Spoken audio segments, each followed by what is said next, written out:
Hi, everyone. Oh, go ahead. Oh, I didn't expect you to say right away, so I said bazooka. Well, it's better than I guess Connell's typical "fuck this pig." Yeah. Hi, YouTube. Thanks for the demonetization. Today we were doing a special game. We're doing the Alphatest. I had a really good week so far. My party's been doing well. Life is grand, and we resume our gameplay from where we were last time. There was a room you discovered off from the cavern. Looked like a little love shack. And there were large lips animating on the walls, magic mouths, specifically more alluring magic mouths than what you've seen before. I would suspect all at hype level. What level were they? They're probably about level 4. No, I mean, how high were they from the floor? Oh, about 8 feet, right by the ceiling. Oh, really? I was expecting them to be right about crotch height. Yes. When you said what you said, that's what popped in my head. I'm terrible. I dig goth titties like any normal person, but this is all artificial smoke and mirrors shit. Like, you all got to use discernment when you go after the hot, crazy Matrix gals. Well, I'm not going after any of them, so I'm not worried. But I'll try to keep you guys from doing it. You young horny guys. Yeah, like majority of them, majority of these mouths that are animating on the wall look like they would come right off of this young lass right here. Oh dear God! There you go. Is it worth it? Yeah, and that's basically like the lips that you see. That's what they look like. Like it came right off of her. Super hot chick. But majority. Oh, you were talking about that. I thought you were talking about the other. Oh. It's Taco Tuesday.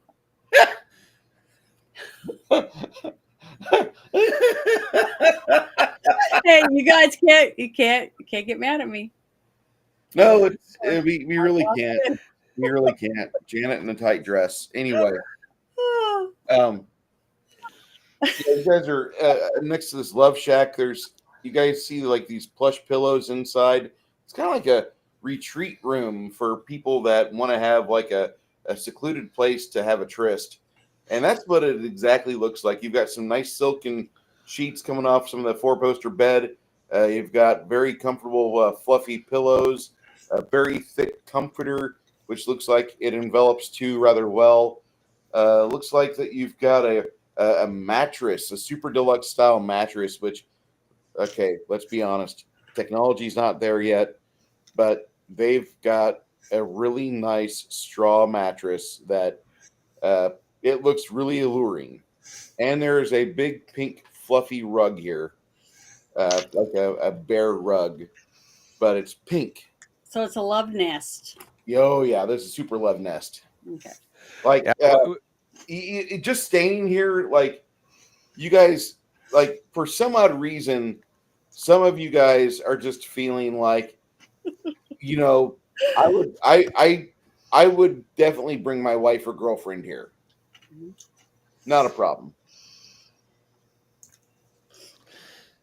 If you find some empty vodka bottles and a random hammer, I would be worried. You might be a San Francisco politician. I'll give Sylvia a little nudge. Huh? She looks back at you and she's like, "No, do you smell that?" Yeah, when you guys' eyes are wide open like that and bulging out, you don't smell anything. Yeah, check for. You ever Yeah, you need to check for traps. You need to check for traps. Do we have somebody that has that power? Oh yeah. That'd be No, no, Do I no. have You to? don't need to check for traps. You need to check for claps. Claps. Well, check for any of that. I mean, do you think that there isn't anything? Maybe there's a secret door in this room. That's why it's there. I mean, it just seems an odd place, doesn't it, to have this It nest? requires you to touch the walls, and I don't recommend touching. Yeah, I the don't recommend walls. touching anything in this room, honestly. I don't even want to use my 10-foot pole. It'll be Well, contaminated I just forever. want to warn everyone else, all the guys in our group. You guys need to be ready for some kind of spell or whatever that's going to cause you to try to act totally against your normal nature because you're males. So Give me a perception check there, Six Nations.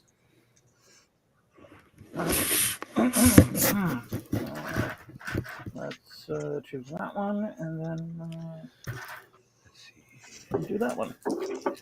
No whammies. That's 93. ooh, You wander inside, keeping your hands to yourself, although you override the mental thought of you just like taking your clothes off and laying down on the pink fluffy rug under your feet. For some odd reason, it crossed your mind. Oh, yeah. There's a really nice incense burner made of jade. ooh. About a dozen Small enough to feel. sorry, what? silk pillows. You also see a box of imported incense from Castor Hage. Like they're all looks like the incense and the jade burner are a kit are set together. Then your eyes Mahogany. on one of the shelves behind one of the silk sheets.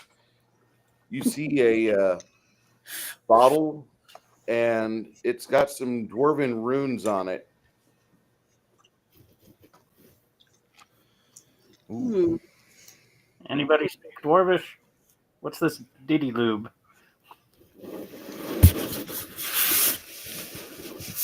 So I didn't know dwarves were into the kink. I thought it was like elves and fairies and stuff. Less likely to be, but I would say Google it, but I retract that. Don't Google it. Don't go. it's a bottle of spirits, of some sort of spirit, like a wine. You can't read it, but it smells nice. Roofie juice. Mm-hmm. Boone's Farms, Strawberry Hill. Don't taste it. It's only $3. What could go wrong? God, $3. What could go wrong with this? Let's see here. Either Janet or I have detect poison. Oh, let me look at mine. I think I have that. I remembered one of us, but I don't remember who. I don't see it on my list of spells. If there's anything of like Yes, I serious value, I have detect poison. So should I do I have to roll or anything for that? You don't have to. After you guys pass it around a little bit, you kind of get the idea that it's some sort of dwarven wine or mead. You can smell a little bit of honey in there, in it. Well, our barbarian gets first dibs on alcohol. Oh yeah. But it's not poisoned. It's not poison. It's a low grade poison, like every other alcohol out there. Okay, well, all right. But it's not going to actually hurt him. No. No, it's just going to make him wonder about his life's decisions, like all alcohols, if it take it to excess. MD 2020. Huh. No, if anybody else doesn't want it, I would love the jade incense burner and the incense. It's already in the loot pile. All right. You could probably burn that you have 20 different sticks of incense. And so basically those type of incense, though, they can put you in a certain type of mood. Oh, yeah. By burning them. Definitely put them in the mood. Dragon's Blood, Nagchampa. don't think we need Play to some be in the Barry mood right White. now, any of us. So it's a light one. Especially given the fact there's only 2 women and one of them is married, the other is a fiance. So yeah,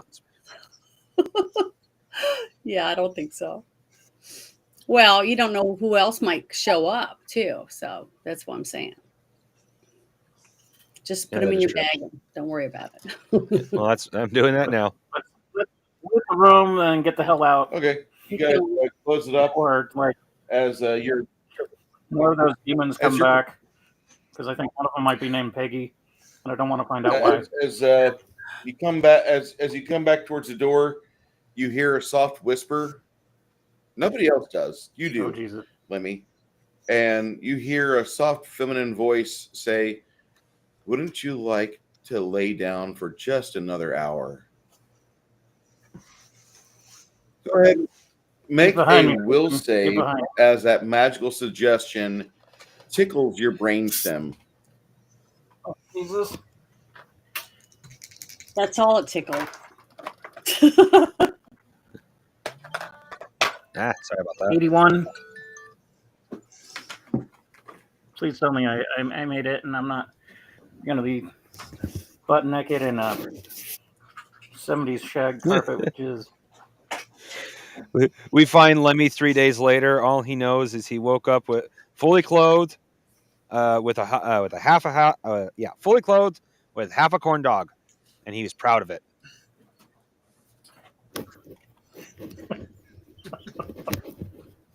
What'd you roll there, Lemmy? 81. Yeah, you managed to kind of push that thought away. That's not what you want to do. You'd much rather take a nap when you get home, not down here.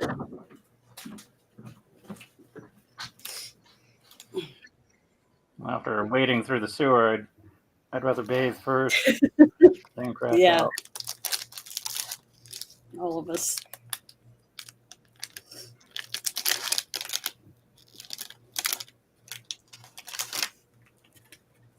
So you walk out with the rest of the group. You guys notice that down here there's like a few steps, few rocks that go across this little stream here.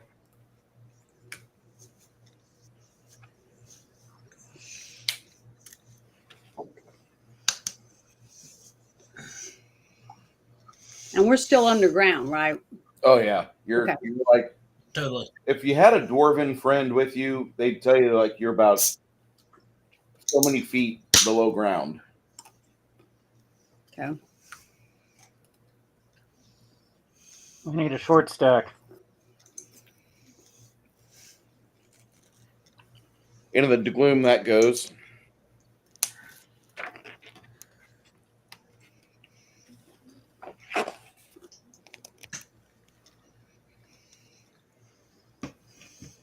Did we ever lose that halfling that came with us, or did we just kind of forget about him? I thought he got killed. I don't remember him dying. I just don't remember him popping up in the last episode. Didn't really have a whole lot to add. Fair.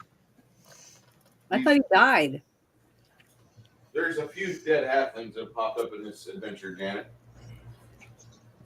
Yeah. Well, I don't think he was the only halfling in the group, in their group either.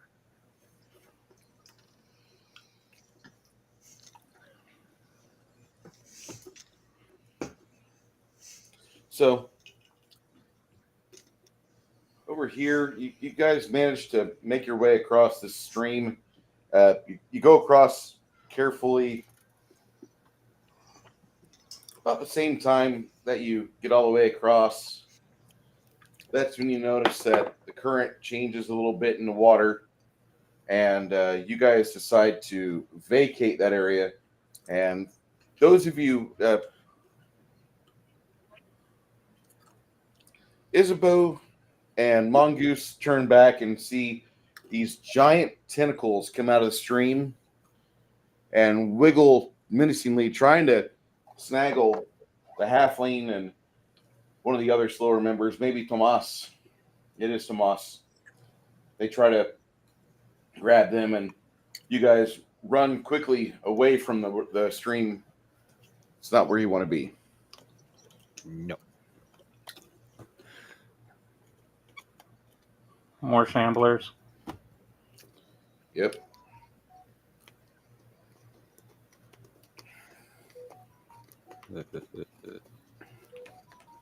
So you head on over there into this little chamber.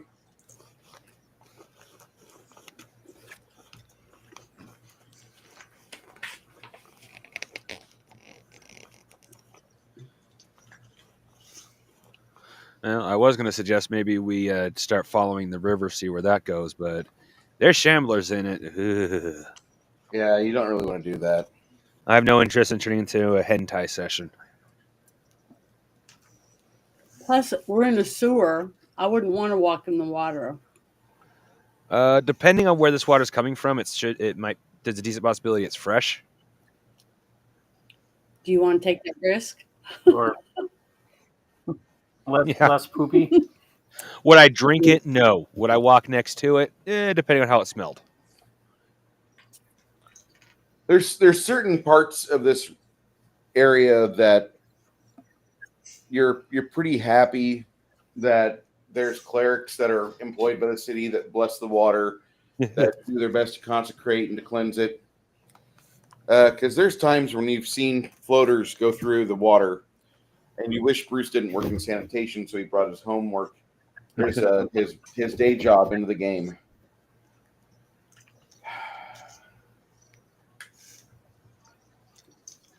I'm surprised Gary Gygax hadn't done a little section, half a page or whatever on this sort of thing.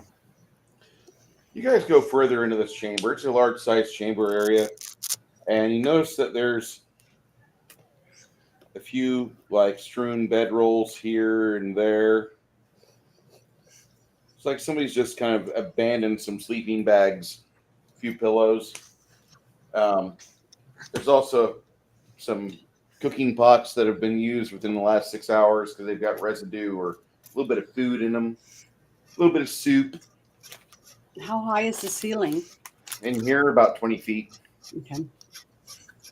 The corridor does split. One side goes towards the right, the other side goes towards the left.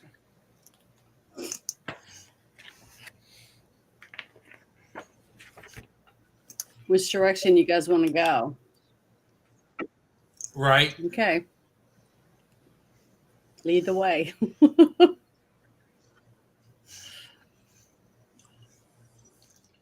Pull out my war axe and start walking down the hall. Sounds like a plan.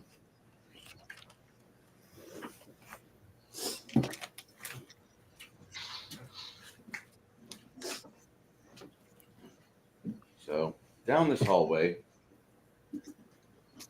goes from a naturally carved limestone corridor to a cut corridor that's been worked.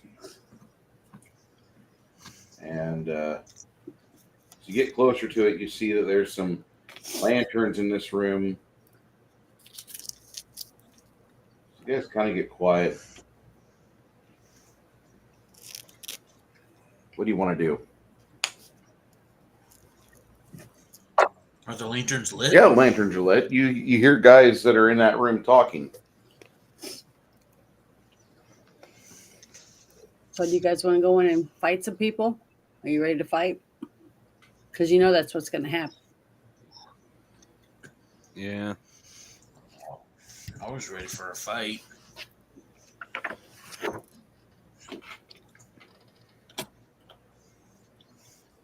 Maybe if we have somebody sneak up there and kind of eavesdrop on them. Hey, burglar, go burgle something. Oh, okay. Yeah. Well, I suppose I could attempt to sneak up there to get a better look. Okay. So Maybe jab him on the pancreas. that's what you do. And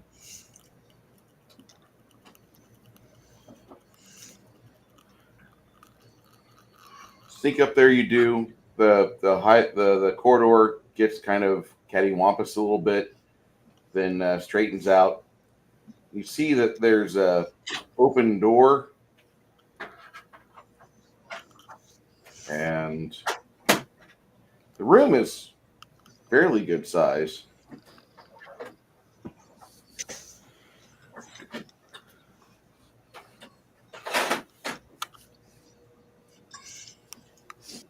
That's a big sized room.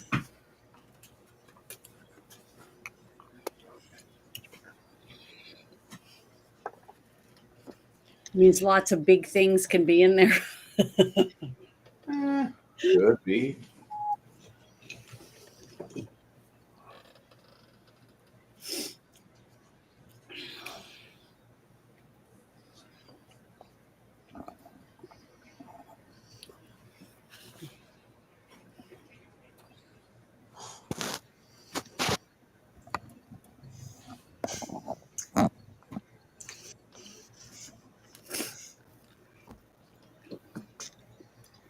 Hey, Bruce, what brand of computer paper do you use for your maps?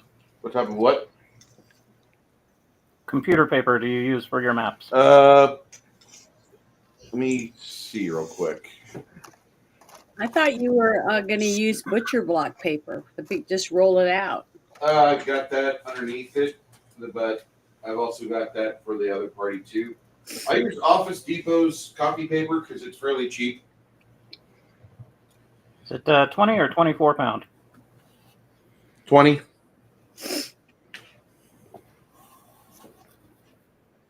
Crayola markers, 20-pound basic office paper.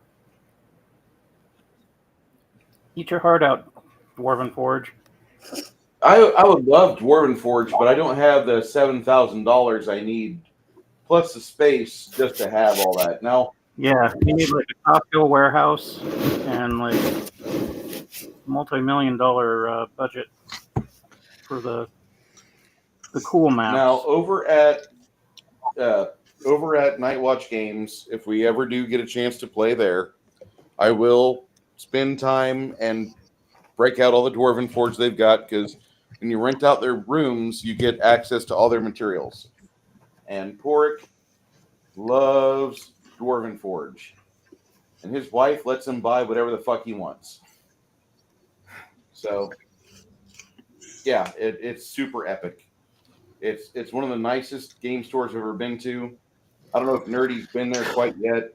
I recommend that place on so many levels. But What place? Night Watch Games. Yeah, I've been Yeah, there. isn't that place nice? Have you Yes. been to their next door location, the Sanctuary? No, not since they moved it Okay, the next door. Sanctuary is where they sell the gear, all the clothing. Yeah. And they just got 2 brand new husky puppies. Brenda was going nuts because she apparently has a mothering instinct, and she doesn't have any kids. So she's one of those ladies that whenever her nurturing hits her hard, it like kidney punches her. So she had to have dogs. And so they've got some, She has fur she's got babies. fur babies. So they've got 2 adorable pups now, Ranger and Rogue. And Rogue is the big fluffy, he's big. He's not big. He's a puppy, but he's a fluffy husky. And Ranger has got a very pit bull face to it. Looks like it was with a Malamute. Not quite as fluffy as the other one. They're good pups, though. Sweet. They're really good pups. Okay, so in this room, you kind of sneak around the corner from the entry point, and what you hear, I'm going to put down.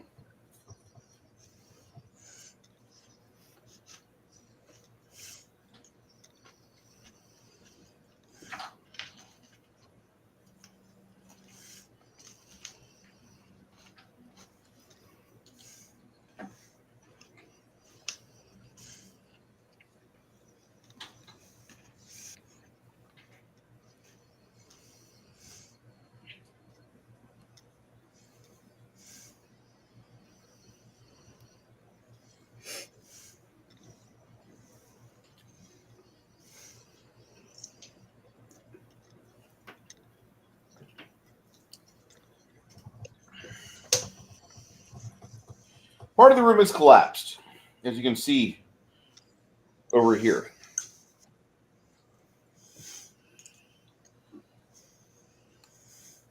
You have, looks like the roof is collapsed down onto it. the wall is collapsed Okay. into this room a little bit. Mm-hmm.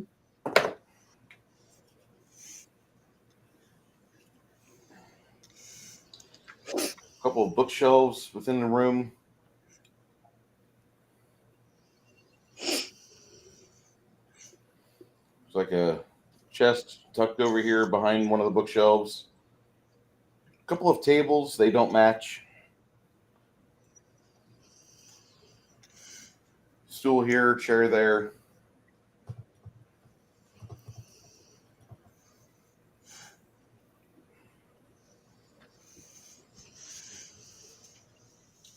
And where are the people at that we hear talking? Get ready to put them down. Okay.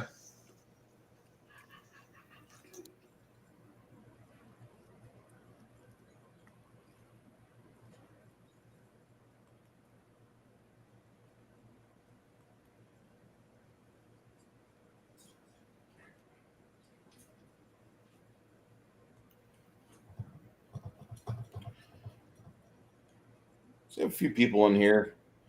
The guys with the long pole arms look like they're not exactly the most dedicated fighter types.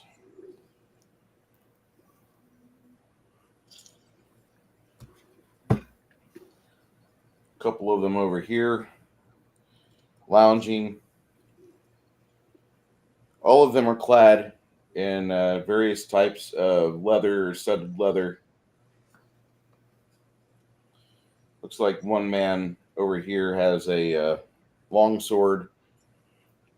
The character has a shield, but pay that no mind.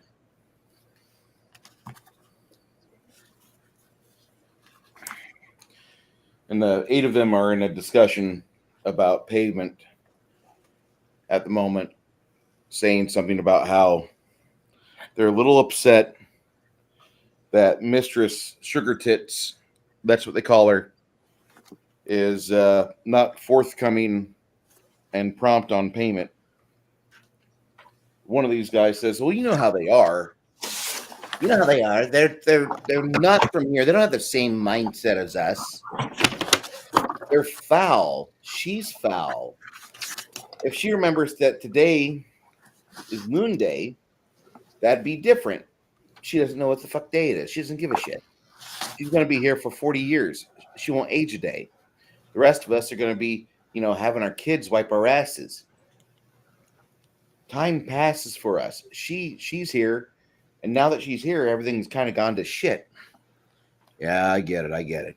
Well, the opportunity I get, I will do what I can to see if we can have a valid discussion about pay, because that's very important. Yeah, it is. I'm a little disturbed. I keep hearing something from the corridor, from the river, but it might be just fucking Squiddy. You might be hungry again. You got any more of those? Got any more of those kids? No, we don't got any more of those kids. All right. One of the other thieves says, "I really don't like when you call them kids. That makes me feel like I'm doing something really wrong. Let's call them properly what they are. They were missing persons whom we found conveniently."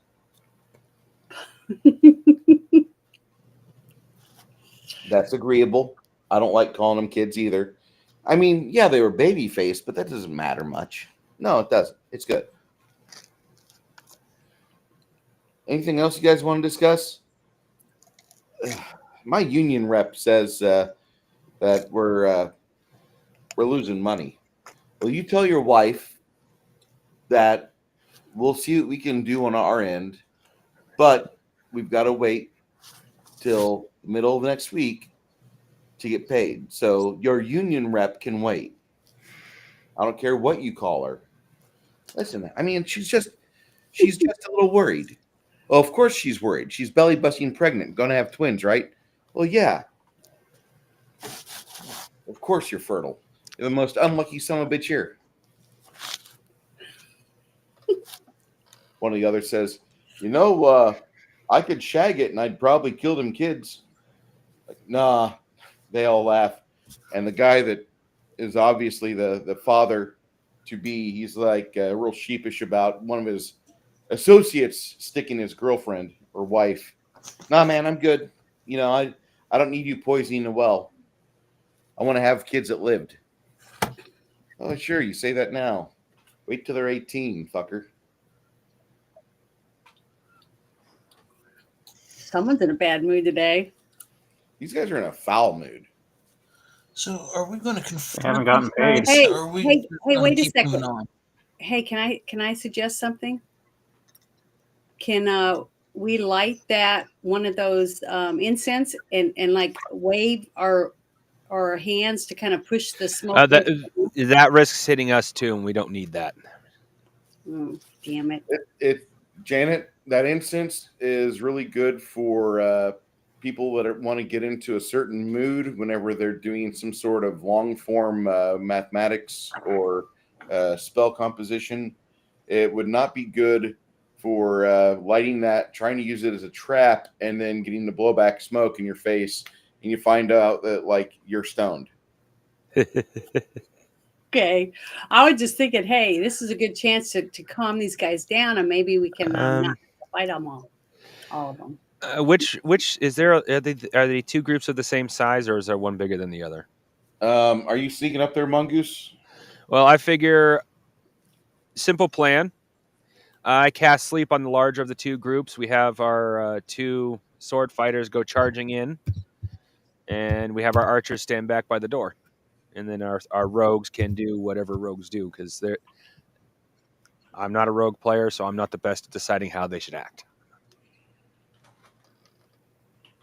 Well, as a rogue in the group, speaking for the rest of my roguish brethren, we usually let all the sword swinging types do all the heavy work, and then we'll go and hamstring the wounded or whatever. Fair. That's the preferred method.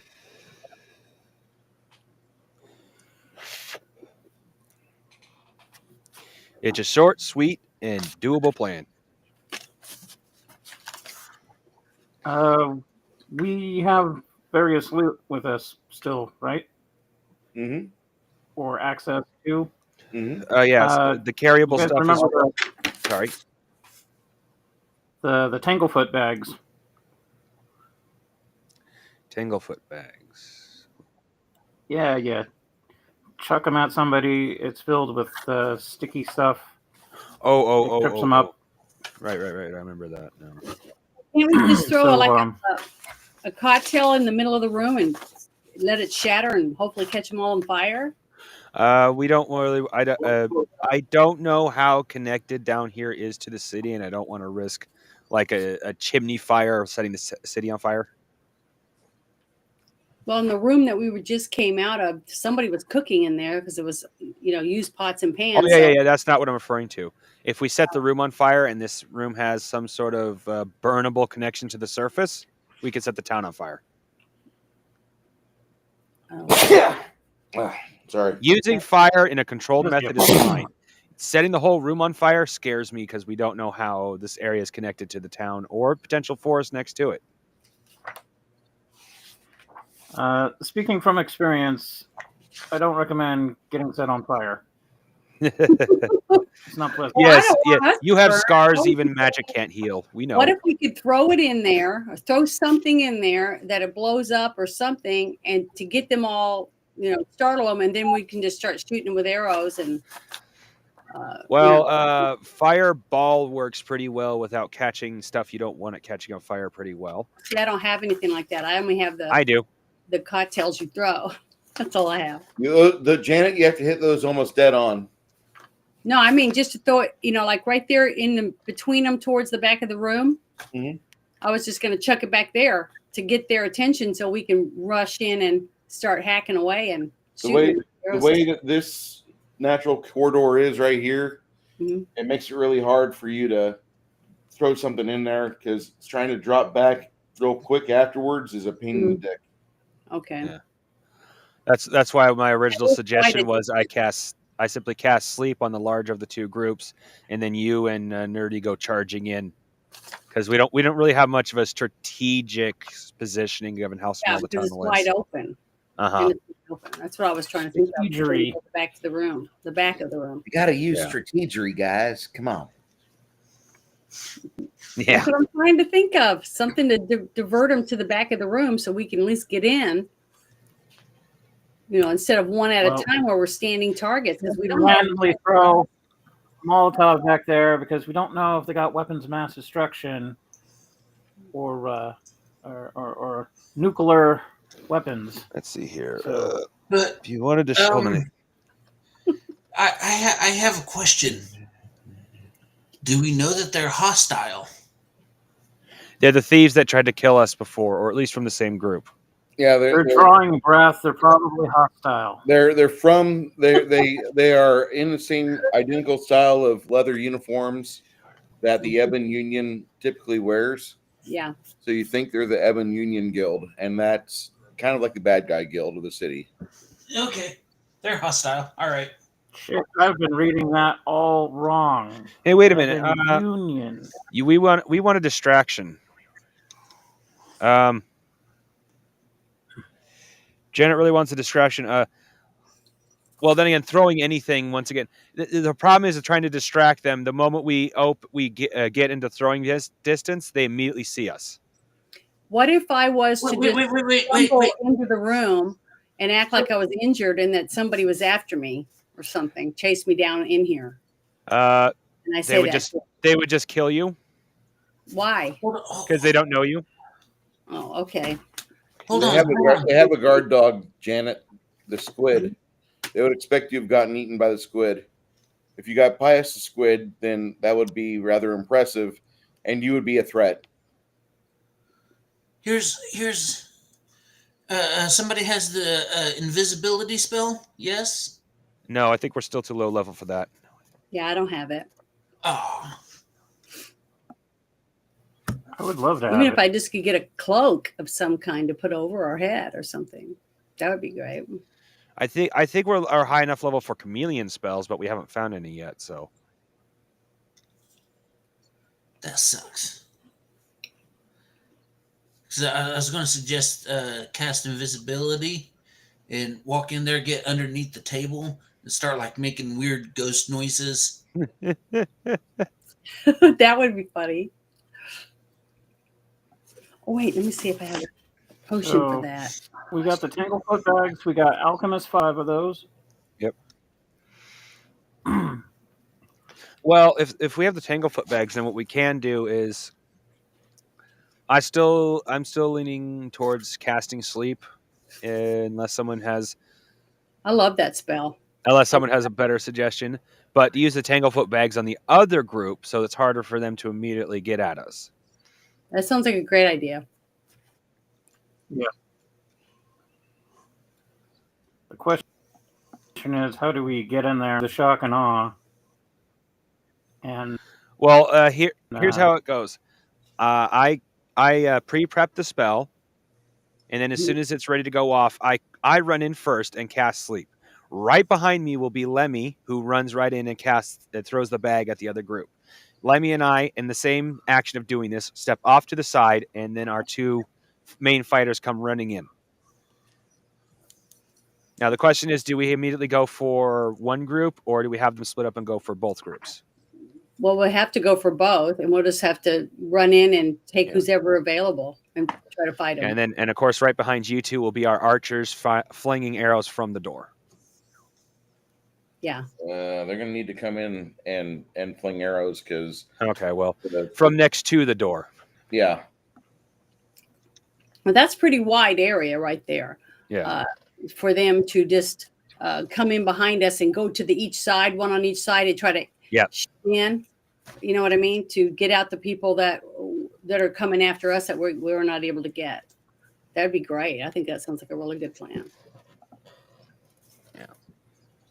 Yeah, because it's either that or try to lure them into the hallway. But if they're smart, they're just going to wait for us to enter the room because they have advantage if we do. So our best option, I believe, is to shock and awe. What if I was to go. Is there any room on each side of the doorway for someone to stand and hide, or not, Bruce? Not by the looks of it. Okay. Because I was gonna say, what if I would go down the hallway just a little bit and cry and whimper like a little kid, and then maybe one of them will come out to see if there's a kid loose in there. I really Yeah, but that appreciate only it. eliminates one, and then the others are prepared for him after he doesn't come back.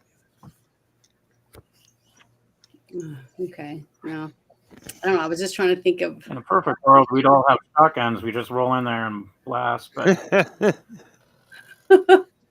Well, that sounds like a good plan. You guys want to do it? So start preparing your sleep spell. Yep. Because I was looking at my stuff. I don't really have shit. The halfling tells you, he says, I can get in there and I can try to wait until your signal. Let me see what I can do. Okay. Then he literally just kind of disappears from view, just using the shadows as his cloak. That's kind of what Lemmy does too. Whenever Lemmy decides to really make an obvious, I'm going to disappear now. Yeah. Shade away. Yeah, he just fades away. Lemmy, like Homer in the you Shrub. and Mongoose storm in, and Mongoose, you let the sleep spell go. Who are you gonna target? The large of the two groups. All right. They both have, looks like 4 people in each. Oh. Well, then I might as well continue off on the left here. Let me have the right. Okay. All right. Yep.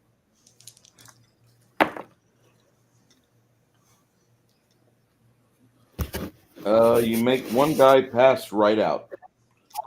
Lemmy, you came in like gangbusters. What were you doing? Gonna check one of the tangle bags at I guess the dude with the pole arm in front. Okay. Go ahead and hit AC. Roll to AC 50 to throw at his feet.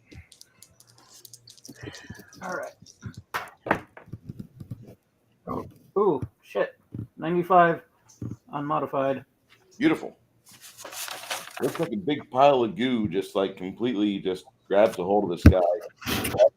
The tanglefoot bag explodes, and you guys see a bunch of tar and sticky stuff just goo this guy's leg.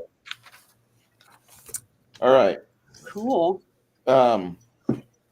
Mongoose, what are you doing next? Sorry.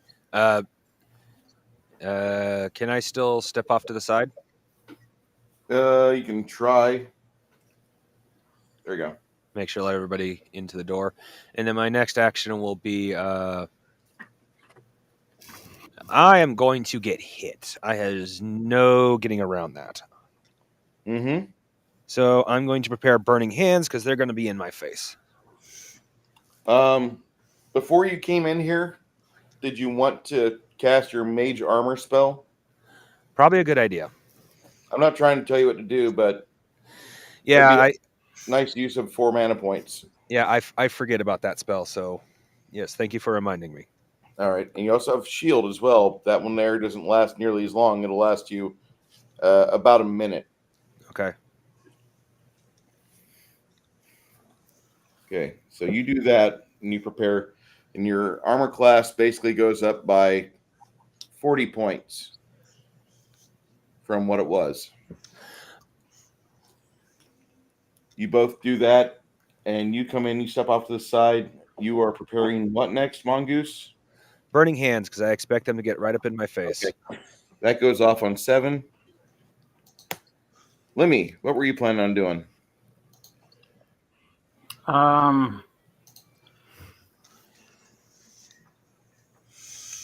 We got that second tanglefoot bag.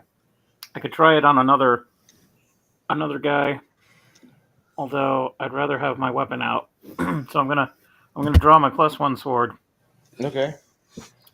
And kind of tuck the tanglefoot bag in my belt in the back. Okay. So if I need access to it real quick, I'll just whip it out. And Typically, it's in a pouch off your belt. Sorry. Typically, it's in a pouch off your belt. You don't really have to do a lot of tucking. You can if you want to, but well, I was thinking like in the heat of battle, that thing like get burst, and then I get stuck with whoever I'm trying to fight to the death with. That would Okay. suck ass. So if I You'll can have- just drop it. you have your sword ready on 7.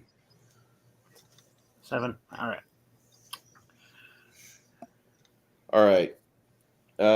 Next in line, Ogre. What were you going to do? Ogre do what Ogre does. So I'm assuming you're going to charge the nearest individual that's active and threatening, and you're going to try to just butcher them with that weapon, right? Correct. What's your speed factor? Is that 11?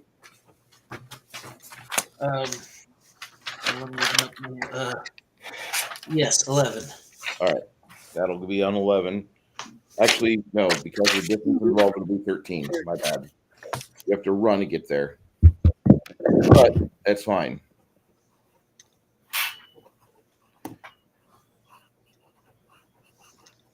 Quinn will start getting a song out, so you guys will get a plus 20%. Got the eye of the tiger. Plus 20. Actually, plus 10% for Quinn.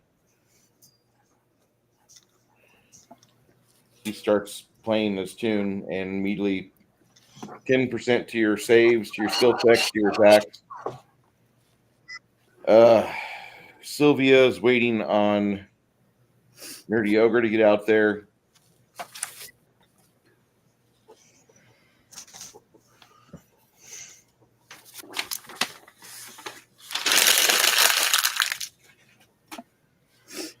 I'm sorry that I didn't get in touch with you guys this week to get you more level up options, but I had to get my health insurance taken care of yesterday, so Yeah. that was all day. That's all right. Okay. All right. Who else is left? Janet, what's Isabel doing?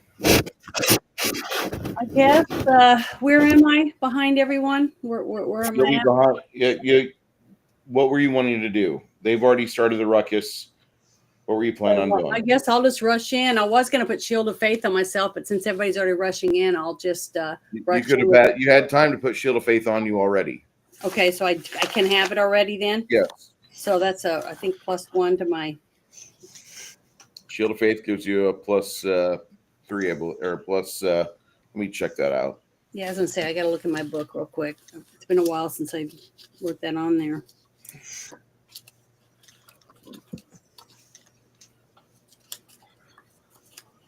I hate it when my keyboard sets differently because then I start typing like I'm Nordic. There's a J in everything.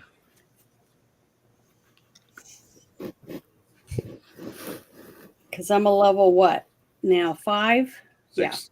Yeah. 6. You're level 6. So you get a plus 15 to your shield bonus. Okay. Plus 15. And that'll last you for a minute per level. Okay. So that lasts me times 6. Yep. Okay. All right. Then I want to rush in with my sword in hand and ready to go and start hacking at the first person I see. The first bad guy. That will be on 11. So Isabel. Plus 11. All right. Okay. The first thing that happens, you guys kind of take them by surprise. They're a little shocked. Let's see.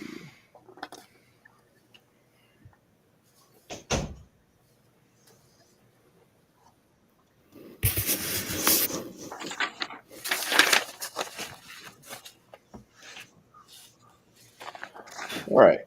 On 7, burning hands can go off. If you would like to walk an extra 5 feet, you could.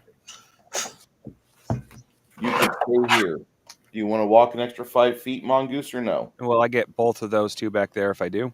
You can. Then You yeah. get both these jackasses.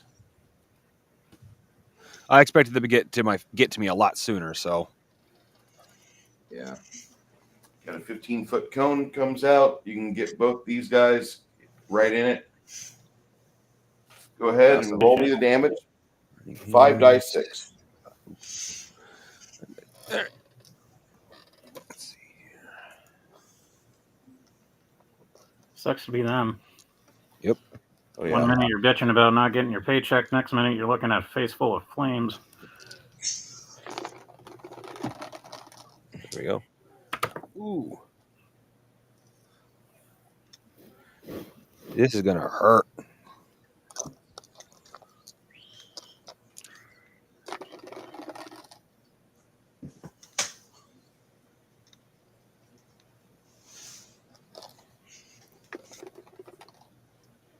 Okay, so I can just take these two out and calculate from there.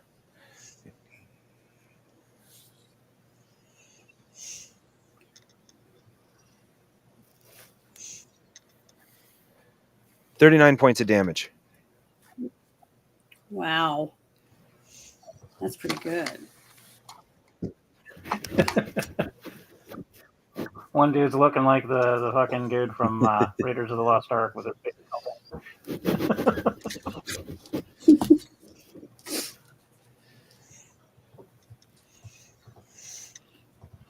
This rogue that's in the back over here evades it. He evades the flames. But this guy up front, like, he completely cooks. There's no hope for him. He's incinerated. Lemmy, you grab your sword. double. Did you want to charge this stuck MF here or no? Yeah, I was thinking like I could dodge his pull while he's stuck and maybe stick him really Yeah, go good for it. before his buddy comes up. Yeah, armor class is just 60. Okay.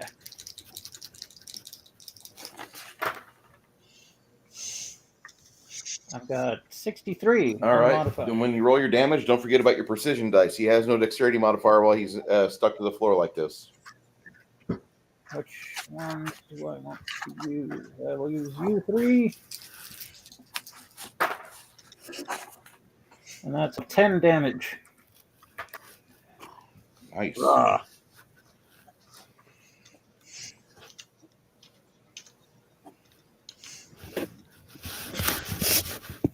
Okay.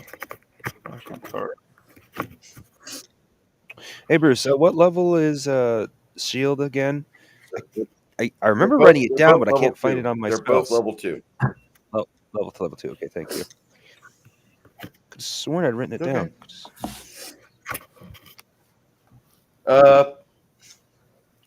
What do you want to do next there, Mongoose? After you got done reading that guy?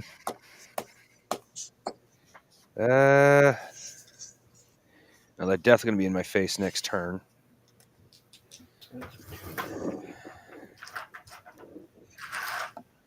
How long is that? It's 10 seconds. No, 9 seconds. I'm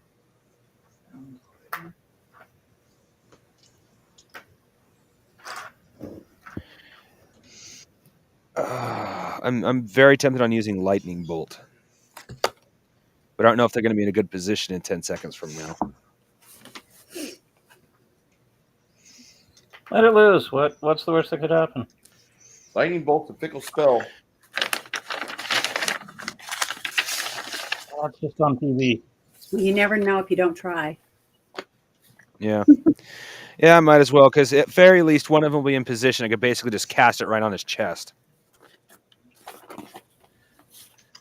There is no way I'm getting out of this fight without getting hit at least. Well, oh no, thanks to those spells, I have a ridiculous armor class for a mage. Mm-hmm. I'm sitting at, let's see here, 105 armor class thanks to those spells and the little gadgets I'm wearing. Nice.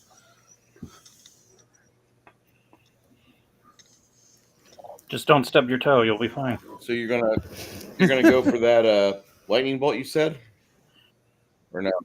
Yeah, I'm gonna go ahead.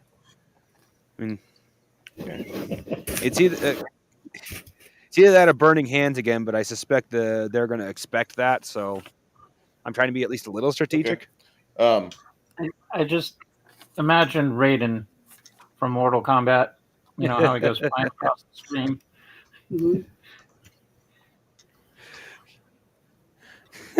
My first thought when I go to cast the lightning, I go, "There can be only one." So you're going to do that. What are you doing there, Lemmy? You going to try to stab this guy again? Yeah, I'm gonna try and finish the job. Okay.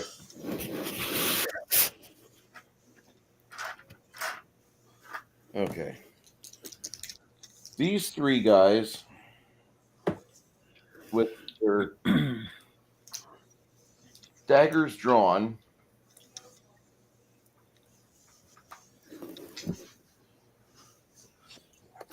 they start making their way over to here on 9, and they both will try to get a whack on Lemmy. Not quite flanking yet. Lemmy, is your armor class better than a 75? Third. That would be negative. All right. One of them slices you for 3 damage. The other one wings and a miss. This guy comes forth with a this fellow here comes forth with a dagger, aiming for the wizard, and he misses. On 10, these two charge, and they try to get the wizard first. Wow. All right.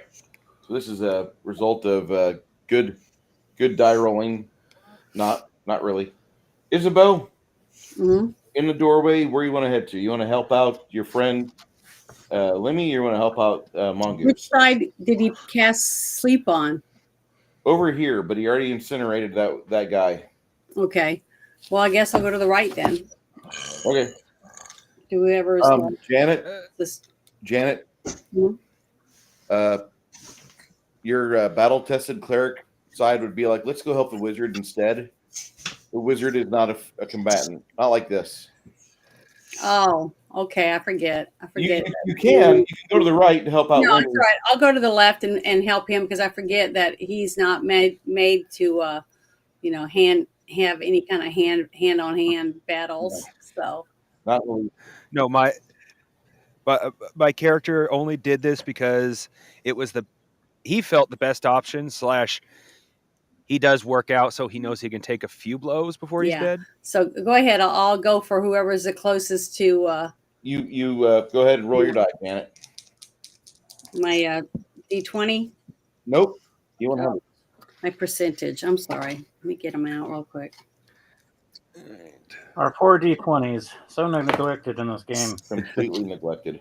Okay, here we go. I got a 40. Just staring there. A 42. You rolled a 42. Yeah, but I don't know I can't remember what I'm supposed to add to it. Look at your bonuses on your sword. On my sword. It says. What about the bonuses from the bard? And plus 10 from the bard. Okay, plus 10. So that's a 52. And then I'm trying to find my sword stuff. Hold on. I'm looking at my paper. It says sword attack damage. It just says 2d6 plus 7. So I add a 7. What's your bonus to hit? Where do I find that at again? You're 6th level, so you should have a plus 20 altogether from your BOB. So 20 plus your. Where would I find that on here so I can? Should be already figured in on that. Here it is. It's on the second sheet. It says I got a plus 20. Okay. So now. And I also now have a crossbow. I guess I started using a crossbow too. You can, but your sword is your. Yeah, right now That's the weapon your DD would prefer you to use. So Um, I have a the- let's see. So now I'm at a 72. all right, that's enough to hit. Roll me your 2d6 damage plus your 4. Okay. Actually, whatever that says for your damage. I rolled a Hey, Jackie Blue, how you doing? 6 total, and then I add, what was it? Is it 10%? Yeah, 10% with my In front of bonus. yours on, yes. 2d6 plus 10. Mhm. That's it. Roll. 16. I rolled All a right. 6. That's it. All right, the halfling pops up and using the flank from the wizard, he jams a knife in. Mongoose, go ahead and roll me a die 4 and a die 8 for damage for the halfling. Okay. Caught me just as I added paint to my brush.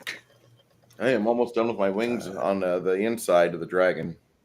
4 and a die. There it is. Okay.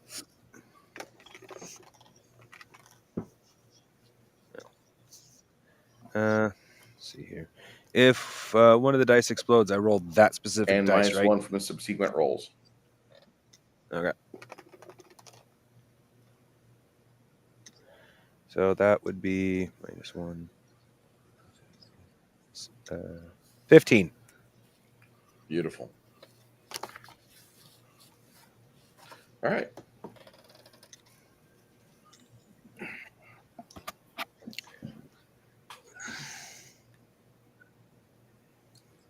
He will charge with his dagger, attacking Isabeau. He misses. Wow. All right. My dice suck. Isabeau, you have an armor class of 90 or better? Yeah, 99. Okay, I missed, like I said. All right. So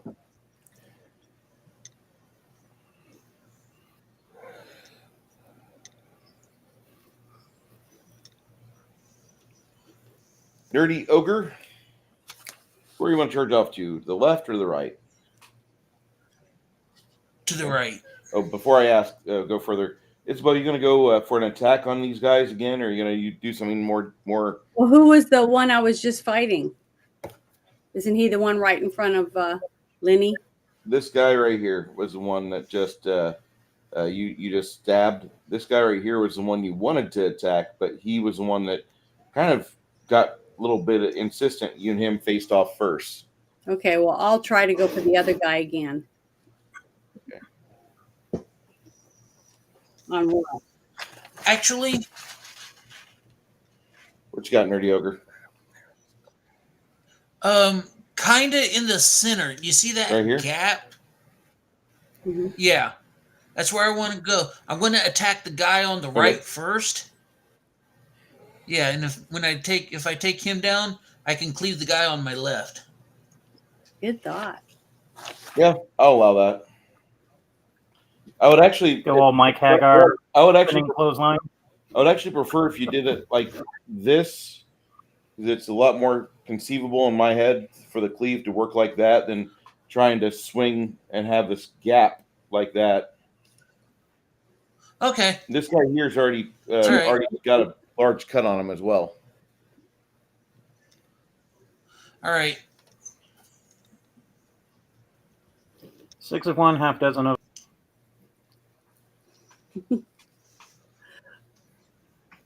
As long as I get my cleave on. Go for it. Got a 70. That is all you need. Literally, that's all you need.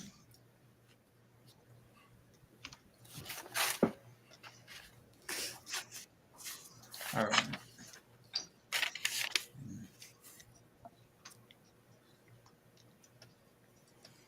Quinn kind of follows him into the room, steps off to the side. My damage is 24. If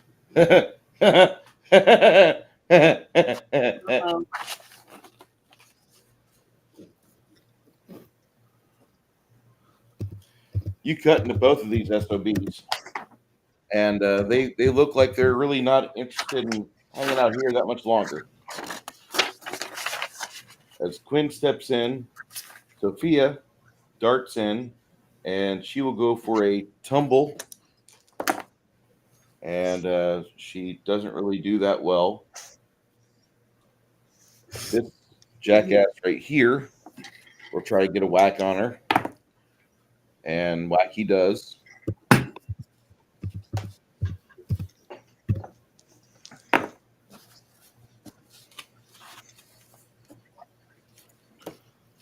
And the other guy that just took 24 damage, he tries to get a whack on her, and whack he does not.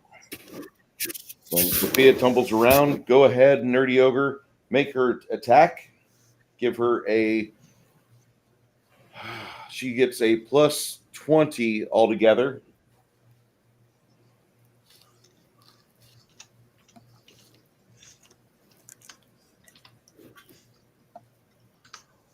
And attacking 35.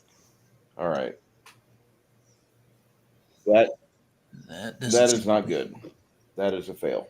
But actually, hold on. Motherfucker. That's all she needed. She only needed a fucking... Nope, my bad. She needs a total of 60. Okay, never mind. She failed.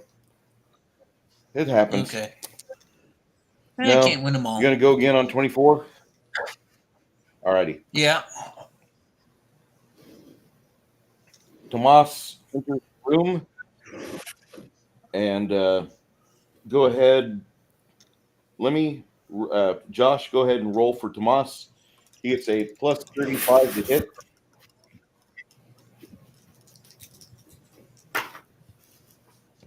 That would be... Shit. Roll D12 for damage.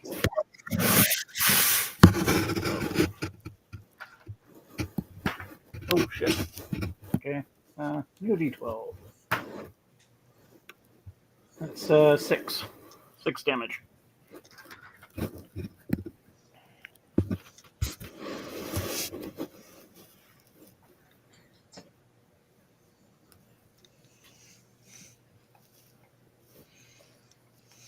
How much distortion can Quinn get on his loot? Crafting, go ahead and roll me a plus 35 for Tomas. Okay. He'll try to target this one over here that came out of nowhere on Janet on Isbu. 35, you said? All right.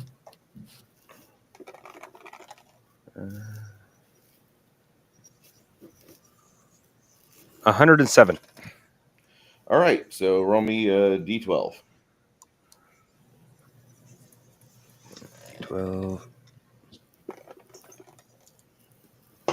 1.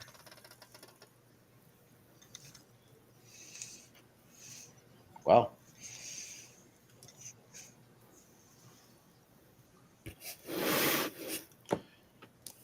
Okay.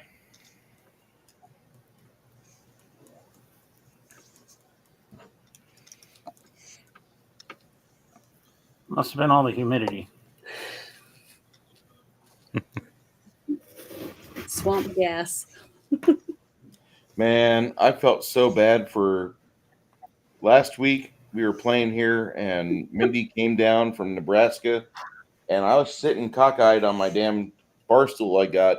Apparently, if I sit cockeyed on the bar stool, I get gassy, and that's the button to release it.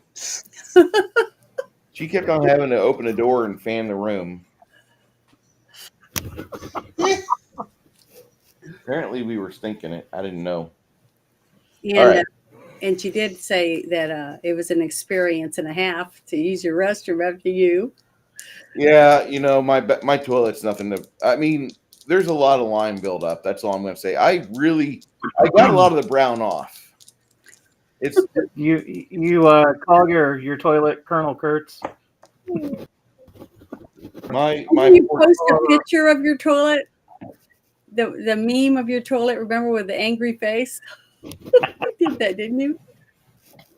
Oh, it's bad. It's bad. Um, But I saw that you lit candles, so that was nice of you. yeah, we're not complete, you know. Totally dangerous unless you get the air cleared. Well, I didn't see any explosions or anything go off, so I think they did all right.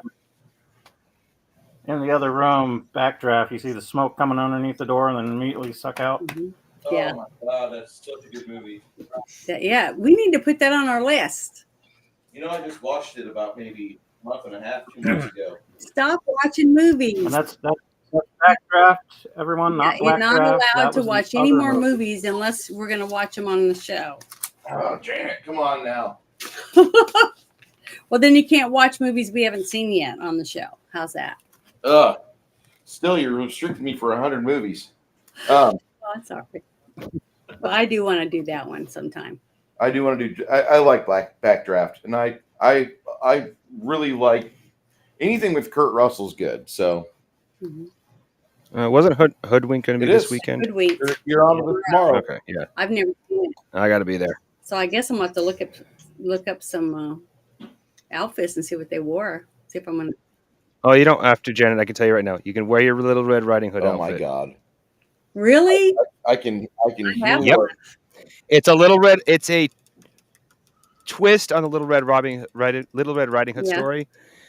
Now, just a quick warning: this does have empowered women, but this is just on the edge of where it was more of a joke than it was a. It was all in play. You mean? Yes, it was. Yeah, it was actually a joke, not a empowering. Yeah. Yeah. Well, I'm not going to spoil it. I'm just warning you now. It is there, but it's Yeah, I haven't not looked up what it is anything today. yet, so I need to research a little bit about the costumes and stuff. Yeah, it's I never saw it. it's not so much as of a retelling as it is a telling of what happened after the fact. Yeah, Because it kind of picks up. It kind of picks up like how why the woodsman is there. What the big bad wolf, everything going on. It kind of picks up where the original fairy tale story ends. Oh, after he Kind of tries to thing. eat her in bed, picks up after that. Yeah. Okay. Well, I'm excited about watching it. I mean, I'd call it a bit of both, really. I'm not going to comment because I mean, it's not as bad as this movie. That's all I ask. oh, so her hair is blonde. Nope. Oh, it No, looks blonde sticking out of that red jacket. No. I This mean, is it's not as different bad as that movie. movie. Hoodwink was one of the first CGI movies back in the early 2000s. It was an indie film. This isn't from Hoodwinked. This is not. This is another Oh. movie called Red Riding Hood. Well, I haven't seen this one either. But it's This got one- Gary Oldman in it, and Gary Oldman is a fucking Chad in this movie. Yeah, he looks kick Yeah, ass. he was probably the best thing in that He movie. looks kick ass in that one picture. I wanted it. You to and be me better. both. Wasn't? No, No. Well, it has Gary Oldman in it. How bad it's can got it be? Amanda Seyfried in it, and she can't carry a movie to save her ass. God bless her, but she's fucking horrible. Oh, that's sad. I'm seriously, I'm upset about that. I wanted it to be good. It just was not at all. Okay, so lightning bolt. I need you to cast on the defensive. You'll need to roll your spellcraft. This is for Mongoose. I need a spellcraft roll of a 75 or better. Otherwise, you trying to cast on the defensive is going to be kind of rough. You can do it.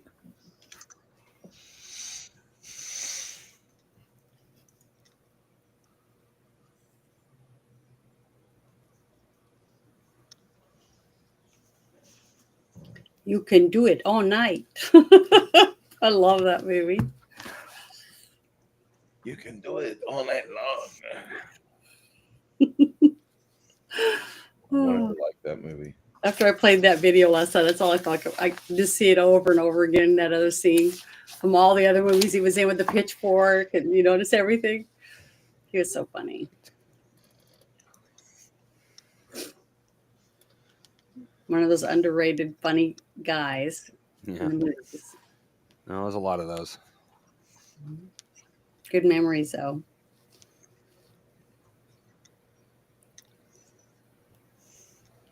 All right, Mongoose, did you roll your spellcraft? Sorry, I must have missed needing to do that. Sorry. Yeah, you're casting in combat. All right. Or trying to cast in combat and get this lightning bolt off right. Yeah. We're right back. I'm going to grab another pill. Spellcraft. Oh, here it is. Oh, nice. I was getting a little worried there. Today, 44 plus 40 is 84. Alrighty. That's what I needed.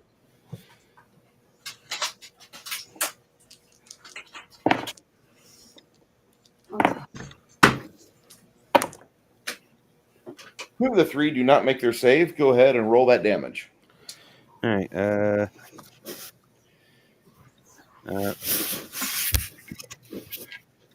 I forgot to look up lightning bolt. So what damage does it do again? 6 6 dice. Ooh, jeez, please. Wow. 6 die 6? Oh, yeah. God, that's a good one. Holy. I love the smell of ozone and burnt flesh in the morning. Burnt flesh is awesome. Smells like In a sewer. it's got to be better than shit. I don't know.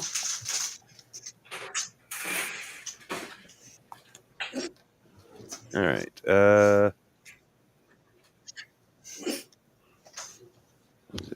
10, 15, 16.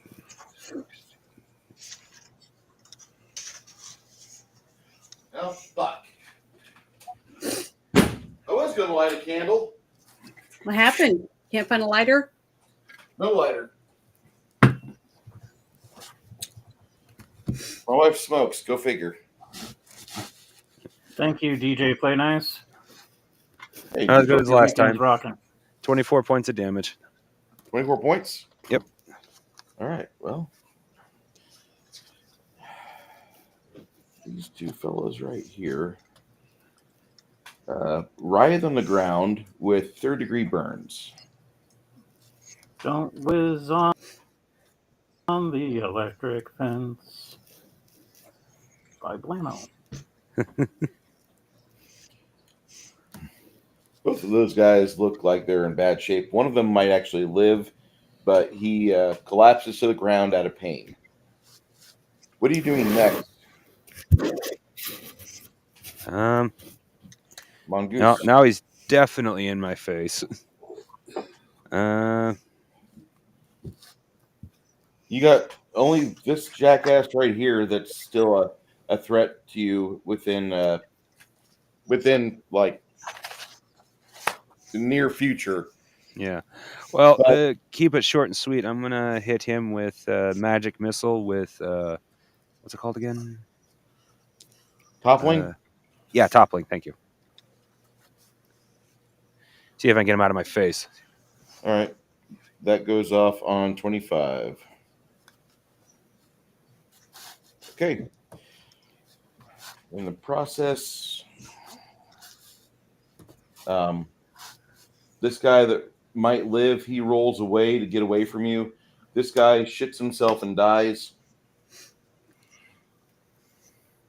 And this fellow over here will try to pivot over a bit and get a better angle of attack. Lemmy.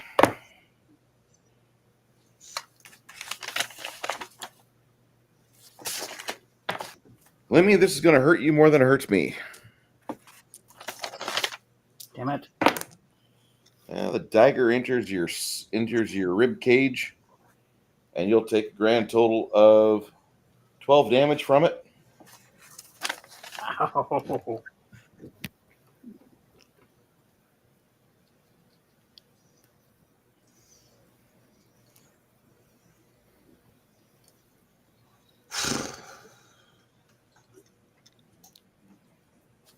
God, I hope that thing's sanitary.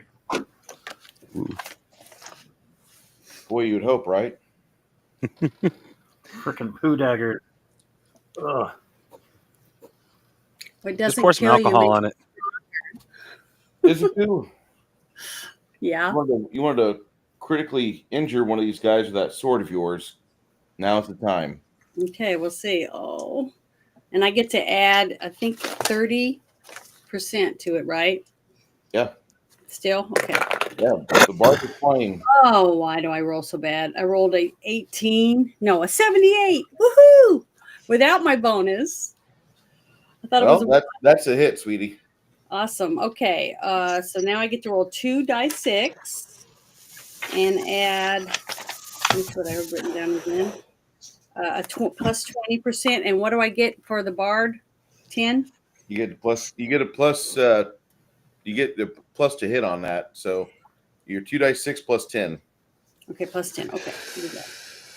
Here we go. Come on, be decent. I rolled a 5 and a 6, so it's 11. Your magical weapon. 21. Your magical weapon cuts into one of these guys and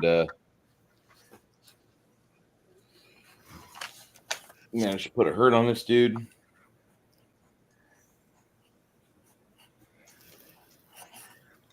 He kind of creeps off a little bit.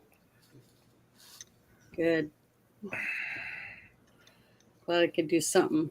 Instead of him trying to attack you, he tries to get away a little bit.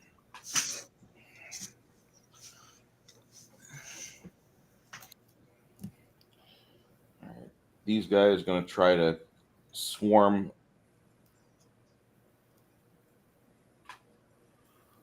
Nerdy Ogre, one of the cutthroats, one of the cut purses gets off to your side, and he manages to get past your defenses for 4 points of damage. Lemmy, the jackass right in front of you, does a wild swing, and he's pretty bad at the job.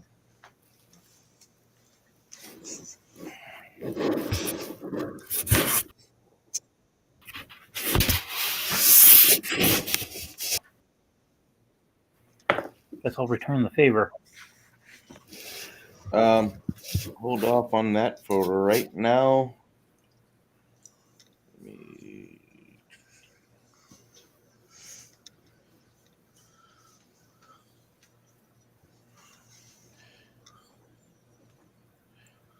Let me go. It is your initiative now. Okay.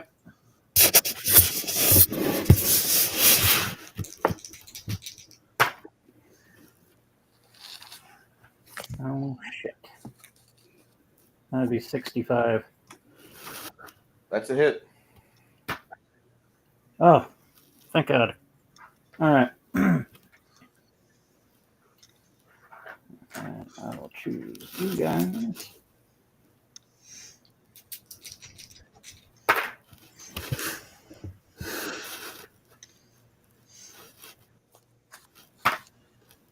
Yeah, Jackie Blue. I'm sorry, hon.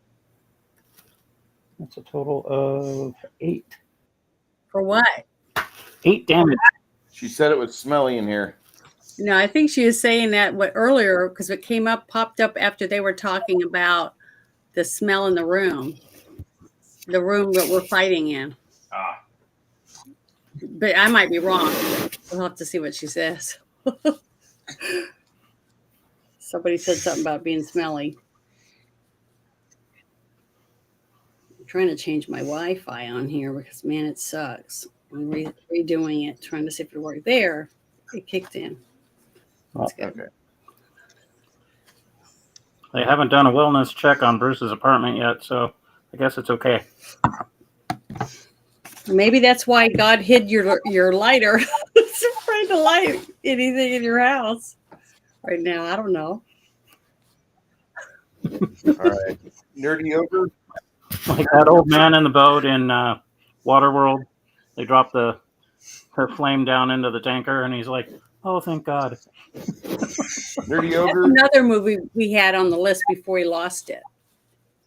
Nerdy Ogre. Sophia gets an initiative. Because she's got that quick dagger. go ahead and make your attack roll for her. She's got a +20 to hit. All right. And that'll be a 71. All right, you need to roll me a die 4 and a die 8.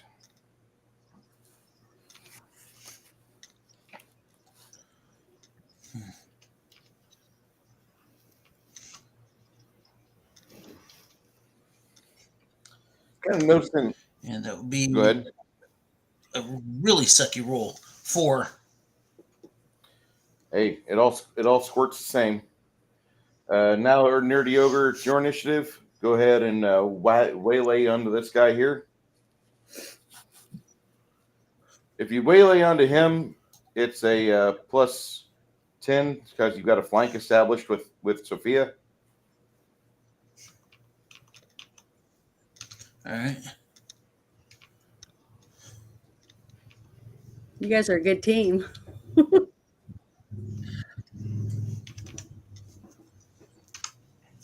Like it. And that will be 126 total. All right, you know the damage. Let's see. Like Ebony and Ivory with Nerdy Ogre and Sophia. It's like he goes down and she goes up with a knife. You guys kind of notice that these guys fight the same way that Sophia does. She's really good with a dagger.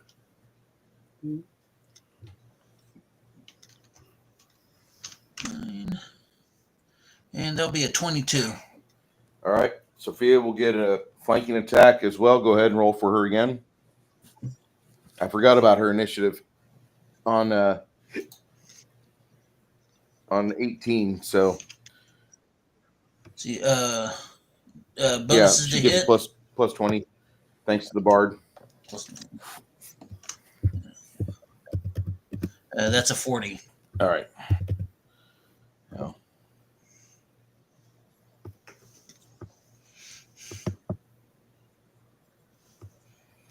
All right, the guy you cut with her, he doesn't look that good at all.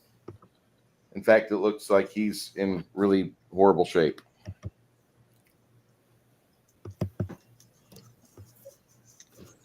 This guy stands up, discarding a small potion of Cure Light Wounds. He does the same. Mongoose, roll for me for the halfling as he advances to try to get a flank established with Isabeau. All right. Gets a plus 25 to his roll. You Totally want forgot about him. He's like 3 foot tall. 80 Yeah. even. All right. You need to roll a D4, a D4 and a D6. 4d6. He's using a halfling sized short sword. All right. Move that other way. I don't want to break it.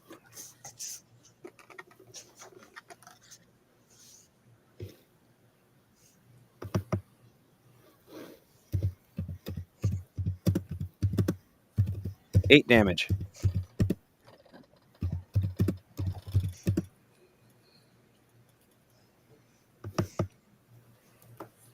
He's not looking good. He's not looking great, but it is what it is.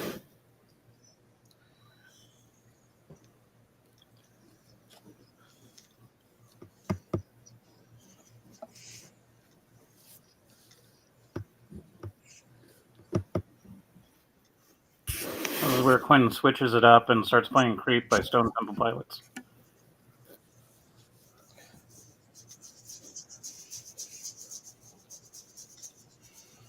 I always like Velvet Revolver a little bit better than them. Okay. Nerdy Ogre goes. Nerdy Ogre just went. My bad. Yeah. Roberto, I need Nerdy Ogre to roll for Roberto plus 35. Yes, sir. Alrighty. Who's the guy standing outside the doorway? These two? Yeah. Roberto and Tomas. Oh, Tomas. Okay. Oh. I thought Plus Tomas 35? was in the room already.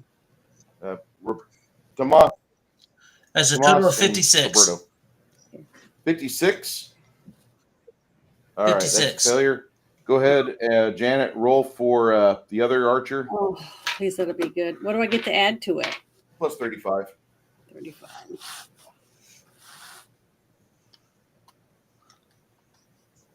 Come on, be good.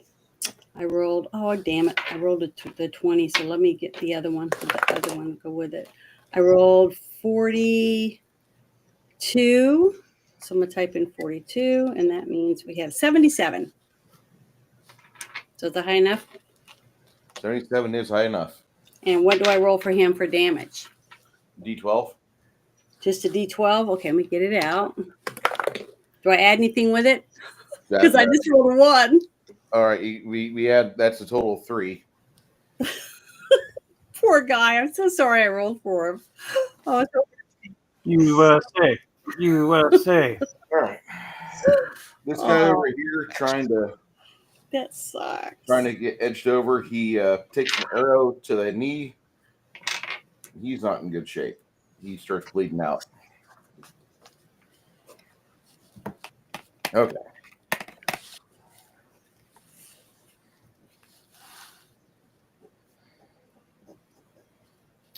At the same time, toppling magic missile comes out of the wizard. Wizard, I would recommend a 5-foot drop. Okay. I won't complain to that. That's for sure.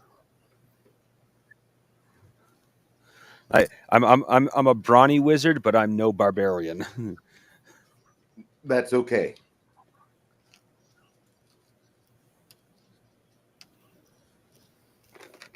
My wizard and Morrowind had 100 strength by the time I finished that game. I needed all the stuff to carry with me. I don't doubt it. There, Seriously. 5 total. Kind of a crappy roll. Oh wait, no. I got plus 3, so that's 8 total. 8.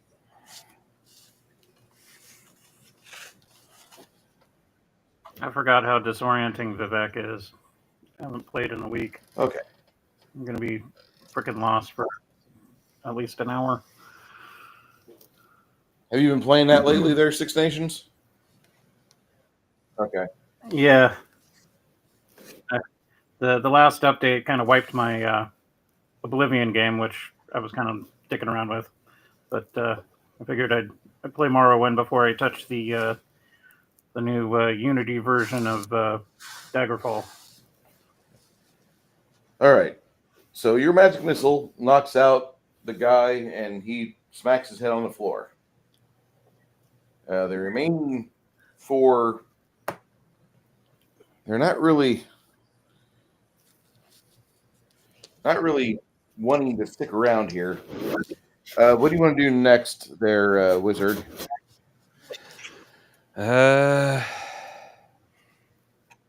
Anybody look like they need particularly little, like any assistance? Unless I'm still in danger. Lemmy always looks like he's in danger. That's part of his shtick. So does somebody need me to heal him or something? No, Lemmy just looks like he's in over his head. Whenever there's more than one opponent, he's like, "Fuck, we don't have." It's all part of my plan. See, I take their weapons, and if it don't kill me, it hardens my body, and then it's Won't be long, like and you're gonna be nothing but a big scar. That's all you're gonna be. You've been damaged so much and repaired. I look like Wade Wilson, but end up like Deadpool. It's all good. Hey, I'd take him. I'd take Deadpool.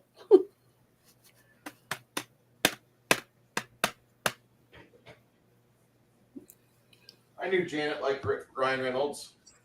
No, I mean even with his makeup on, it's his attitude. Men, you guys got to realize that women can overlook scars and other things that men think are so important to women if they have the right attitude and they treat you well. That's a turn on. So remember that.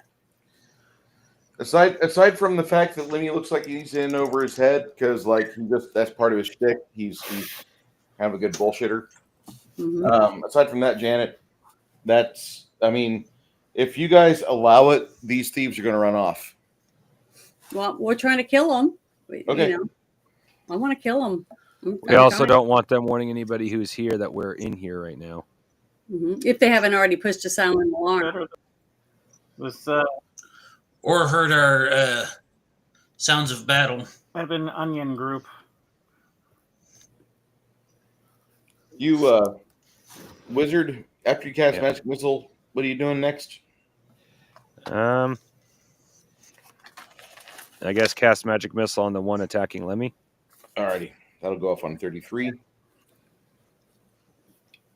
Or you magic missile or toppling magic missile? Might as well go toppling, get him. Maybe give Lemmy an open shot afterwards. That'll work. Okay, Isabeau, it's your initiative again. That guy that's straight in front of me, or the other guy over by the bookshelf, they're both bad guys. Yeah, they both spent their last action getting up after they used a potion of cure light wounds. What about the little guy that's in the middle right there? Who is that? That's your buddy, the halfling. That he's trying to be an ally at least right now. Oh, okay. All right. Well, I guess I'll go for the guy standing up between the two tables. Okay. You charge him. Go ahead and roll your attack there, Janet. And it's a plus 30, right? Mm-hmm. Okay, let me write that. I'm putting it in my calculator so I can just add it up really quick. Sorry. It's just faster. Okay, here we go. Oh, I rolled a double 0 and a 1. Can you believe that? That's almost a botch, Janet. In fact, that is a botch. You rush up on him and you almost drop your weapon. Oh. The best you can do is give him a sheepish smile. I stumble all the way toward him, basically. Yelling out the Xena battle cry, you flip towards the enemy and nearly lose all your shit. Oh, damn it. I'm going to take a picture of that and put it in. I swear I've got the worst luck. Okay. Even though I'm trying to have a good attitude. Janet, you need to play with Jade. Yeah, you've never played with Jade, Janet. Jade is a very nice man, but his die rolling extends only to rolling low, and that's it. That's all he does. For any we game, don't have Terran killed anymore, do we? No, or Alpha or anything. You got to close us down. It's in Gilded. Well, I don't have Gilded. I don't know how to get to it. Are you serious? Well, I don't. It didn't send me a link. All you did was send me this link. Oh, okay. Well, send me the link and I'll try to go to it because I want to share this photo that I just took. Oh, I'll put it in my Discord and then I can share it and you guys can see it because I just got a 1 and 2 0. There you go, Janet. It's in the private chat. What happens if I click on it? I'm clicking on it. Will it take me out of the game? It'll open up a separate tab. Okay. Oh my God, I'm still here. We're good. We're good. Okay.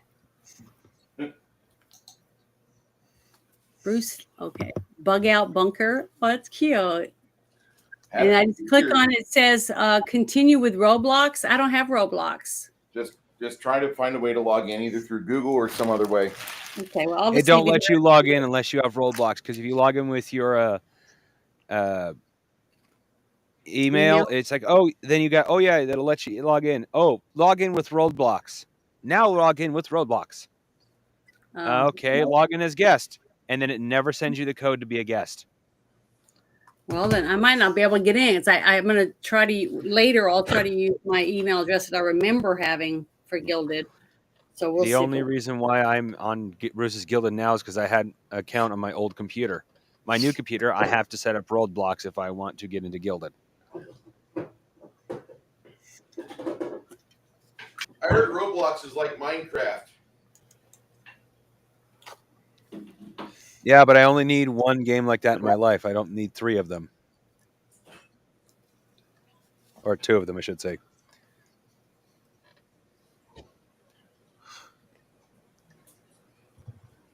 fair. Okay. So, Janet steps forward. This guy tries to get in touch with the halfling. The halfling kind of ducks out of the way. His dexterity is good.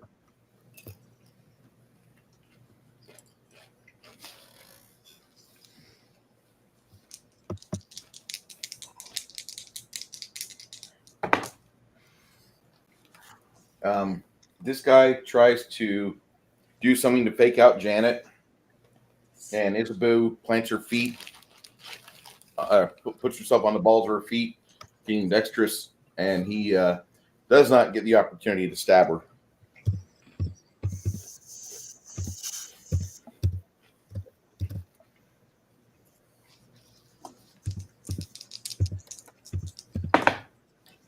Lemmy, this little guy gets around your backside, tries to plant another knife between your ribs, trying to set up a flank on him. The other one successfully sets up a flank and jabs a knife into your arm for a total of 7 damage. Okay. I'm totally fine, and didn't hurt. Pussy. Yeah. So there. After that happens, Lemmy, you go on 26. 26. It's 26.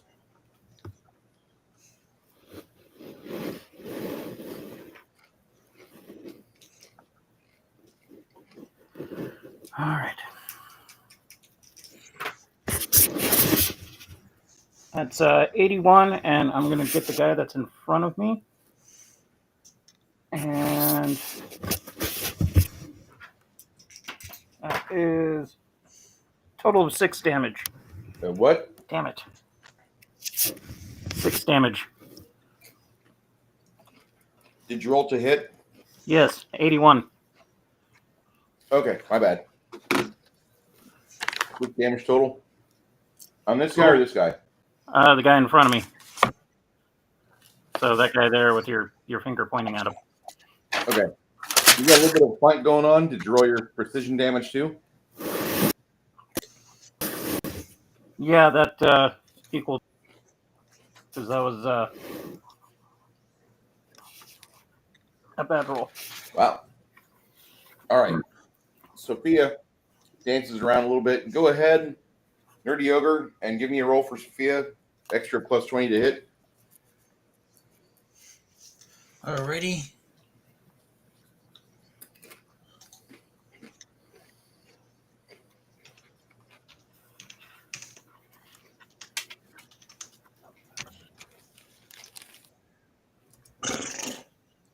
$25. Damn it.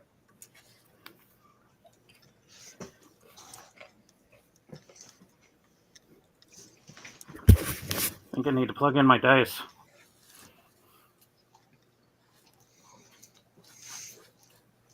You have those electronic dice that glow? Yes. I don't have those. I just have sucky dice, and I think they're low charge. If I put them in the microwave for 20 minutes, it might make them run better. Hey, Crafting, can you give me a die roll for the halfling as he tries to stab at this guy Sure. for having a knife off? Ooh. See here. What was his bonuses? Right now, he's got a bonus of plus 20 to hit. That's nice. 80 even. D4 and a D6, please. I'm loving how my dice are rolling tonight, but I'm desperately scared of next game. Is that my really not? Oh, great! Like now, like I said, I'm getting scared. my dice seem to swing heavily back and forth with each game. Mm-hmm. Notice this. All right. Yep, it'd be like 11 that. points of damage. Obviously, he didn't wait long enough for the Cure Light Wounds to take a full effect. He cripples down the halfling, jams his dagger into his Achilles, and then slices it open all the way over across the foot. Ow. The little halfling friend is quite the vicious little shit.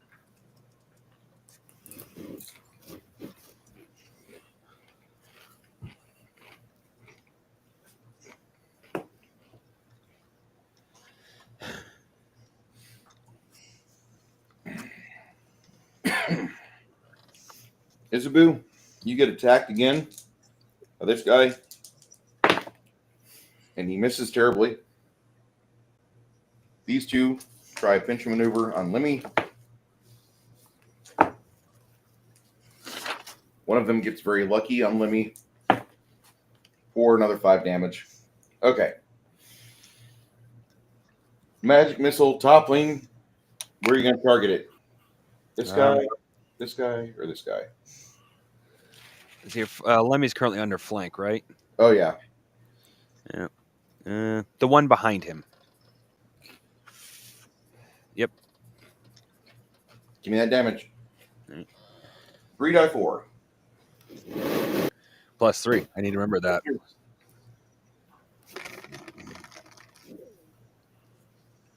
Ooh. If only the die fours were a little bit more round. Yeah.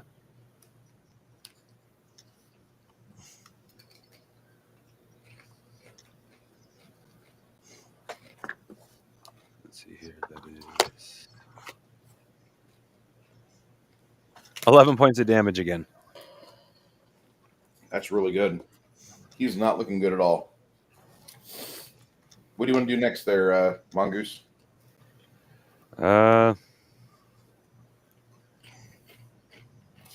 Probably best to do another toppling magic missile. Oh, wait. Roll your D percentile. Okay. Add 40% to that. All right. 128. You knock him on his ass. Good job. I'm going to roll all zeros next game. Even on the D4s. Lemmy, you've got a guy that's knocked off his feet.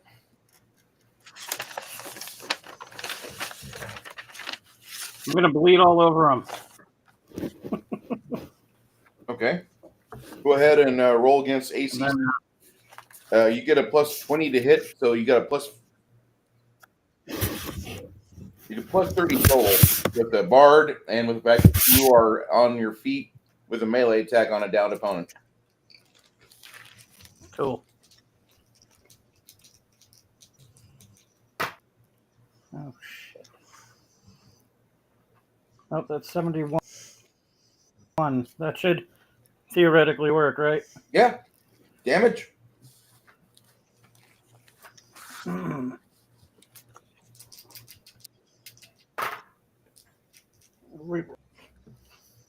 Oh.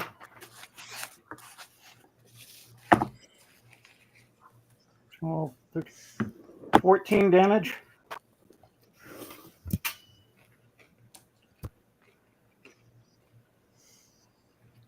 That is a winning number. Yay. He's bleeding out.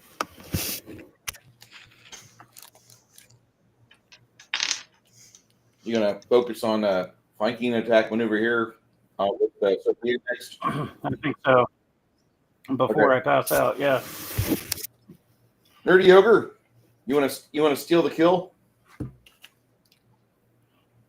It's your initiative here. Yeah.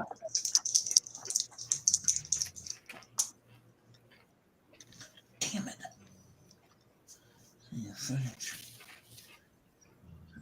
78. 88. Damn it. 88 to hit. 88 to hit.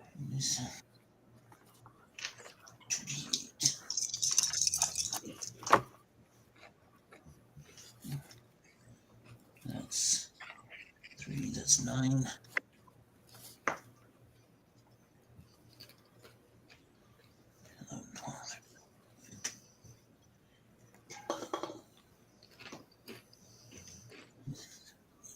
$18 damage.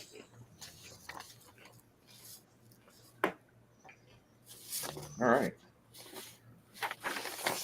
Before he can turn and run away, Dirty Ogre cuts him down. And then at the very end, there's only one. The two archers, Joshua and David, go ahead. Give me 2 hit rolls with a plus 35. Plus 35. All right.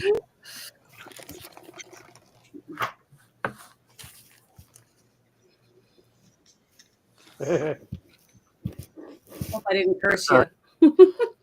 That's 74. 91. Damage is a D12. Add 3.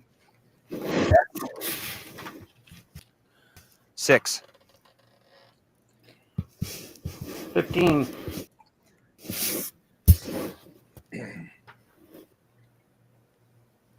Heavy. I gotta weigh that.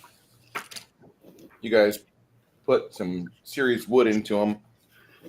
He's there gurgling right in front of Isabu. Isabu, what do you want to do? Well, I guess I'll stick the sword into his heart since he's on the ground. Okay. Stick them in Him the out. Do I need to roll for that? No. Thank goodness. So say I wouldn't be able to even stab him.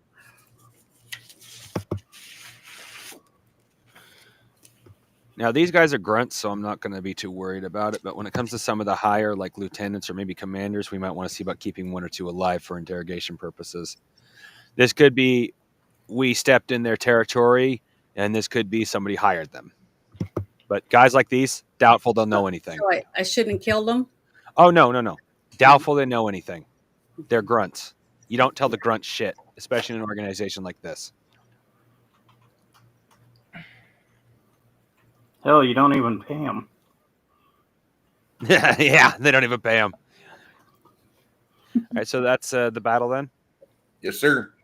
All right, So I'm going to go over to that treasure chest and I'm going to see what's in it. I see a treasure chest over there. Janet? I think I'm going to sit down and go to sleep. Oh, I need to heal? Isabu, Mm-hmm. as you walk over to the treasure chest, you can hear the blood dripping out of Lemmy. Oh, okay. I'll go over and do a healing spell on him. Is it Akira Kurosawa style? I didn't realize anybody had gotten really hurt. Just a flesh wound. That's what it always is on you. All right, can we take a quick break? I want to see about getting something to eat. Go ahead. Let's see. I'm trying to find it real quick. Give me a second. I know I have it.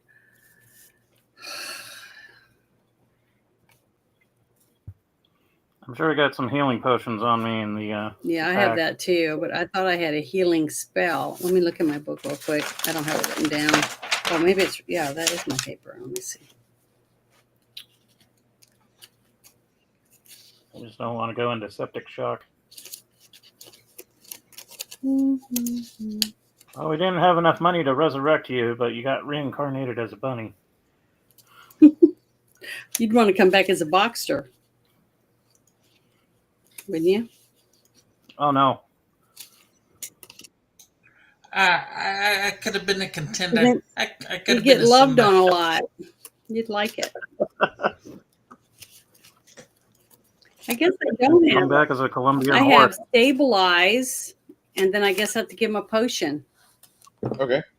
So I'm going to do stabilize on him. Let me see what it says to do for that. While you guys are doing all that technical stuff, I'm going to go talk to a man about a horse. He's not wearing a turtle shirt. Just kidding. Let's Sorry see. about the crunching sound in the background. That's the chips and salsa. I needed food. Trying to find it. I got it labeled. Oh, there it is. It says, the light's not good enough in here. Okay, now the screen's brighter.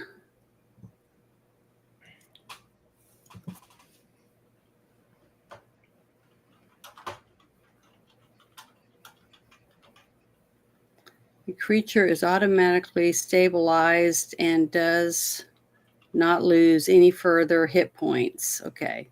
Oh, I don't need to use that on him then. I'll just give him two healing potions. Oh, that's awesome. Because that's for someone who's below -1, it says. Mm-hmm. So he's not below -1, is he? He's hurt, but not that way. Okay, so I'm gonna give him. I've got 6. Hey, what if I do a channel positive energy and then give him a potion?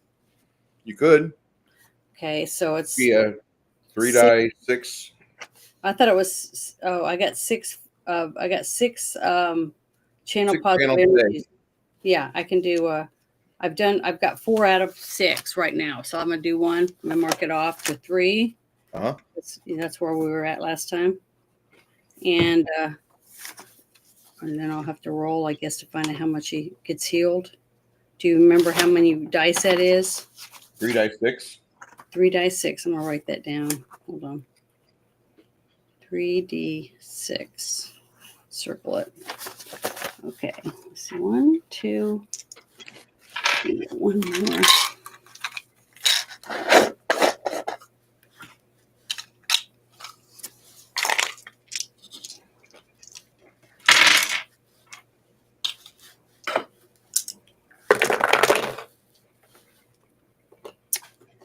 Okay, 11. So when he gets back, make sure we give him 11, and then he can have a healing potion.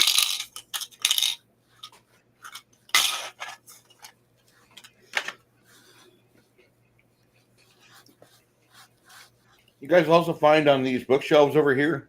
Mm-hmm. Yeah. You find 3 books that don't fall apart. It's a history of Macobert, one of the heroes of the realm from hundreds of years ago. Macklebird. Macobert. Macklebird. Macobert. Is he a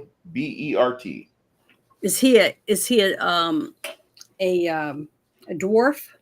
Nope. He's an ancient human king. Okay, I'm gonna write that down one more time. What was his name again? One more time. Macobert. Macobert. Wow. That is a huge ass. Good God. What the hell happened to her? She's had implants, I'm sure. There's no way. That's not a normal butt. No. Right. And why a man would think that's attractive, I have no idea. I didn't say that. Her butt looks attractive, but see how it's shaped? Yes. It's an hourglass shape. That's what she's supposed to have. It doesn't just protrude out. See, that doesn't look normal. Mm-mm. Now that looks normal. I remember this one guy, he was going goo goo gaga over this one girl. He said she was the hottest blonde he'd ever seen. I just turned 18 years old, and I was doing I modeled bathing suits on the beach in Florida for a little bit. And I would go and, trade suits out or whatever. And she was just playing volleyball on the beach. She was a friend of another friend of mine. And he was like, she's so hot, she's gorgeous, blah, blah, blah. And he started dating her. And then we were on the beach another day, and he was bragging about her, how he's so proud to have a natural blonde as a girlfriend. I go, I've seen her naked. She ain't no natural blonde. It was hilarious, and I embarrassed him in front of all his friends. Her hair is not blonde. She is not natural blonde, buddy. I hate to tell you that.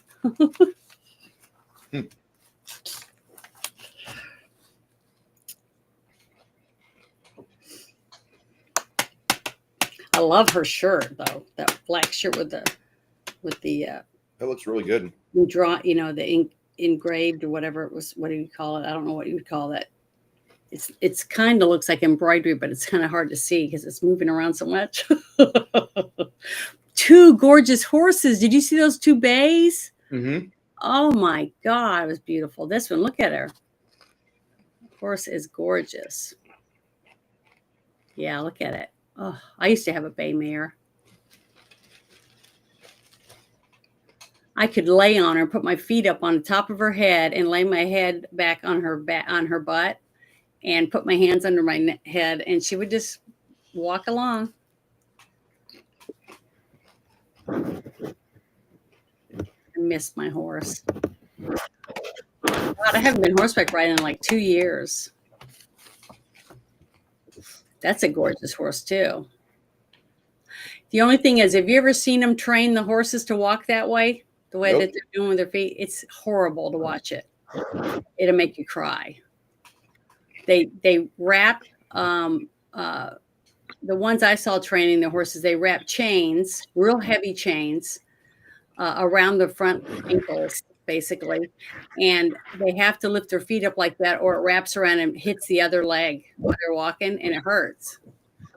So they get to where they lift their feet up like that so that they don't sling the chain into the other leg. That makes sense, but that's terrible. I know, but that's exactly what they do. My grandpa used to shoe horses, and he wasn't rich or anything. But if somebody came and asked them to shoe their horses, and they were undernourished horses, or they were not treated well, my grandpa would get on to them and said, "I'm going to shoe your horses this time, but if you bring them back and they look this bad, I'm gonna report you." That's what he told them. As it should be. So, and that's how I got my horse. She was pretty much starved to death and so wormy and stuff. Her mother had died, that the guy let me have the horse, and my grandpa shoot his horses for free so that I could get her. She was beautiful, like that bay right there. Beautiful horse. That's a Let me, you got 11 hit points back, and you guys find 7 potions of mana on the bookshelf. Each one has 12 mana points in it. Well, I did you tell him I rolled a what was it? 11. Oh, yeah, 11. Did you put that on your health? I am now. Okay, put it on your health. And do you still need a potion or another channel? I've got a potion. I can handle the rest. Let's go. Well, that's from one of my channel, Positive Energy. Anybody else need it? Some lava. The soap. I could use that. I'm despite my running into battle like a madman. Yeah. Do you need it? No, actually managed to luck out. I did not get hit once. Well, I was lucky. I stumbled around with my sword. I didn't get killed. Yeah. Wow, look at her. Holy moly. It's amazing the horse can keep her up there.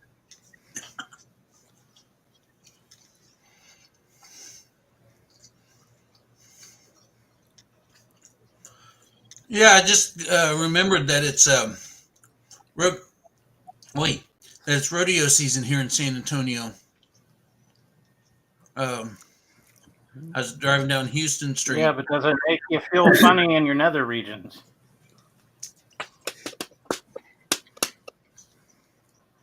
I was driving down Houston, and I saw there were a lot of Ooh, I love her cattle hat. drives. We've got the rodeo going on right now in town here. Yeah. Out here towards China Grove, there's a area where a lot of people keep their horses in that during the rodeo season. You see a lot of people, the I don't see any chaps. I don't see a lot of people wearing chaps. I don't see anybody wearing chaps. Don't they wear chaps anymore? Chaps are more to protect your thighs from like brambles and brush. So if you're going to be riding through, a lot of wilderness where there's high brush and that, then yeah, you'd be wearing chaps. Yeah, but they're doing a display. A lot of them are decked out to the nines. Basically, you'd think they'd want to wear chaps because it looks good. No. And have if you're mending fences or frequenting certain types of bars, that's when you wear your chaps. I'd wear chaps if I was doing that show. The girls, oh, she's smart. She's got a padded saddle. She had some sheepskin underneath her ass. Oh. There's a lot of skinny ones out there. Columbia does not always have the thick asses that me and Connell so enjoy to watch. Yeah, that's more like Brazil.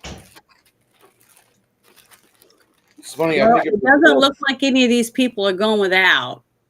All these people have some meat on them, so they're not poor.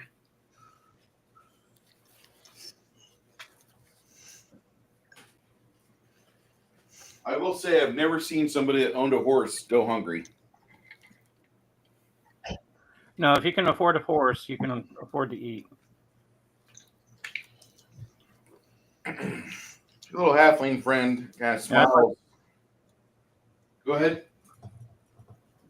I was just gonna say, like, if I was like MJ and had giraffe money, that would be like pinnacle money right there.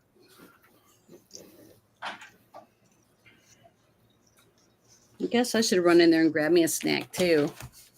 Something else. I don't know what. Let's see what there is.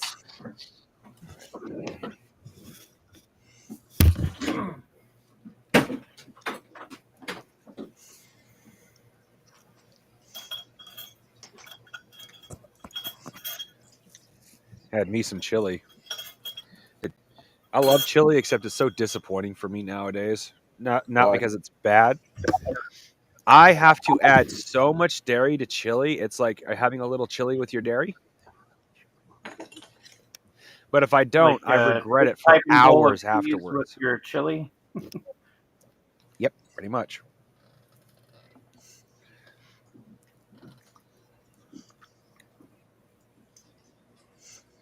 I mean, technically, I don't actually put that much in, but it certainly feels like it.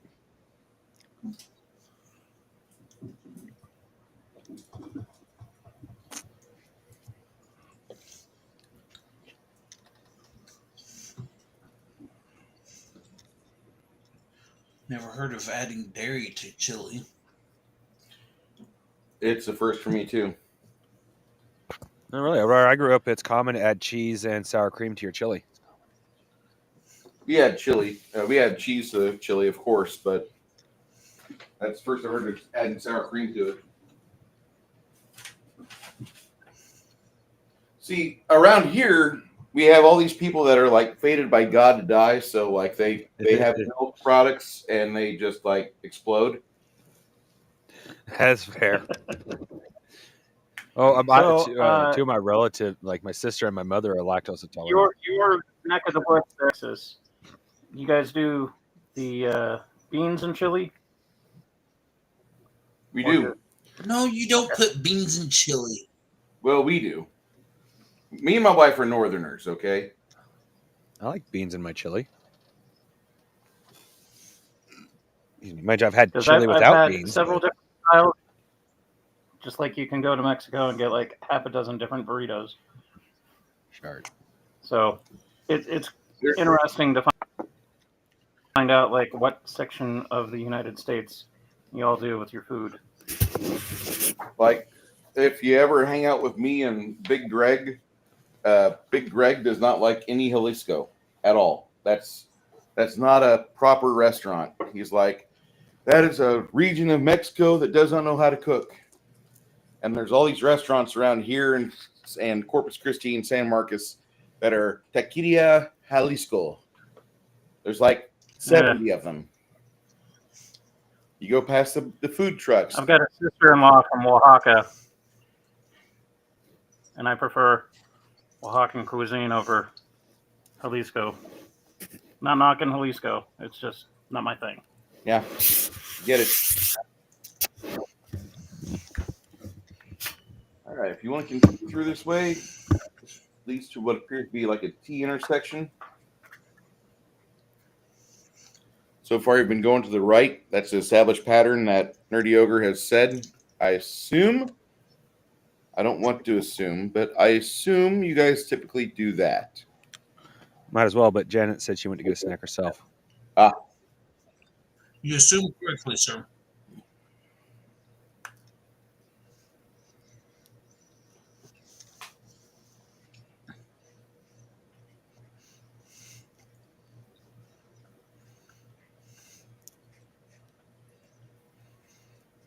Not a very big room here, but looks like a little guard room. Has a few extra cloaks in it.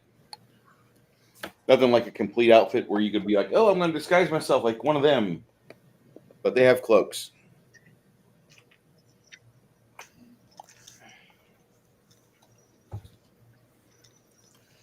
Are they nice cloaks?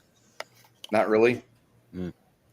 If you look at them closely, if you cast like Repel Vermin, it like completely will empty all the bugs onto you. No. I'm not saying that this is a poorly maintained set of clothing, but nobody has loved these in a while. And when you pick it up, you can feel like there's some things crawling on your hand now. Great. Okay. Stinky bed bugs. Oh my. Wash your hands off, you'll be fine. Somebody want to cast fireball in this room? Seriously. I didn't ask how big the room was. I said cast fireball. You see like numerous empty bottles, a small card table. The table is sized for a halfling or gnome.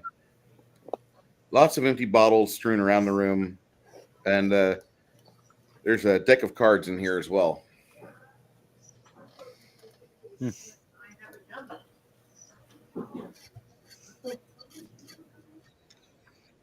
Well, unless somebody wants to like look for a secret door. That's kind of funny you say that. We do have There a mom-school woman in a black dress. Well, better than a woman in a red dress. I thought it was a green dress.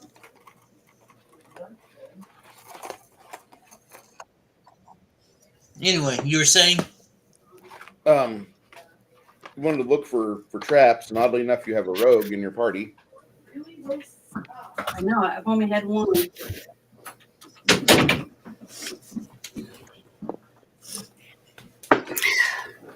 Sorry, Janet, we all died. Welcome back. Oh, I'm back. I'm sorry. I found me some Starburst, some sunflower kernels, the roasted ones, and then I got me 2 bags of trail mix and then a whole bowl of black olives.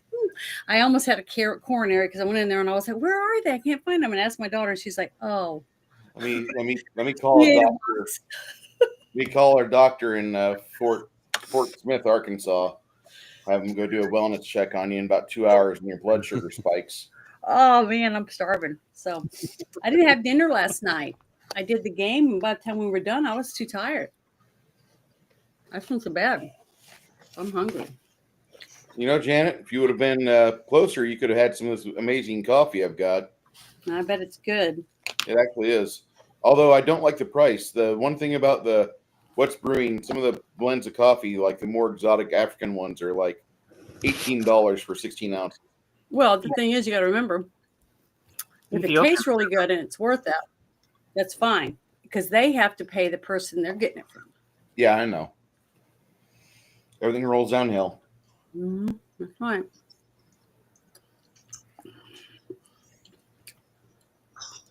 Oh, I see Jeremy's in here. Hi, Soy Boys, Jeremy. Yo, what's up? I love olives. So, sorry. Go ahead. But you want to hear something weird? Apparently, for at least what we're understanding is weird for most Southerners. Where I grew up, we put olives on our tacos. I do too. Really? Mm-hmm. Most of the time, I hear some Southerners like, "That's so weird." My mom would also put, depending on which, she called it Tex-Mex. Okay, she'd have tacos, everything for tacos, sour cream, tomatoes, onions, everything all cut up, in their little dishes, and then she'd have guacamole and sour cream, and then the meat. But then you could also put in, it was the red beans and rice. She'd have it in another dish, and lettuce, and then the cheese. So you put whatever one of those things in there you wanted, and it was pretty good. It was a good variety of it. And then black olives and green olive slices, not whole ones, just sliced ones. Delicious. Miami, we call them hot dogs. Hot dogs. That's a joke from a movie I want to eventually have you guys see. Yeah, I want to put On the taco, right? what? If not, my friend's family would Mhm. make tacos. You know, get your seasoning packet, your ground beef, lettuce, tomato, cheese, sour cream.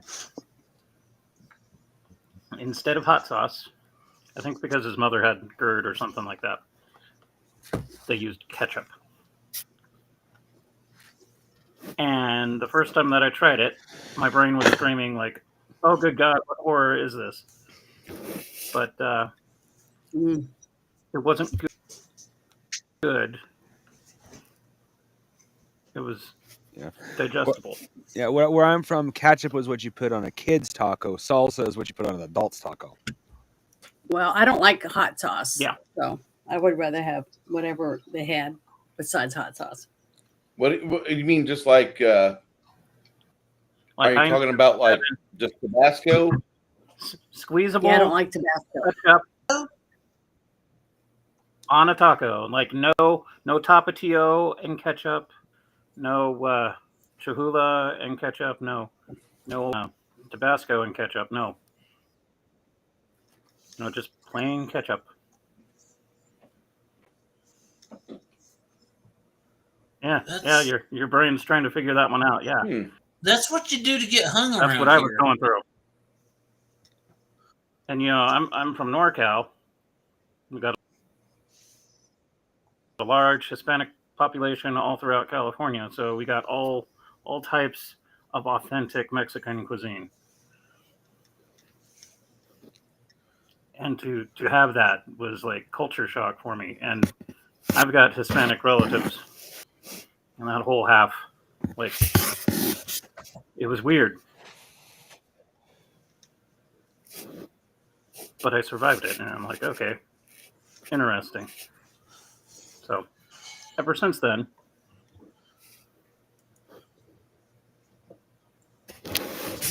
just kind of figure out like, oh, hey, how do you do this? Or what's your favorite topping on that? And see how crazy or culturally adjacent stuff is.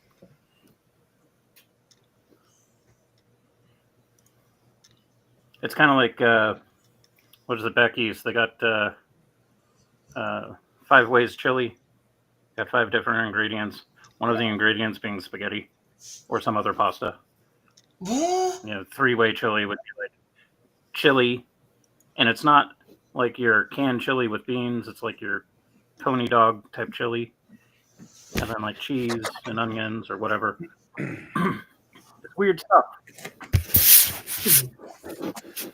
So, Bruce, this room is filled with bugs. What kind of bugs are they? Just nasty little creepy crawlies. Creepy crawly, like little German bugs, like fleas in cloaks. Fleas, roaches, head lice. Why are we going in there then? Because we just discovered that's what's Why in this aren't we room. new? Oh, we walked in and they started jumping on us.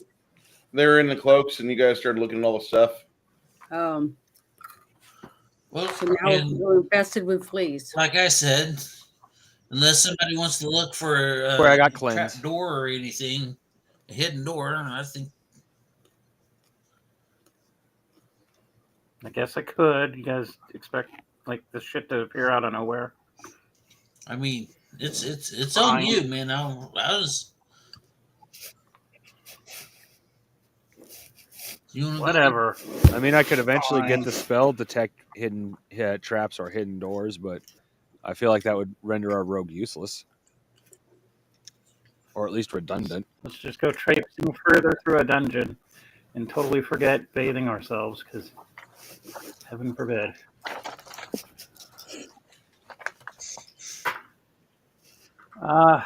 Shit. I rolled a 35. Do I see anything? Not really.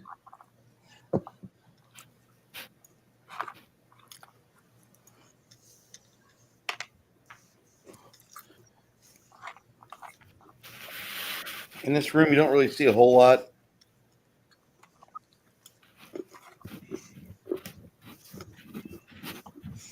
Besides infestation. Yeah, that's about it. Ooh, let's get out of here then. That's my vote. I'm not going to complain. So we turn around and head back down the other end of the hall.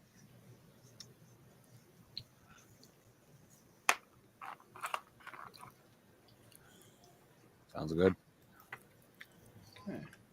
And try not to bring as a few fleas with us as we can. Well, I have the spell. I think it's called Cleanse. I intend to cast that on all of us after we get out of here. I'd appreciate it.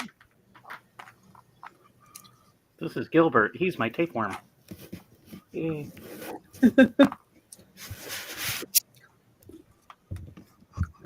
Was that Fry's tapeworm?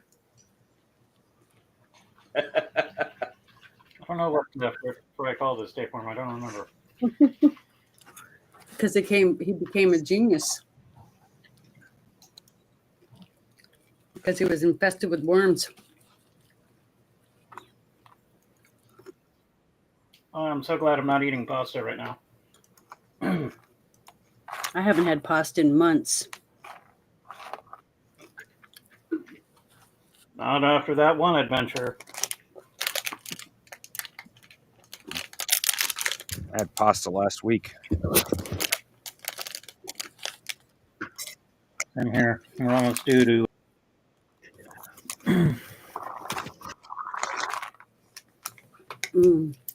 Yeah, for chorizo, steak, and eggs.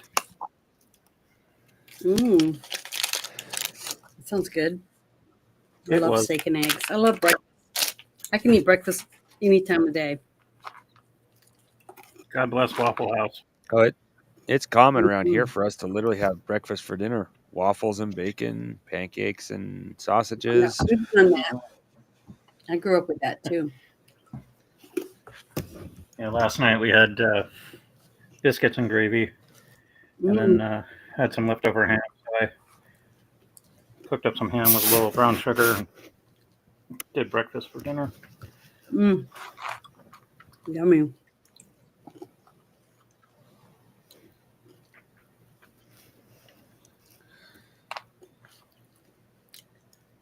So, Bruce, what are you whipping up for us? Oh.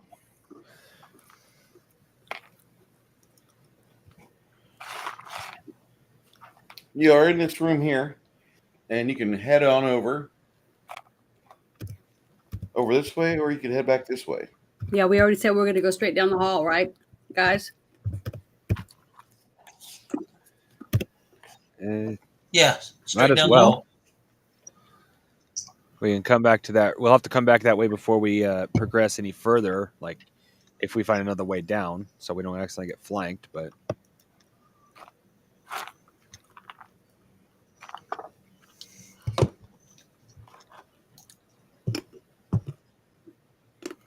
All right. Well, you start heading down the hallway. As you do, you start hearing some things down the hall.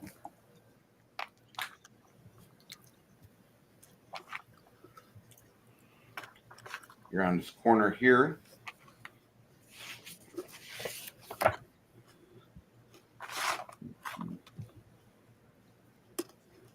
Widens out a little bit. It's probably about 20 or so odd feet wide. Okay.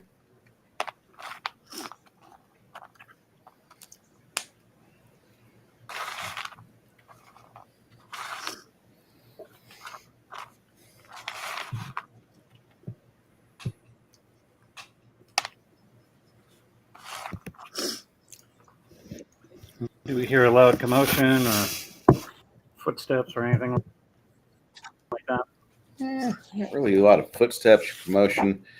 Further noises from beyond this room, but it's a soft ambient glow. You have some stone tiles. There's letters and unrecognizable icons cover most of the floor. Big slab of marble set in the wall bearing an inscription.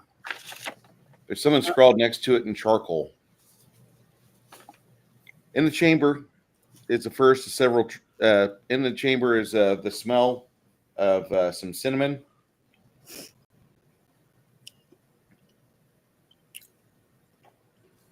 Sounds like we're getting close to an altar room or something to me. Some of you see the things on the floor on every tile. They're from Dwarven or Westerling. Some of them are written in the high script of like the celestial style flair.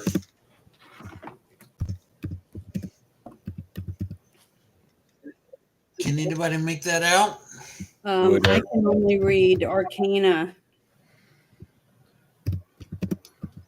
There's 4 lines of text in some sort of ancient Dethic style of runic lore. I don't suppose read magic would help. Not really read magic. You have to comprehend languages, it would. Yeah, that's what I figured. And it says knowledge of religion, planes, nobility, history, and arcana. That's all mine says. Is it any of that going to help me with what we're looking at? Probably not as much as you want it to. Okay. Your description of cinnamon as one of the scents made me think of Butthole Surfer's song Pepper. And I haven't heard that since like high school. Well, to me, cinnamon is something sometimes used in rituals too with gods or goddesses and stuff. So that's why I was gonna. My first thought when Bruce said cinnamon was the spice. Tang. He who controls the Tang controls the universe.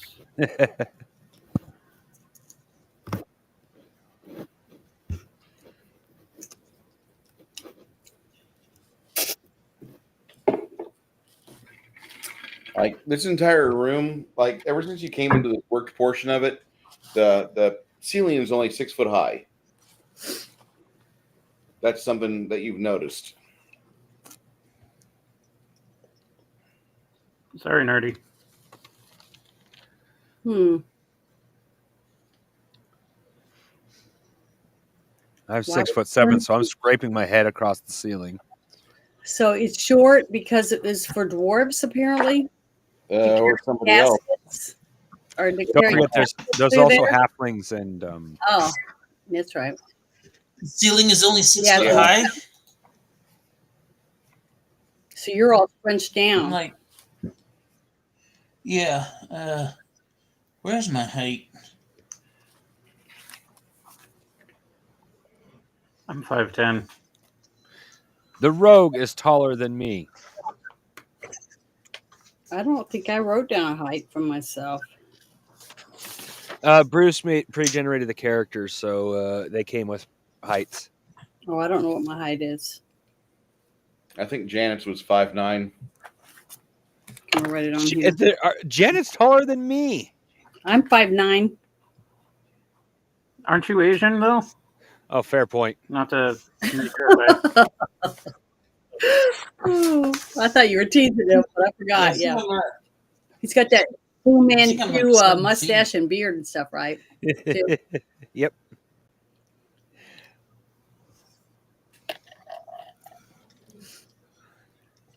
So are you more Kwai Chang Jin or Chang Sung? I don't know. So, Nerdy, you were going to say something? Oh, I was just, are we going to squeeze through, or are we going to double back and go the other way? Well, it sounds like we might get into another fight. If we go this way? Do we want to get into another fight, or do we want to continue just exploring for the moment? It's going to be hard for us to fight if we get stuck in this room because somebody comes in from the other side or behind us in a room where half of you guys can't even swing your sword because you're too tall. So I'd rather not be in this room. So we have to go back through the area where we get eat up by fleas and stuff, I guess. Oh, no, the other way we have is in the cave. prop myself up against the ceiling to see if I can hear anything above us. Okay. As you do that, you notice that like you're looking down, and some of these tiles just don't look right. You recognize like a couple of them, but their alphabets are like Westerling or other languages you've seen before. You don't really feel that bad about. Like, okay, I think I can decipher this. Uh, a lot of the ones that are written with some sort of like demonic flair, like you notice that like there's just something about that specific floor tile that doesn't look right. I think we should get out of this room. It might squish us flat. No, you don't. You don't. He doesn't. He's not detecting like a moving walls or anything. He's just like there's something wrong with it. Like there's a certain point, and then the fact that you've got this script on the wall that you can't really read too well. Yeah, Janet, it wasn't he detected a trap. It was after he got up higher, he got a different perspective. Mm-hmm. Actually, he is detecting a trap. Oh, he is? Yeah, there's something wrong here. Like some of these, and he leans down. You notice he gets on the floor, lays down flat, starts tapping one of the floor tiles, and it falls. The floor tile itself falls into a pit below the floor. It's like, oh wow. It's a collapsible floor. Yeah. Bring a torch to Lemmy, and he starts like investigating. He puts the torch down under the floor through the hole in the floor, and he sees where the supports are at. And so over the next 10 minutes, he's there tapping with his sword, making parts of the floor just fall away.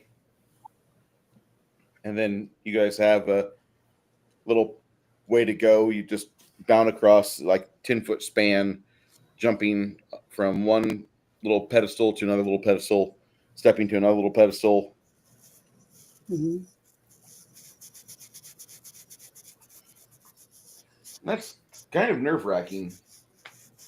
Kind of scary. Yeah, you guys are So are we leaving the room, or damn are we going back? Are we going all the way through it, guys? Go all the way through it. You guys should be easy to make it over.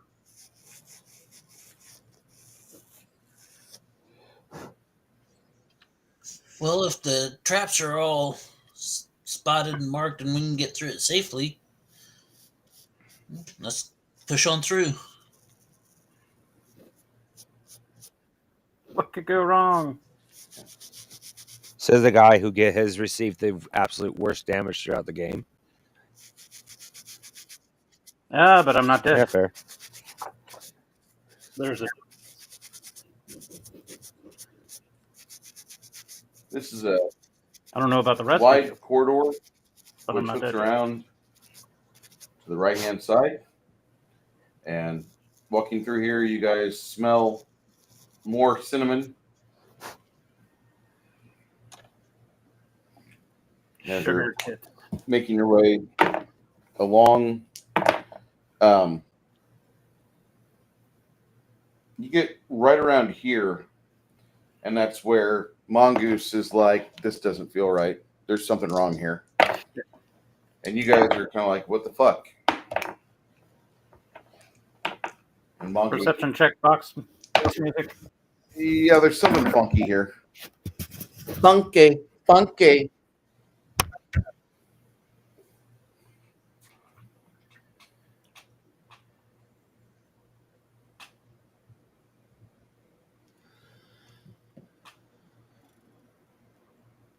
God damn it. Exciting.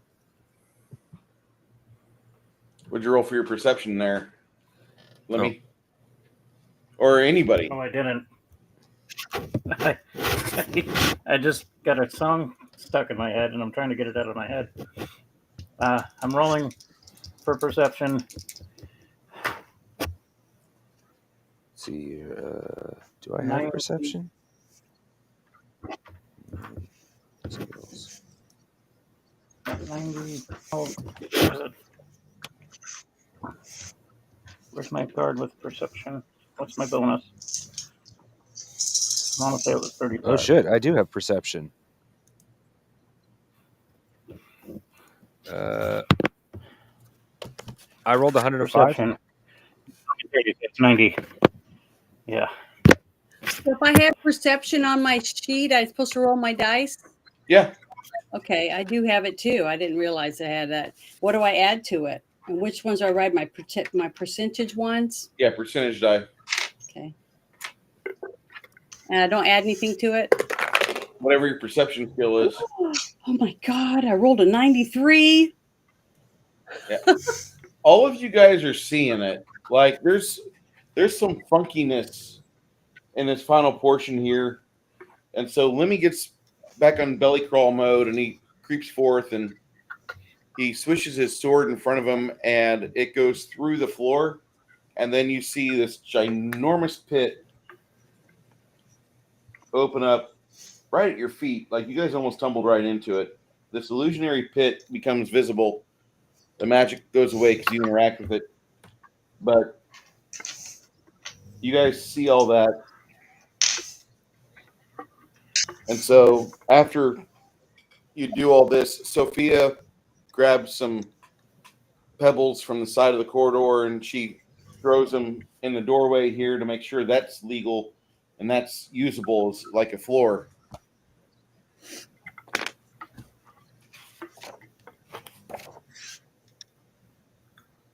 She's pretty happy about that. Between Sophia and Lemmy, they vault across and set up a simple rope that if you guys want to try to use a rope to help steady yourself across, but you guys should be able to jump 10 feet. Don't roll under a 5 on your deep percentile, and you can do it. So just do my percentile again. See what I get? Yeah, don't roll under 5. I don't believe I rolled a 99. All right. What happened? I can't believe I rolled that well. Well, it's definitely not under 5. That's good. I got a 10. That's still good. Jump I had across, the barely midway land on the other side and do 55. that whole flailing arms. Well, you are a lot bigger than and less agile than we are. So Yeah, when you're trying to jump across a 10-foot span on 6-foot high room, you know, it's understandable.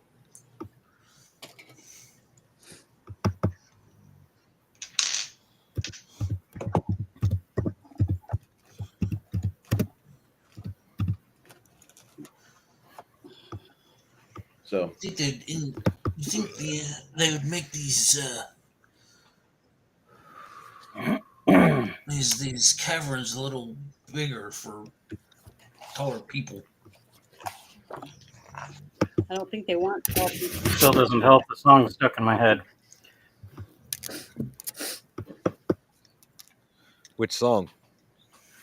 Cantaloupe, parentheses, Flip Fantasia. The funky bitty bitty bop, and it was playing incessantly on MTV before they stopped doing music videos. I love how that's the bar of entry, the barrier of entry is like that was like before they quit playing music videos. It's like anybody from Generation X right there. That's 14 years of my life.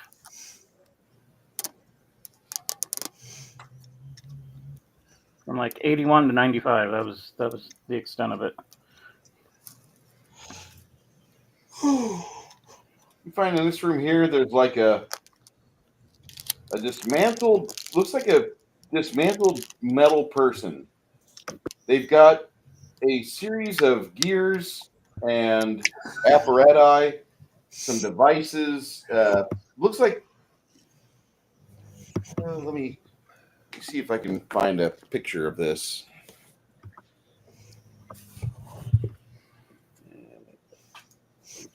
Well, you have my attention. Yeah.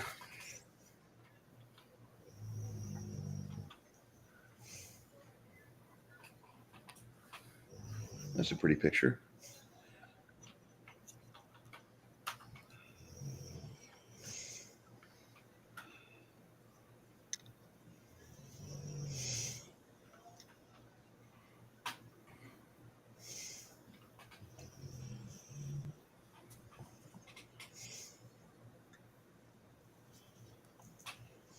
It looks kind of like a broken version of what I'm about to show you.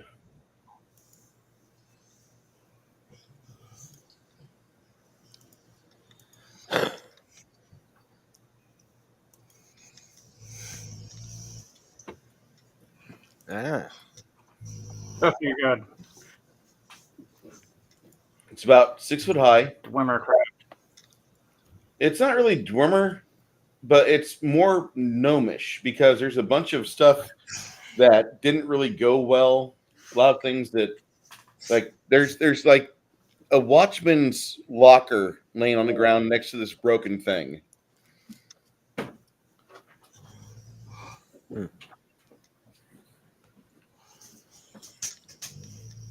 So instead of magical steam, it could have like demon core in it, and we'll all Yeah. get irradiated. That's what we're fighting? Nope, not fighting it. It's laying on the ground in pieces. Oh, somebody else was fighting it. No, they were disassembling it or trying to repair it or something. Okay. Well, They bought it on none of us Temu. know They how to couldn't repair figure this it thing. out.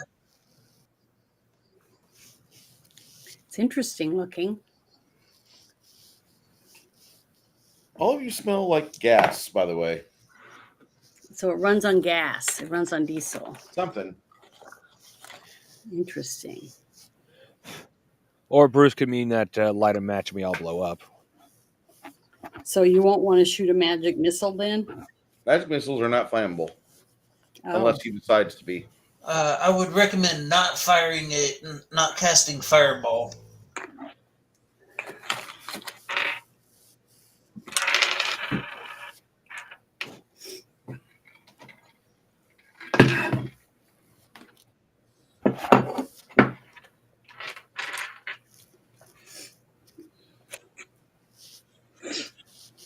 So that's what you see, broken up on the ground. Have any of us ever seen one of those before? Nope. Do we think it's from another dimension? Or do we think that these people were building it? I mean, our thought process on that. Let's go poke it. You can. Go for it. Is his eyeballs made of jewels? Are they worth it? I wish I had like a bag of holes. Just put the whole sack around it. Take it home. Study. Yeah, I don't have any. I don't have a praise, so I can't tell you how much it's worth or anything. Where's the Kelly's Blue Book on this thing? It's got to be worth something. I mean, that's a lot of brass and copper there.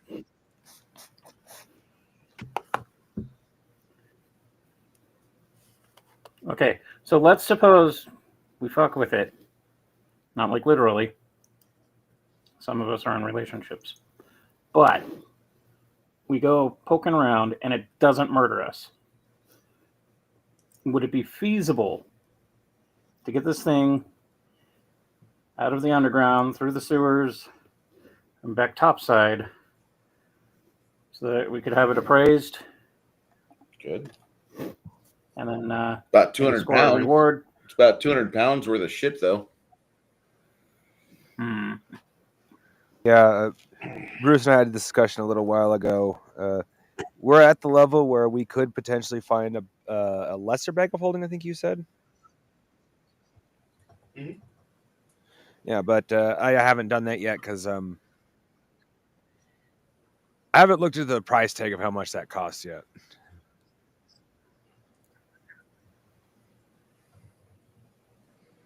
And I do have to consider what money I spend versus what I spend on my settlement, I should say.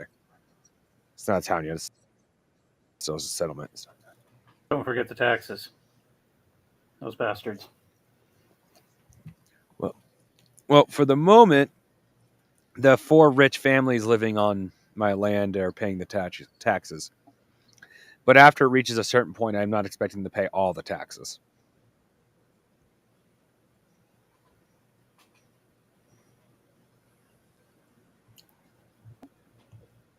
So what do y'all want to do with this thing? We take a couple of pieces and mosey on out of here? Well, it's not like we can take it back and pile it up. Trying to take that back through all the shit we just went through would be next Well, to is there impossible. anything on it that you could take so that when we take it back to the city, we can ask around if anybody's seen anything like it? Probably, but I also just forgot I have floating disc. Oh, so you could put it on the floating disc and carry it out. Probably. So Seriously. do you want to try that? Well, maybe once we figure out what's going on. Like, we don't want to be carrying that around and then all of a sudden we get in another fight. Well, I recommend that we take a piece of it or something, like part of its hand or its eyeball or something, put it in one of our bags and take it with us just in case we don't get to come back to take it up with us. Not a bad You know idea. what I mean? Just so we can, Yeah, if we can't take the whole thing, at least we can take part of it, yeah. prevent whatever they were trying to do with it, That's what I would and do. make some money on the side.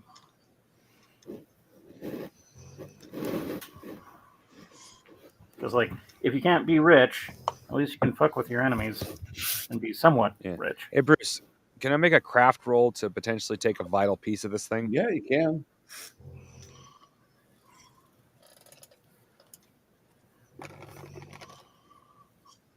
Uh,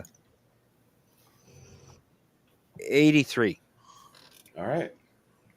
You pull off the actuator on the right hand arm all the way down to the elbow joint. It's about 15 pounds. Nice.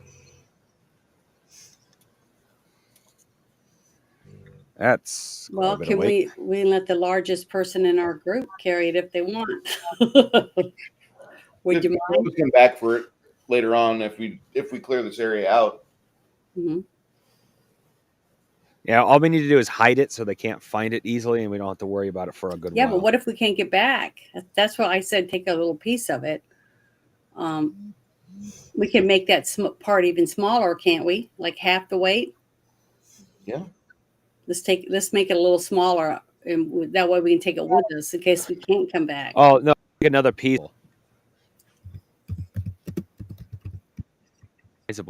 What I took was vital, so they can't get it working again. Okay, it doesn't matter what part we have as long as we can go back and show them the piece and tell them what it looked like, and ask around and see if anybody else knows where it could have came from to help us know what we're up against. That's all.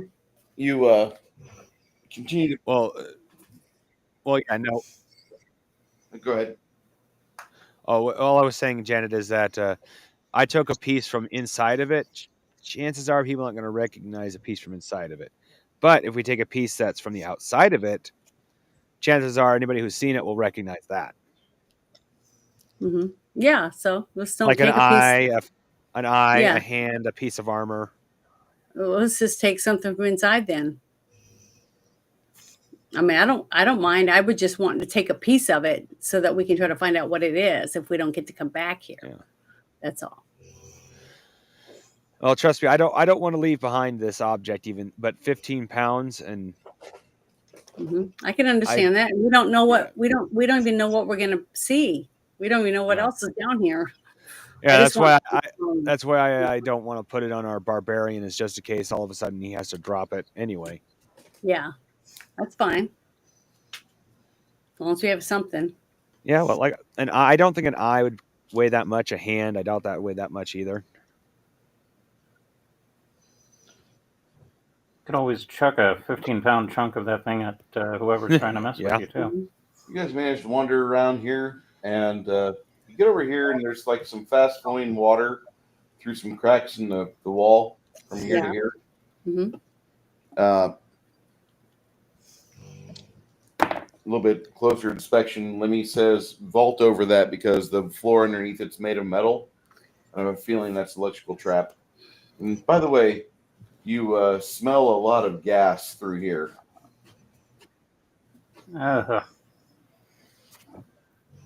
Damn. Sneaky. Which means it could be others. Because if that thing ran on gas, it means there could be others that are rolling around. Flammable gas and electrical spark. Mm-hmm. I didn't make them. It makes fire. Fire burns. The room goes up in flames. If you're lucky, you land in the water. We'd all be singing "The Roof is on Fire." Fire it up. Fire it up.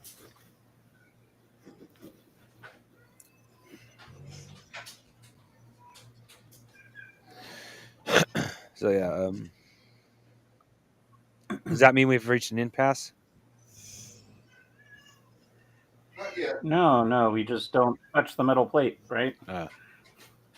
All right, we can vault over that. Okay. Hopefully.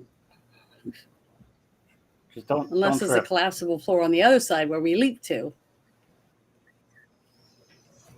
I hope there isn't. They have to be traps that those guys making them can get through too. Otherwise, there'd be no point in having them. They got short, stubby legs. When you get into this room here, it's like a coat room of sorts. So some double doors there, and what looks to be like a very handsome man. Let me see if I can get a picture of this asshole. There we go. I hear a kitty. It sounds like a kitty. Sounds like a demon to me. Sounds like a what? A demon to me. Oh, I just thought I heard a kitty meowing. Was that your kitty? Oh yeah. No. A couple of people I know absolutely hate cats. So. Oh. I love kitties. I'm just allergic to them. I have to wash my hands and stuff when I'm done playing with them. Why am I not surprised about this? I mean, my allergies have just gotten worse as I've gotten older. But because I wasn't allergic, I had lots of. How did that happen? I don't know. How did this happen? Janet's allergic to this reality. She needs to go back to her own reality. I don't know. I've lived in lots of stuff. I've lived in Spokane, Washington. I've lived in Idaho. I've lived in Oklahoma, Texas, Arkansas, Louisiana, and Florida, Maine, New Hampshire. I've been everywhere, man. I've been everywhere. And I never had allergies where the ground froze, like in Idaho and in cold states. I never had really bad spring allergies or anything. But since I moved down the south is when I started getting allergies. So. Oh, and I've lived in Arizona. How was Arizona for you? I loved it. Except for the sandstorms, which weren't all the time, but I loved Arizona. Yeah. Beautiful. I love Nevada too. I don't know why my cousin had a home with a pool with all the sandstorms. Like, I understand the pool and the heat, but like having to clean the pool with all the sandstorms drive me nuts. They have electric covers now that you can buy that you just push a button or you crank it and you pull it out and cover it. When they know pretty much when they're coming. The big ones, they warn you and it gives you a little time to go out and cover it up. All right, so you see this character right here. Yeah. and he's sitting there Just up against. He's leaning up against like what appears to be just a chair that you'd use to get your shoes on. This is a coat room. A lot of the racks are empty. He's like, "What are you doing here? Seriously, what? Who the fuck are you? Why are you here? This is not where you belong."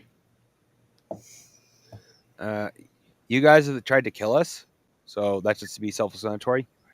Oh, I mean, yeah, we are the Ebon Union, but I mean, you guys kind of came in town, uh, fireballs blazing, and everybody and their sister got all hot and juicy for you. You have really no business being down here.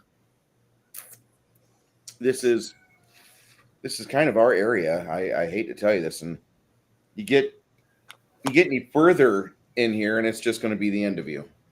So just take my parlay for what it is, and just turn around and retreat. This is not where we want to be. I don't really want to have to make you disappear. I've got an Oitug in the other room, and I can feed you into it pretty easily.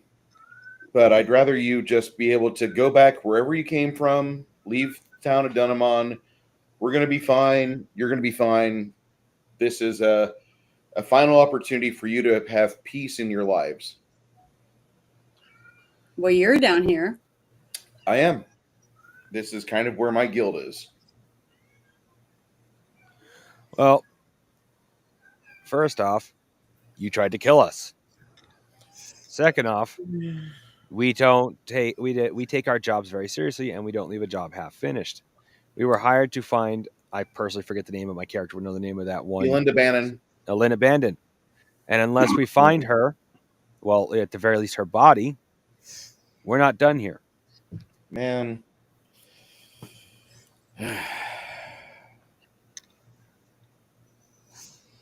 It really means that much to you, huh? Yes.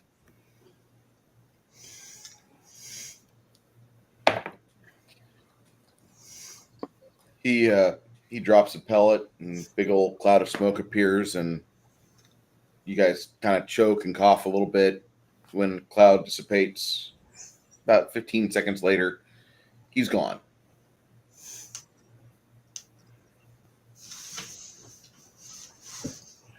So he's gonna bring the rat guys after us.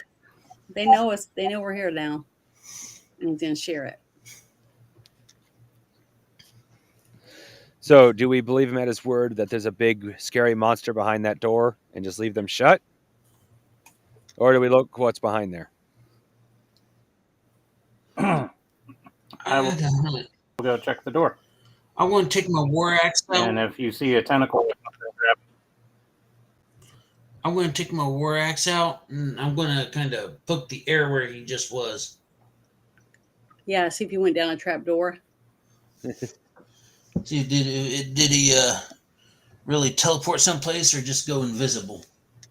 He's not there.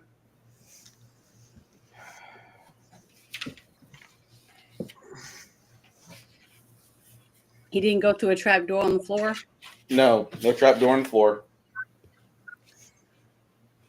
Well, the fact that he threw a pellet is what's interesting, because if he could just go to another dimension, he wouldn't need to do that. The optical illusion is what needs magical pellets and stuff. That's what's weird. it might be his shtick. Pocket sand, and then disappear. Seen that movie, Lone Wolf McQuade? Pouch of Yes. sand.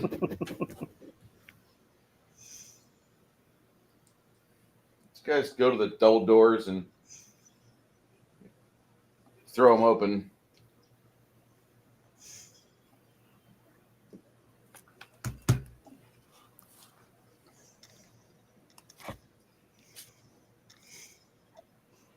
Quinn does a Inigo Morricone twang with his mandolin.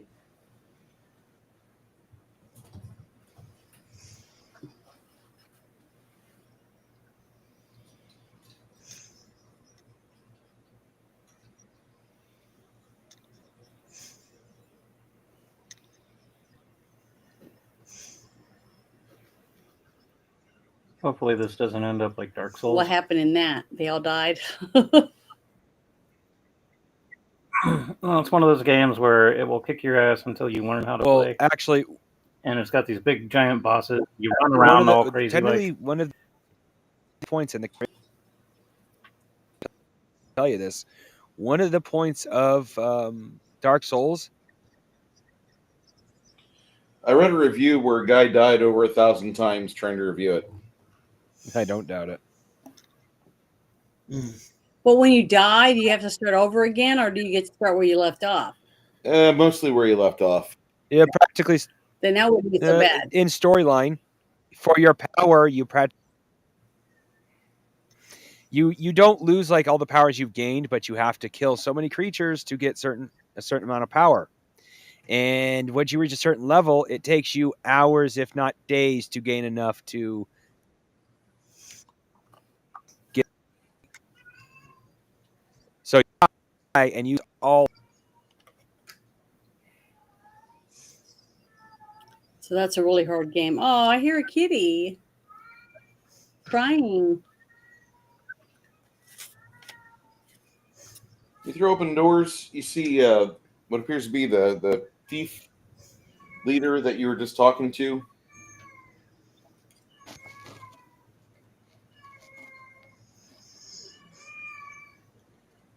Oh. Quinn does a down, down, down on his mandolin.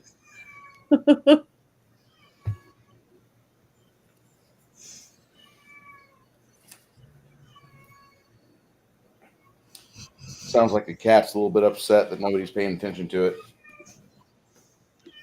blood and souls for my lord Ariok. Blood and souls.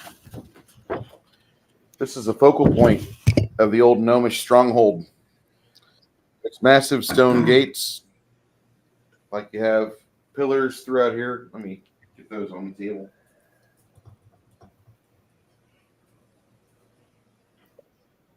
It's like Moria, but smaller.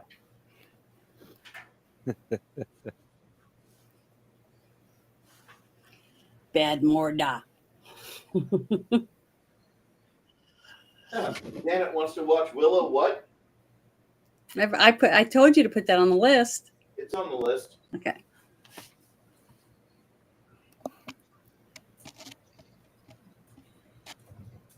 I'm sorry, Joanne Waitley, looking her finest? Absolutely. Yeah, her husband looked pretty good too.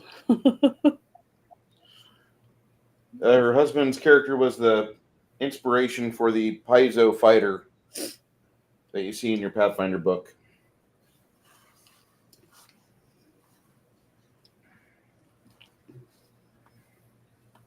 Mumbo jumbo. Go get me some eggs.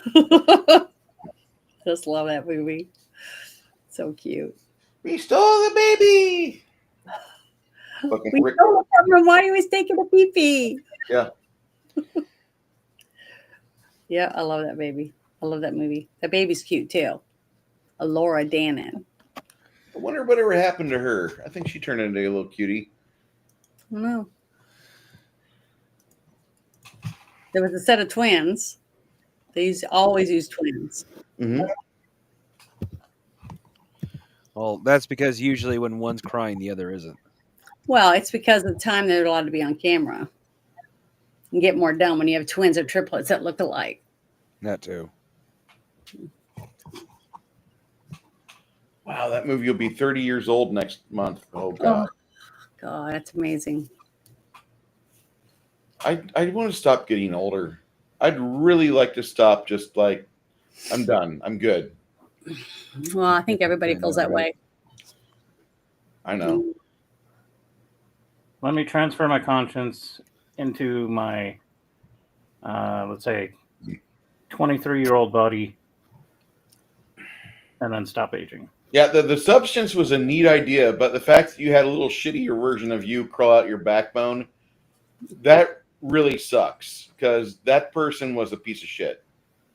Yeah. and Well, they always were. You were a piece of shit in the first place to want to be young again, and then you did it one time. That's I can understand it, but to keep doing it, then you really weren't any better than your younger self. You see what I mean?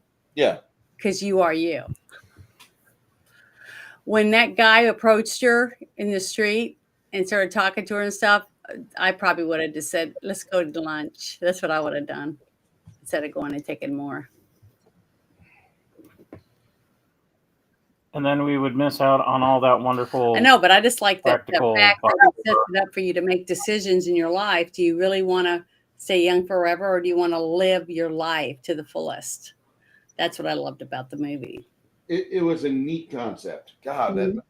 that movie makes more conversations. My boss and I talk about that film probably 1 hour a week.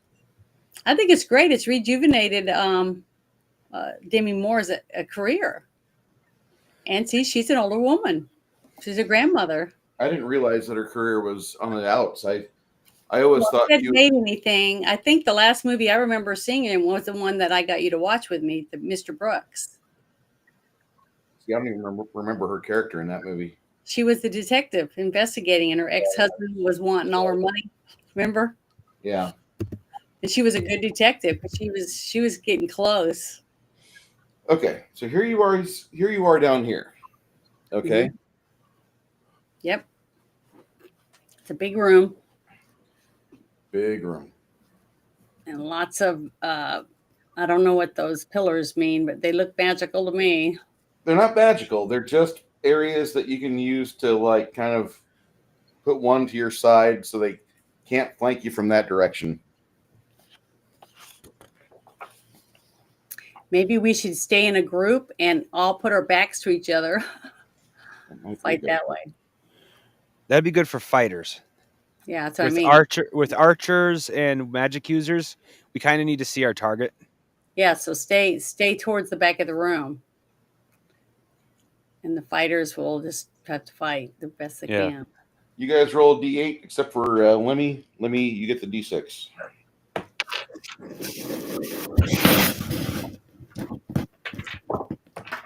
I'm going to get my D8. Where is it? There it is.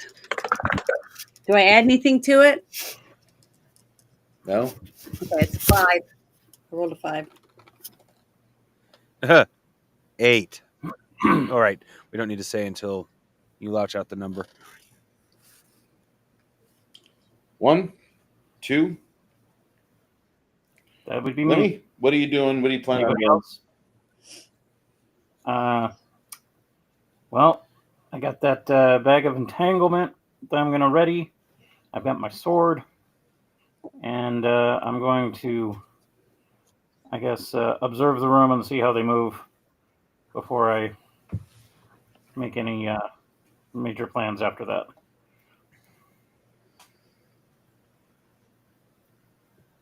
I noticed that there was a guy with a spear earlier. Spear checkers.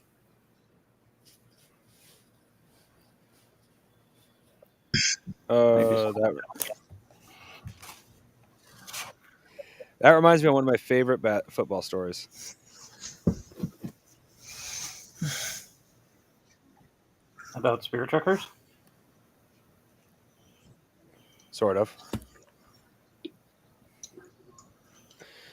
If Bruce will give me a moment.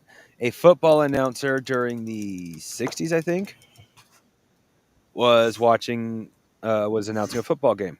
Football game. One of the football people get a hold of, or one of the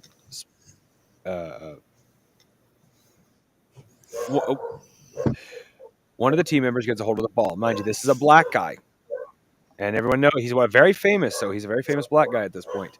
The announcer goes, "And such and such has the 30. Look at that spear chucker run." Sounds like Howard Cosell. Yeah. Wow, really? Yep. Yeah. He That's did Howard that Cosell. live on radio, I think. Howard Cosell. He said spear checker. He said, "Look at the monkey run."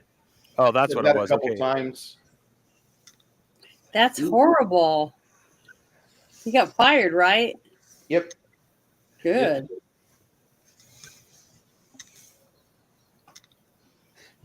Well, it's like that guy with the He kids must have show. wanted to get fired. Sorry. Go ahead. There was a guy. This is like back in the 50s, 60s, and he had a kid show. And he had like a little dummy, and all that. And they were going to commercial, and the director, is like, cut, and between the director saying cut, there's this the cameraman didn't shut off the camera right away, and he caught the guy, and he's like saying, "There, that ought to hold the little sons of bitches," and it was live. That was back when they did TV shows live. Yeah.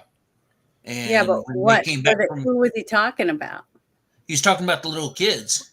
Oh, He was doing a kid show. yeah. It's the equivalent. It'd be the equivalent of hearing Mr. Rogers saying that ought to hold the sons of bitches. Yeah, I've seen And then they came outtakes back. from I've seen outtakes from Mr. Rogers where he's flipping the camera off and stuff like that. So, they did adult stuff backstage, I guess. Oh, when they came back from commercial break, he was not on that show. Oh. So yeah, I mean that's how quick they let him go. Did you see some of the outtakes from the making of American Werewolf in London? No. And then they had a couple of the actors, the director and that one actor that sounds like he was saying, "Calm down, Mr. Chesler," or whatever, Kessler.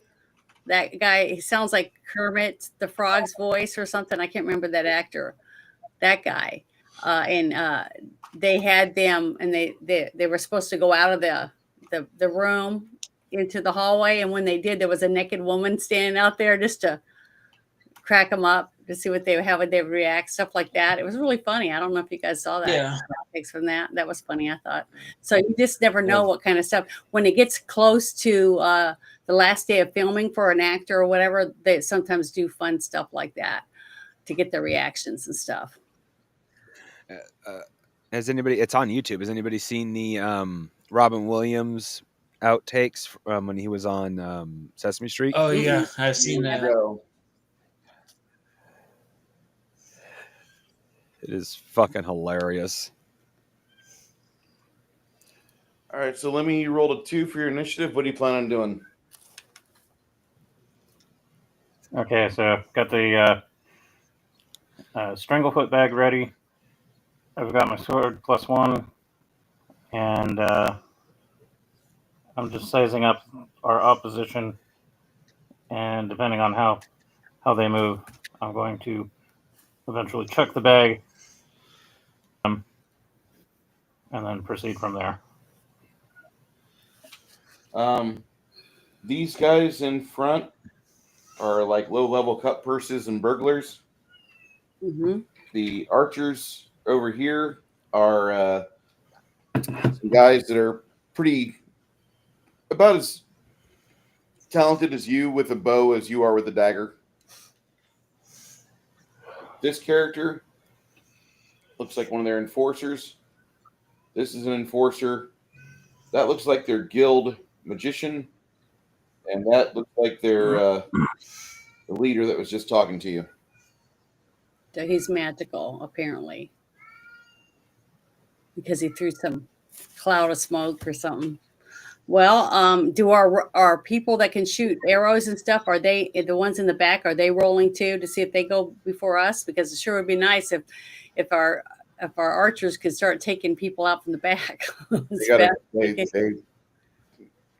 They came in same time as you, Janet. Okay. No, that's what I mean. In order that we're gonna. Six Nations. What are you gonna do with your character? It's still on 2.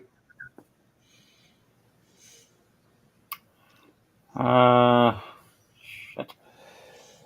I'm gonna maneuver towards one of the pillars because I got a feeling that arrows and magic are gonna go flying Mhm. hit.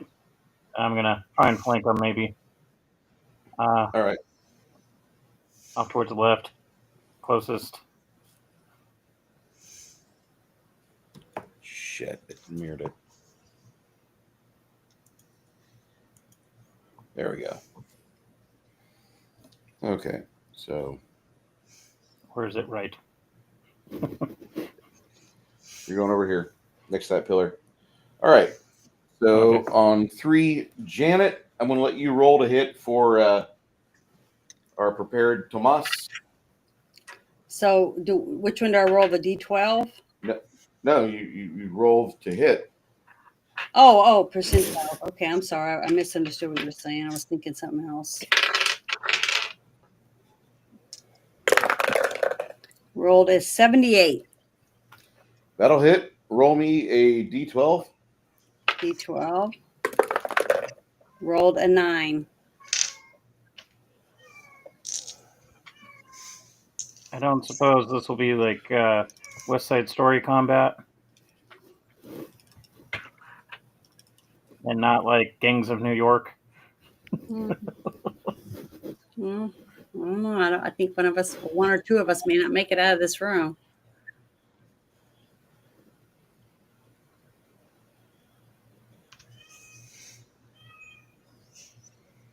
Oh, I want to hold that kitty so bad. Kitty hasn't devoured souls yet. I love cats. I think cats are just sweet. Sorry, I can't do anything to shut it up. It's okay. It's just so cute. I can't have cats. Why? Are you allergic to kitties? Oh, not just that, but I like my miniatures more than I like cats. And fucking cats like to throw everything on the ground. Oh, That you're. happens. I turn Chinese real quick. I forget about that. I didn't. Cats are All Well, right. most cats I've always had growing up, they were outdoor cats. We never really had a cat inside. So, Okay. Let me go ahead, or Josh, go ahead and roll me a percentile for Roberto. He's going to shoot the same guy as Moss just did.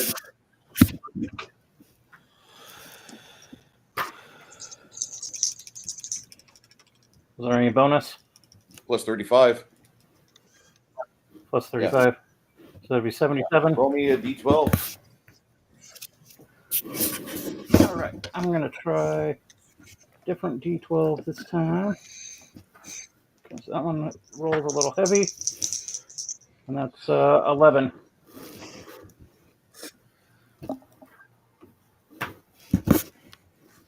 All right. You got one guy bleeding pretty good between the two of you. That's on 3. Those guys will be making their decision to unleash again on 14.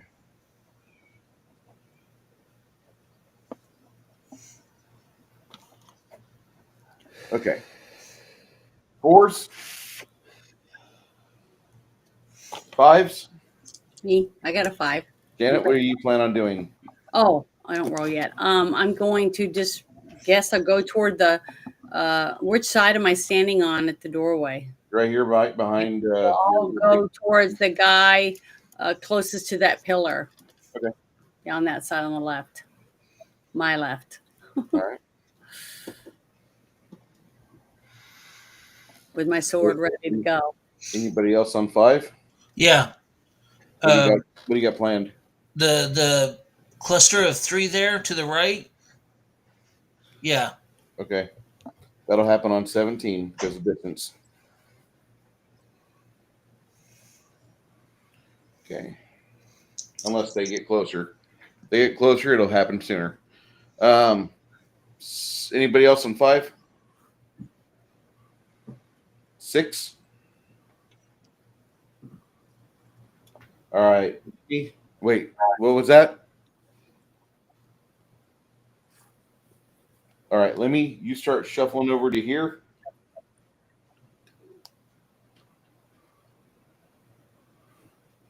What are you doing next?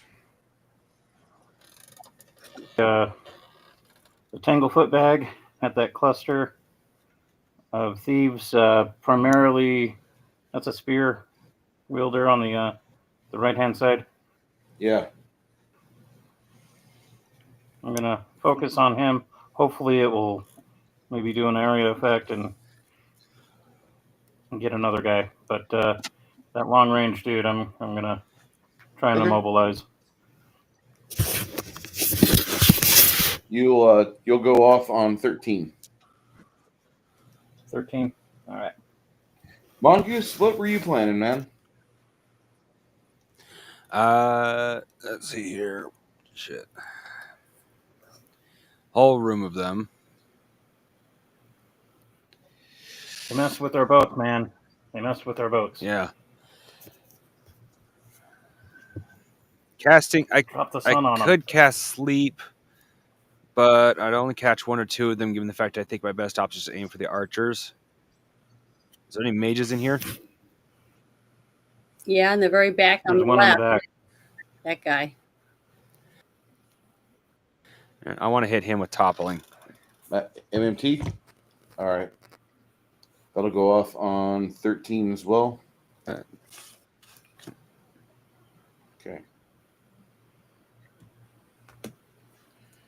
On 9, these two guys rush you.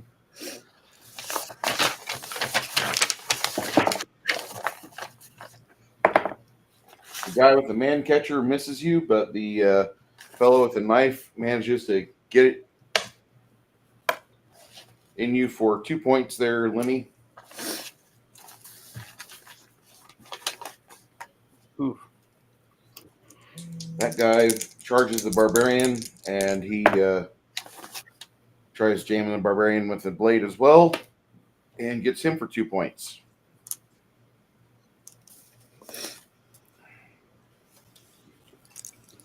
Guys do their charge, and one of them manages to get Lemmy pinned to the ground, Or Quinn. or Quinn pinned to the ground, and the other one misses him pretty badly.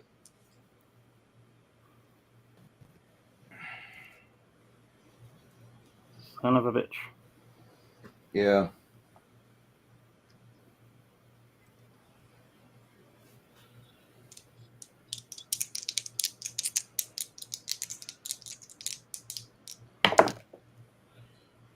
He charges Roberto, and Roberto steps back, or Tomas steps back. No, wait, he'll do that on his initiative. Isabu. Okay, I'm gonna go towards that one guy that came towards me. You want to go over here or over here? Either one, whichever's closer. You know, more natural. I would go after this guy because he's pinning down Quinn. Quinn's unable to play. Okay, well I will go for him, I guess. All right. I'm gonna roll my percentile. Is there any bonus on there besides my my 10%? You should have plus 20 because you're that good of a right. fighter. Because of my my Base sword. attack. Okay, so that's Is that a magical sword you've got or no? no. It's a masterwork, though. Yeah, it's a master's work. So she's that's got why a I plus said- 25. So plus 25. Yep. Okay, here we go. Come on, be good. Oh, I rolled a 51, so that makes it a 76. Roll damage, Janet. And I roll 2d6. And I rolled a 4 and it's stuck in there. A 5, a 9. Beautiful job cutting, grabbing hold of that cut purse with your sword and cutting him off. Yay, I'm glad I hit somebody. You gonna do that again, I assume? Yep. Keep going for them. Gotta take them down one at a time as best we can. Okay. What's the number? You'll be going off on 17. 17. Okay. This jackass Sophia launches into motion, and she completely bungles her acrobatics check. The guy facing off against Nerdy Ogre stabs her. She's not happy. Not happy at all.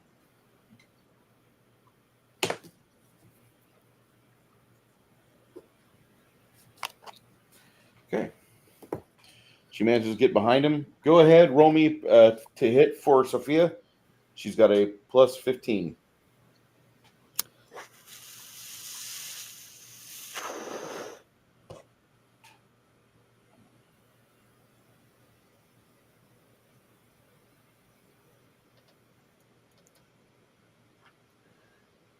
Ogre, Who's you still rolling? there? 69. Okay. Roll me a D4 and a D8. D4, D8. 7. 7. That'll work.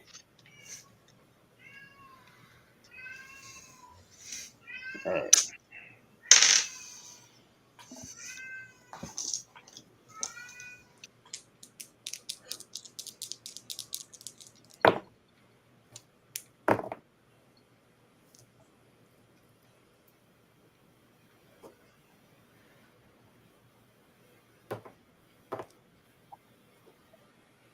See Roberto take an arrow to the shoulder.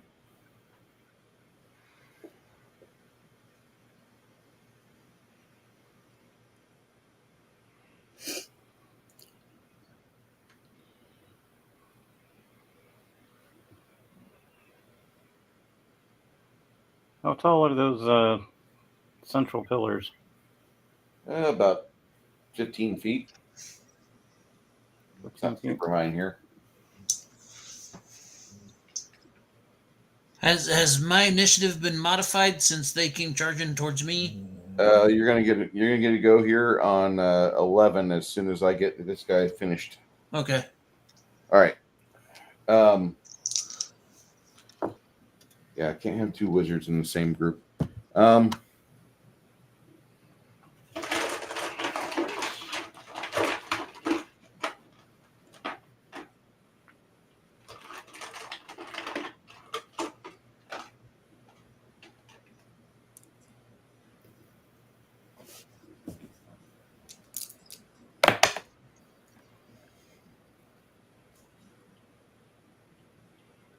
He launches 3 magic missiles at your wizard. The shield spell has worn off for quite a while, and you never refreshed it, so it is 13 points of damage that you take, Mongoose. Ouch. Yeah, I forgot to put mine on again too. So well.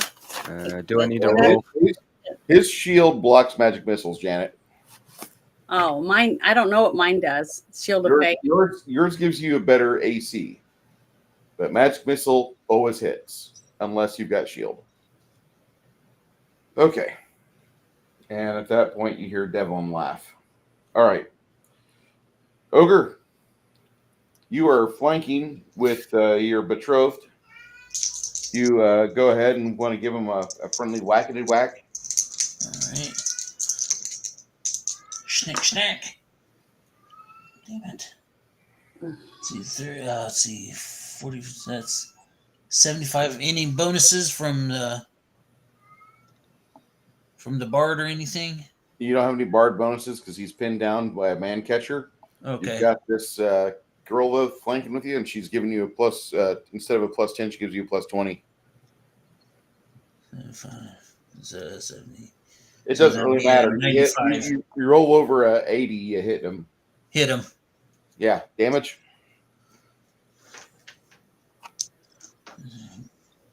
2d8, 1d6.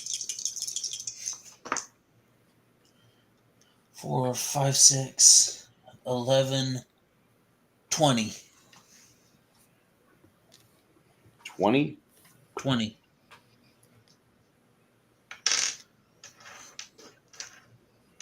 All right. You completely remove the cut purse from the game as he bleeds from his neck onto the tiles below.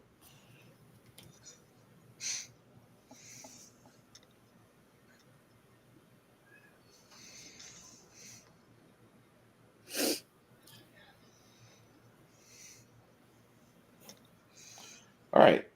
Now that he's done that, Tanglefoot bag. You want to drop back 5 feet and give that one out there, Lemmy? Chuck it at the man catcher. Throw it at the man catcher? Okay. While you're doing that, he tries to get a whack at you, but he's not good enough. Go ahead and drop your touch AC on him. Okay.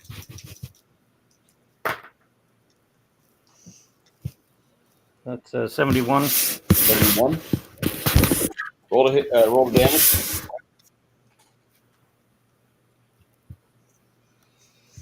Tanglefoot only Okay. entraps him, right? Yeah, I got to make a save. Otherwise, I'm stuck. He's not stuck. He's kind of dancing around a little bit. Damn it. Yeah. Okay. What are you doing next? I'm gonna fucking murder him. Okay.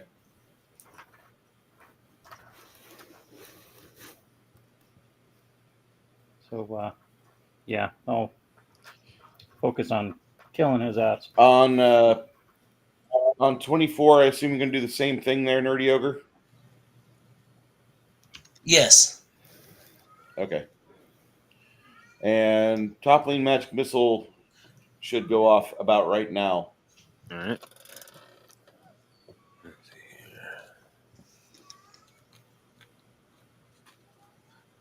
Well, wait a minute. By the same thing. What do you mean by the same thing? No, you're going to murder the next one. You and your betrothed are going to start dancing around all these fucking thieves and start slicing them open. So you take a little bit of time because you've got a speed factor. Holy shit. Well, I was going to charge up next to that. Okay. Huh? This guy here, that guy there, which one? The first one you pointed to. This guy? Yeah. Okay. That'll be on 26.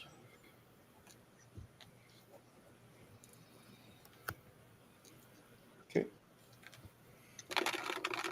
What do you got there for me, Mongoose? I am currently rolling that. And Who were you it's, targeting? the mage.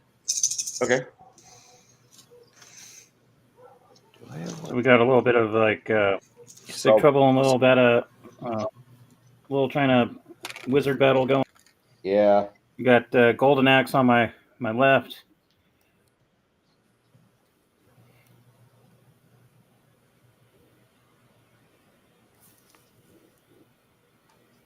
I'm gonna be dancing around that pillar, I think.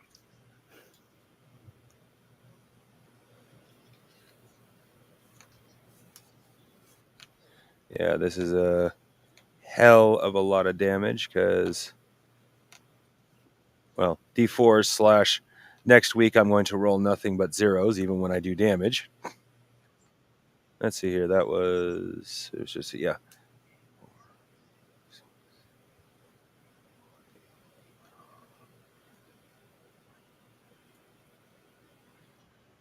$23 points of damage. Right. You see a magical shield appear on the magician as the magic missiles are absorbed by the spell. Well, shit. I would have loved for you to not add that, but he came to the battle a little more prepared. Dickhead that he is. Yeah. What are you doing next? Cast shield. Did I say that loud? I'm sorry. All right, yeah, I might as well. If I'd have thought about it, I cast it before the doors had opened. We will know next time, I'm sure. Yeah. You never wait. You always kick in the door. Well, to give you some help, the widow and Tomas, You can do it.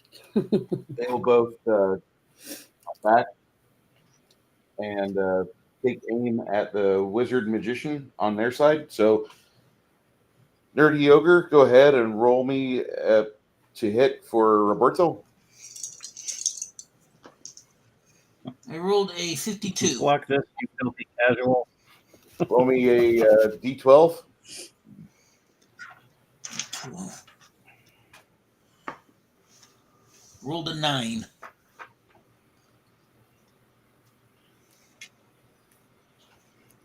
Beautiful. And Janet, roll me for Roberto, since Tomas just did 9 damage. Oh, I rolled a 10 and a 9. So I don't think anything added to that is going to make it better than 19. Men on the chat and panel, I love it when Janet misses. Sucks. She makes that noise. Sorry. Okay. I'm sorry. I didn't want to hurt us. Janet, you guys have... You're not hurting us. It's okay. Yeah. It's just a slight setback. We got all day. Yeah. This little dickhead runs around and he tries to stab this fucker. So, Crafty Gamer, give me a die roll for the halfling sneak you've got. All right.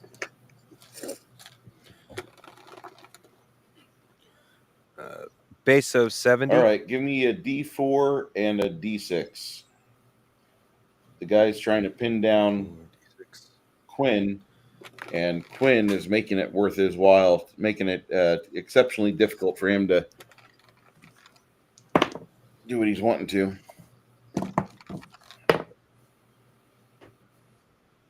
We are getting extra hazard pay for this, right? Hazard, you guys are getting paid? 14 points of damage. Shit.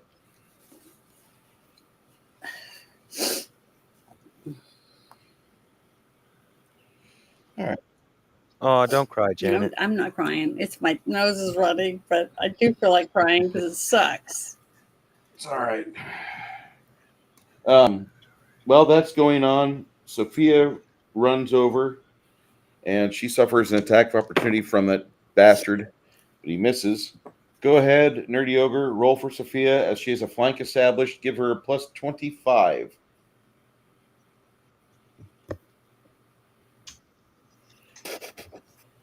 Let's see, 20, 50, 75, 82. D4 and a D8, please. Come on, exploding dice.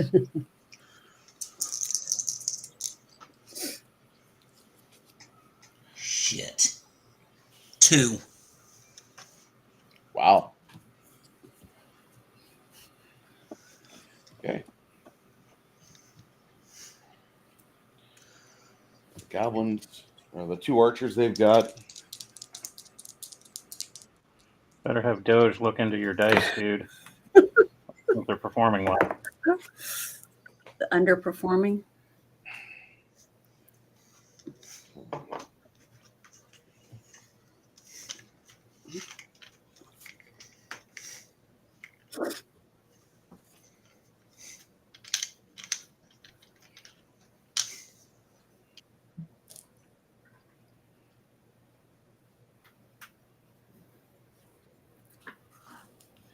All right, Nerdy Ogre, it would be good if you could get in there and get a whack in. If you want to go for this close fucker here, or if you want to go for this close fucker here.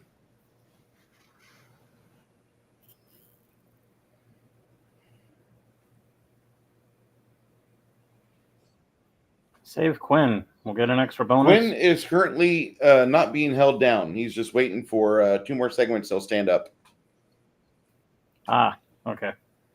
This guy that you guys are smushing between the halfling and the female flanker, he's not really suffered a lot of damage, but he doesn't look like he can take a whole lot. The guys with the spears just don't look like they have a chin. I'm going for whichever one's the closest one. Whack away. Well, Swing that didn't away. help much. Let's see, 50. 55, 63. 63. I knew I should have gone after the 63. I assume that doesn't hit? No, it doesn't. Okay.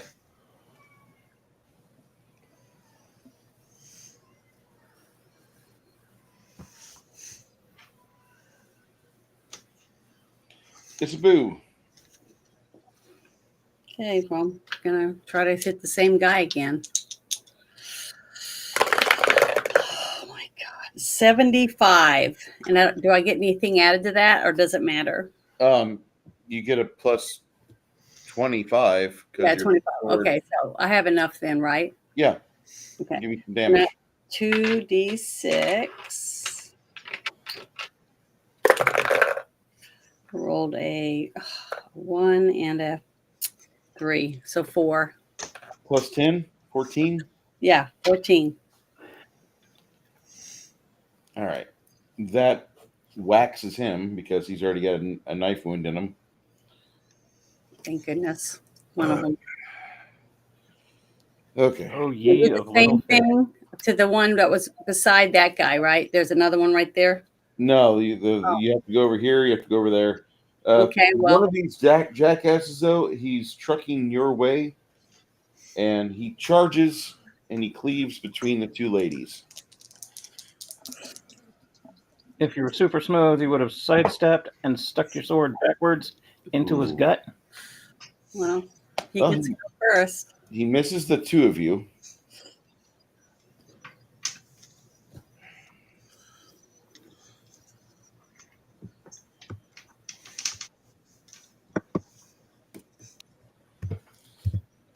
Lim says, "You guys should have taken the opportunity when I gave it to you." To leave.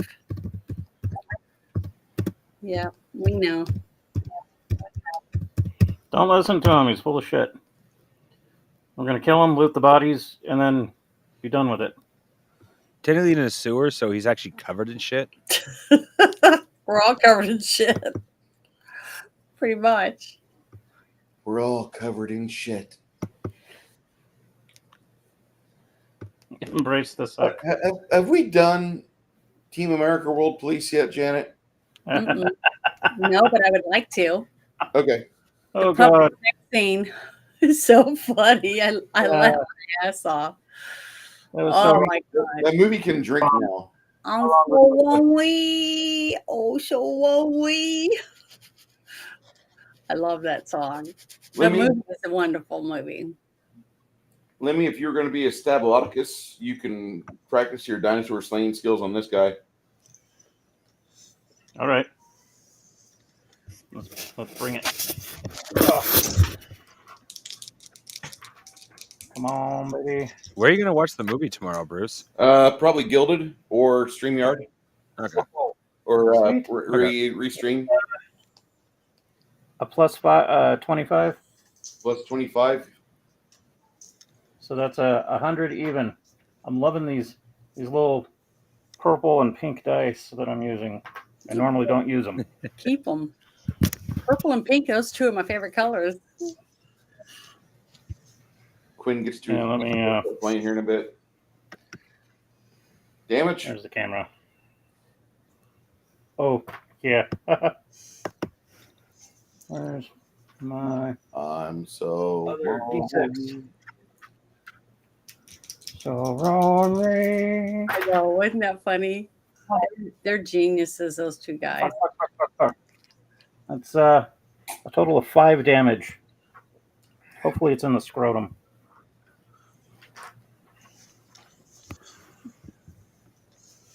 Okay.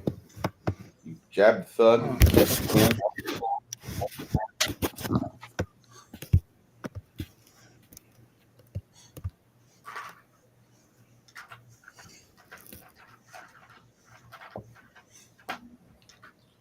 little dickhead here. He attacks Barbarian. Nerdy Ogre, you'll take 4 damage from that guy. This one here tries to pin down the rogue. Lemmy, what's your CMD? Is it above a 60? Shit. Where is it?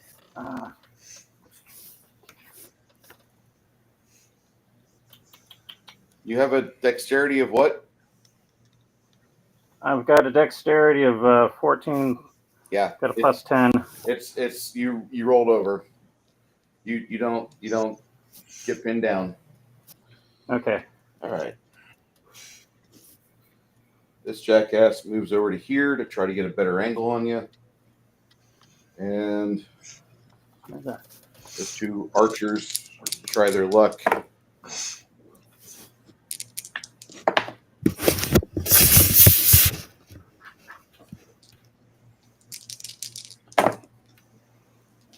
You see 4 arrows appear in Quinn's body. You see like, oh.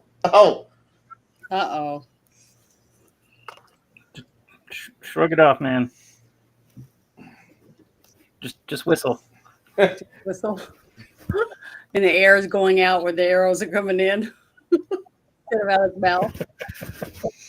Starts making that shitty recorder music. When he's breathing. All right. Going out 2 or 3 holes. Mongoose, you cast shield. What are you doing next?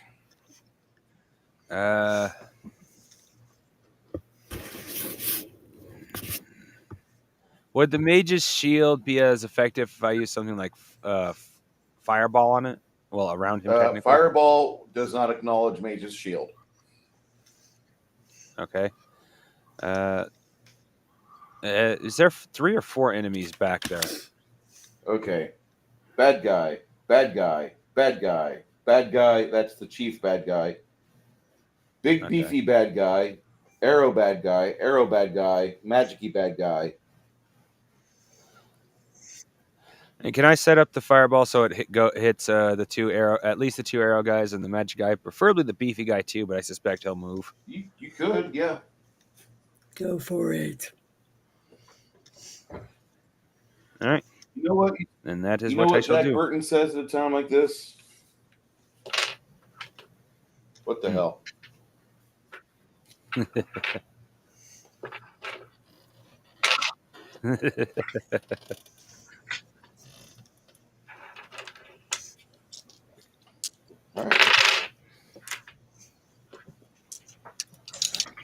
All right, Isaboo. You got this jackass right in front of you here. Okay. Here we go. Plus 25. Oh. Fuck. I rolled a 23. Wow. So it's only a 48. All right. So she tries to get a flanking establishment, and Nerdy Ogre, go for it. Roll for Sophia. Get a plus 25 to her attack. Plus 25 to her attack? Yes, sir. Yes. Okay, Janet. Put your hand up to the screen. 95. I am channeling positive energy 102. into your dice. Oh, let's see if it works. 102. Maybe I should just pick 2 different dice. It clears, and so roll me a D4 and a D8. A D4 and a D8. Yep. Your knife master girlfriend. 8. Oh shit! Been rolling the wrong dice. Roll me another D8. She does 2 die 8 for precision damage. 1, She uses a fucking dagger. She's a dagger master. 2. That's 10 total. 10? All right. Yep.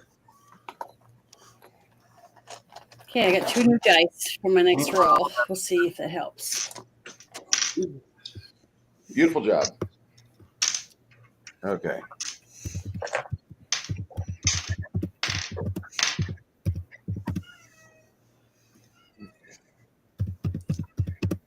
Why do I have a CH? Oh, that was. Dirty Ogre, you are in face-to-face contact with this little harasser here. You want to get after him? Yeah. Go for it. Yeah. Okay. And I'm going to use a power attack. And yeah, I'm going to use my power attack. So that's a -5 to hit. Hey. You're. Okay, that That's a wasn't dog me. telling the kitty, "Be quiet." Fucking love dogs. It shut him off, though. Listen. That doesn't.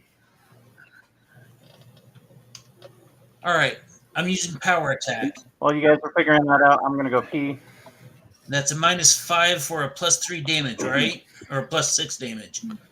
Actually, you're going to be a -10, and you're going to get a +6.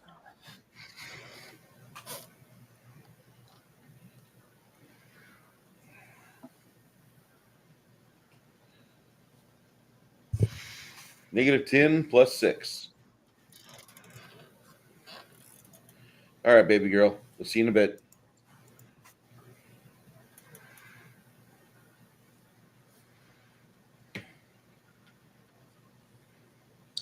Okay, so that's a 93 to hit. And 2d8. And d6 for damage.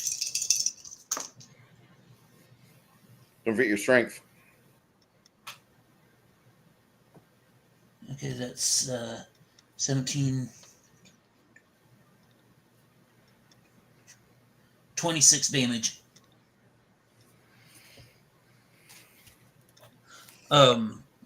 26. You completely rip his leg off when you rip your sword out of his body. 32 damage, sorry. Like I said, you rip his leg off his body as you cut through him.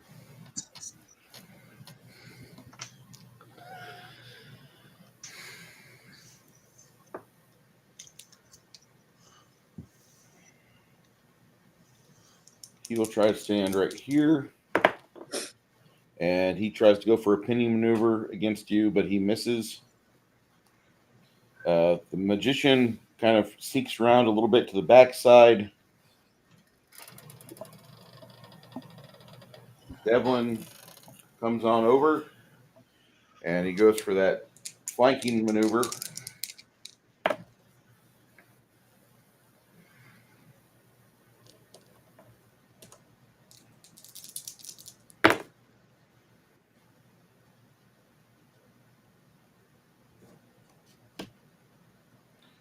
All right.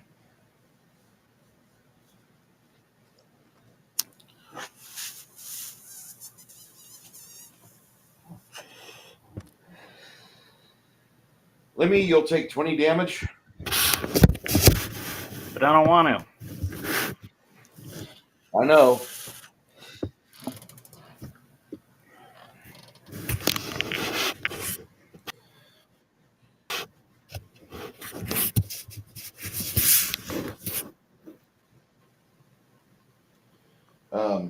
These two guys will target this dickhead here.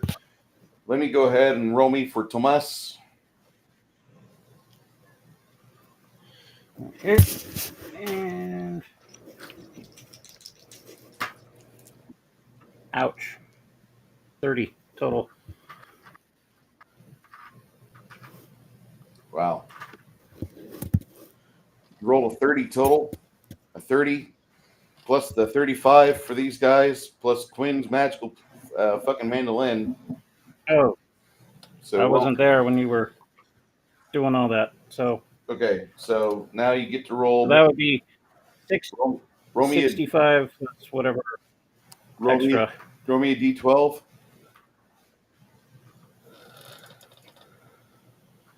And that's a total of 10 points. All right. Managed to cut him down and get rid of that flanking that is established on Lemmy. Crafting Gamer, go ahead and roll for Roberto and let him let fly on this guy to get rid of that pinning maneuver that he can possibly do. 65 base. I don't know his Okay. bonuses. Roll me a d12.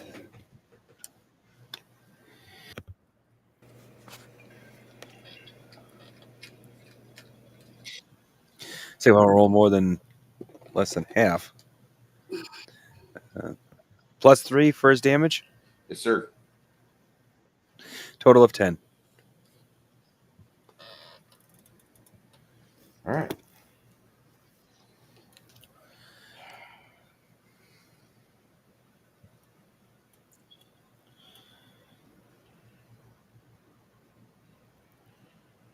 Okay.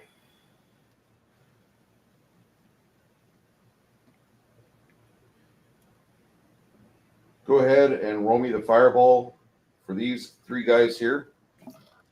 All right.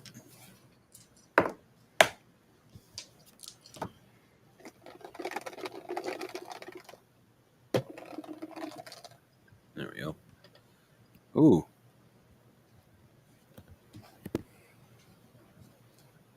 Very nice. I need another d6.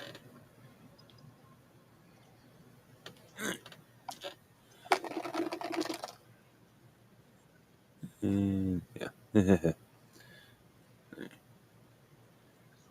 Basically cancels a couple of them out right off the bat, but oh well. Anyway,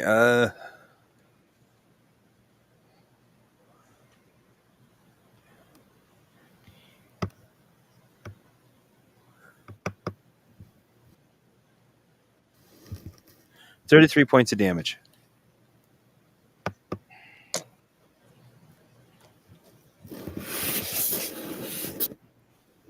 I'd say I'm loving the rolls I'm doing, but next week, yeah.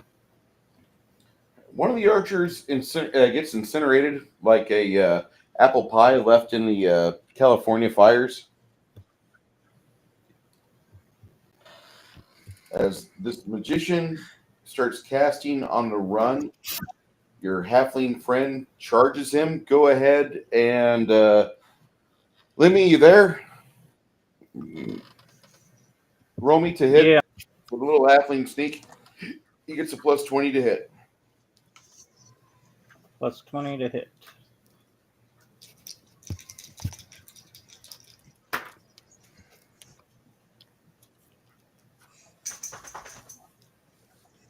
That's 47.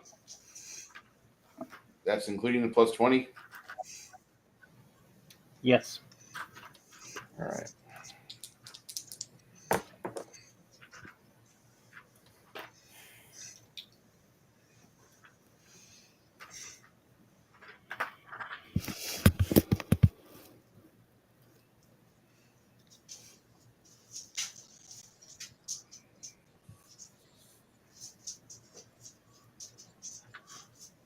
All right. So give me a reflex save for your halfling friend. Lemmy. All right. 74. All right. He evades it. Janet, give me a reflex save for Quinn. Okay. And that's just the percentile, right? Percentile.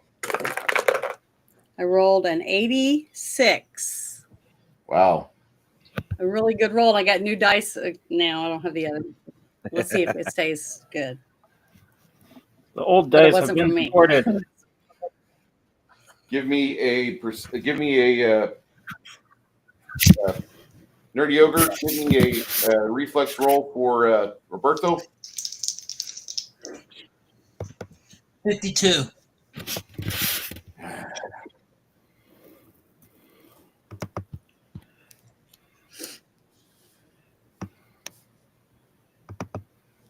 He took some damage.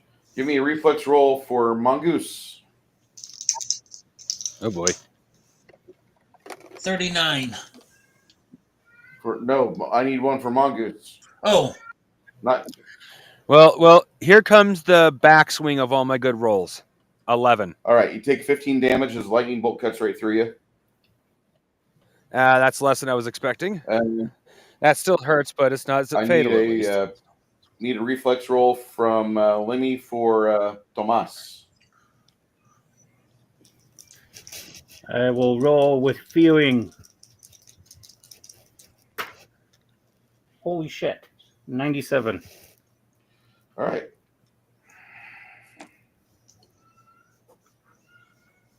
Can I save that one? No, that's for him. Reroll. Okay. Mongoose, after your fireball, what were you planning on doing?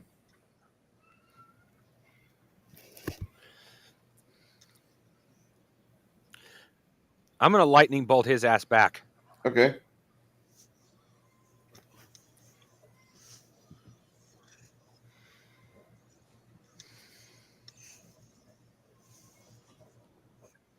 After I feel like I've been kicked in the chest by a horse.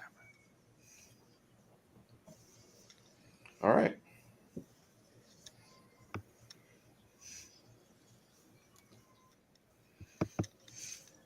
Lemmy, Just thinking about makes my chest Lemmy, hurt. you got a guy right behind you. You got a guy in front of you. You're getting flanked. You want to get out? Yeah, don't.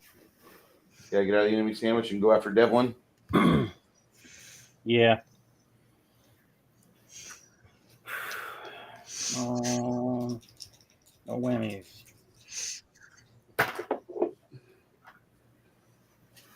$78. Total? Is that your total? Without bonuses.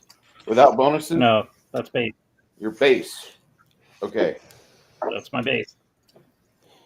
Well, you got Quinn and you've got your plus 15% from your base offensive. So that's 25%. That clears you over what you need. And give me a damage for your without your sneak attack damage because you're not that lucky. Yeah. Okay.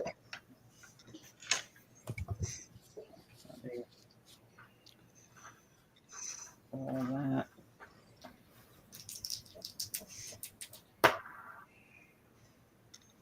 That's a total of 6. All right. You're going to repeat that next time as well? I hope so. Either that or I'm not going to Aruba. That'll be on 34 for you. Actually, I'm only half dead. no. All right.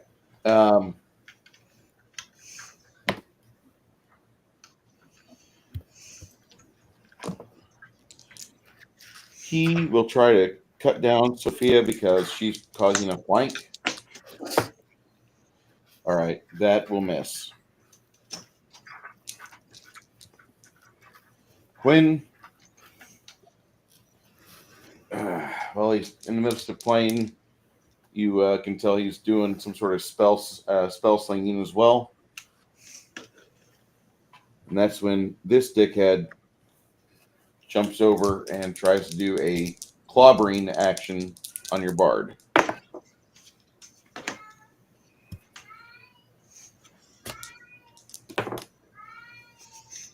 Oh. All right, you see Quinn taking a beating here. He's not looking good, and the archer that they have, he will move over here and go for Sophia, and he does not. Actually, oh wait, he does. Shit.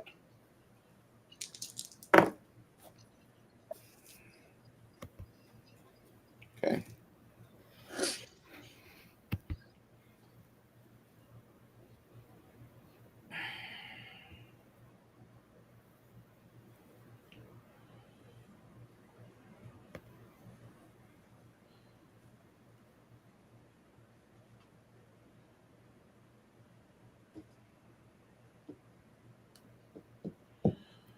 All right.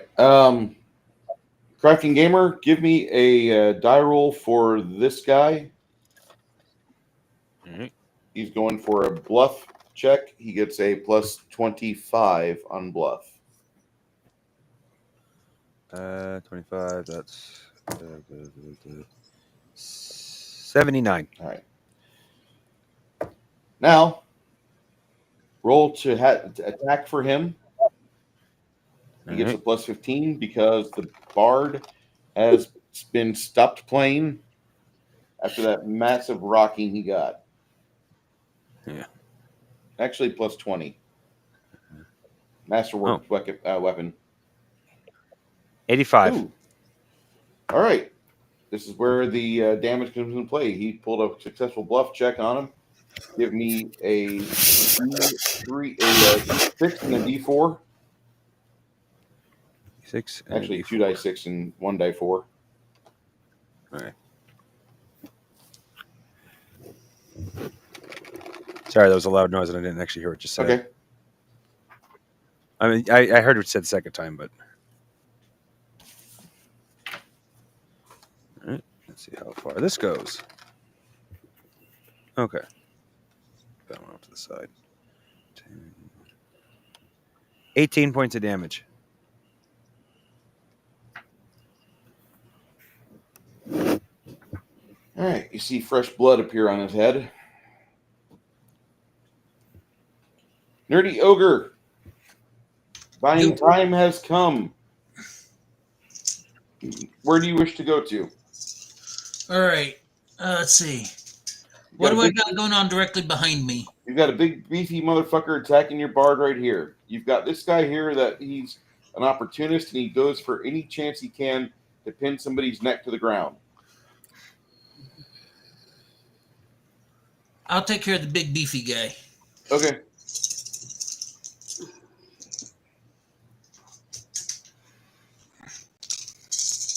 All right. And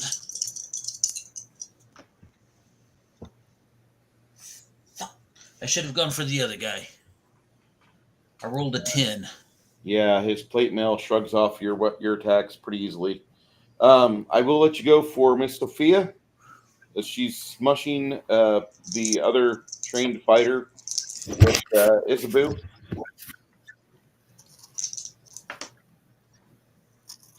Rolled a 69. All right, give me your damage of die 4 and 2 die 8.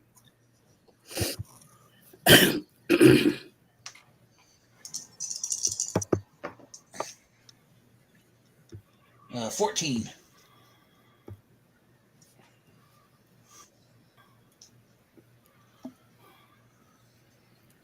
Beautiful.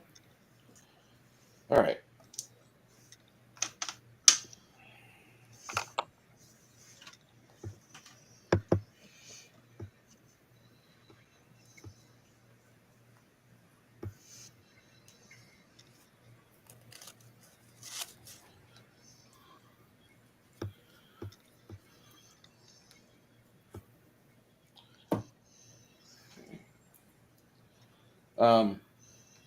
Let me roll for Tomas, please.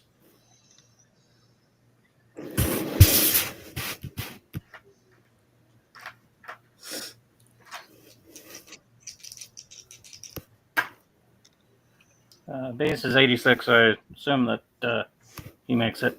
D4, D12, excuse me. D12. There's the. Try the blue one. And that's 11. All right. Managed to put him out of business. And crafting, go ahead and give me a die roll for Roberto on this big beefy SOB. Mm-hmm. 12. 12 total on the percentile. All right. Yep.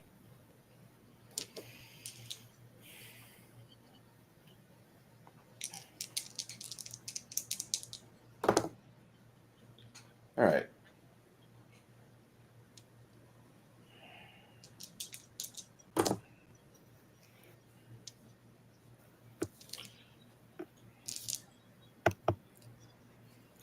So Roberto have a blood spurt come off of him as the archer puts another round in, another arrow through him.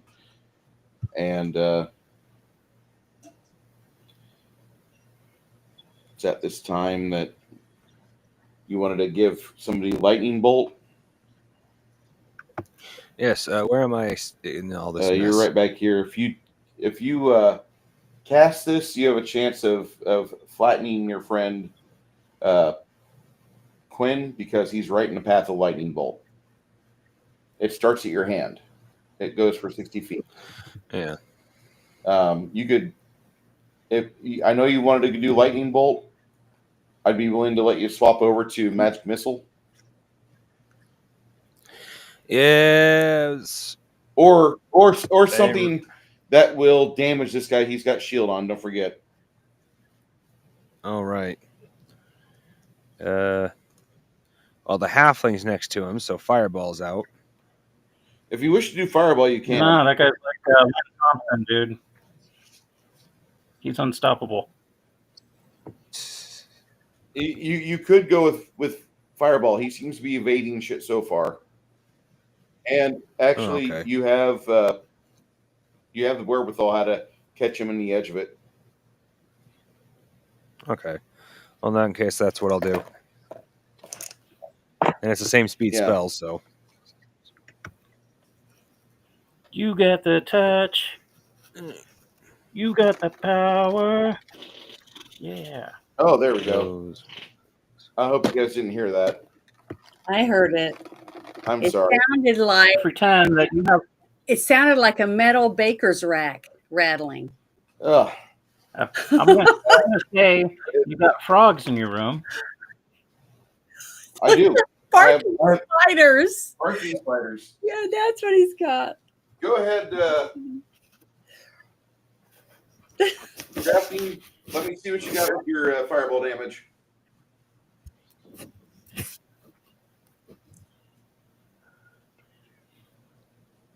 That poor 26. That toilet goes through so much grief.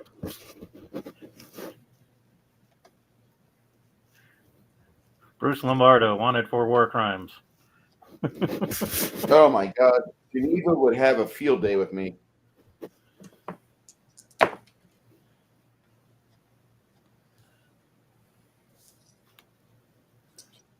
You hear what I said, 26, Bruce? right? Yeah, just making sure. Yeah, that wizard doesn't look that good at all. He's really close to death.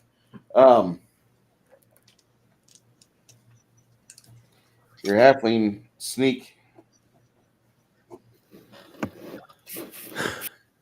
Go ahead, nerdy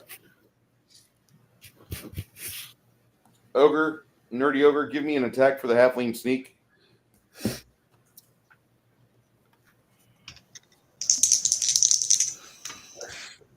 $84. Ooh. Give me Hot damn.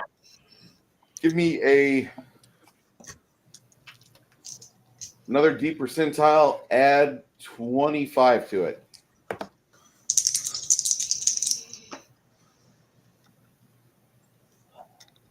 $29.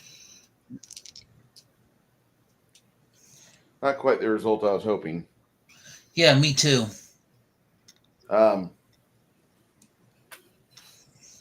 You bluff the guy, get him flat-footed. Oh, roll me 2 die 6 and a die 4.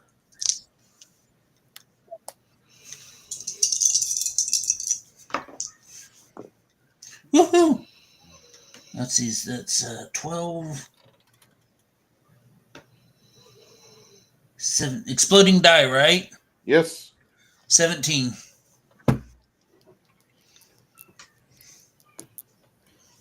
You couldn't go with 19, could you? Okay. He's still up. Damn it. My turn. Actually, Janet, yes, it is. Okay. Oh, okay. 2 new dice. Please work. Oh. I rolled a 10 and a 9. I rolled a 19. Sorry, Jan. 25. It's not enough. Damn it. How Sorry. come I roll good for other people? It's okay. I have this fucker named Devlin, and I'm trying to cut into Six Nations, and I rolled a It's not going to I rolled happen. an 88. What's your AC?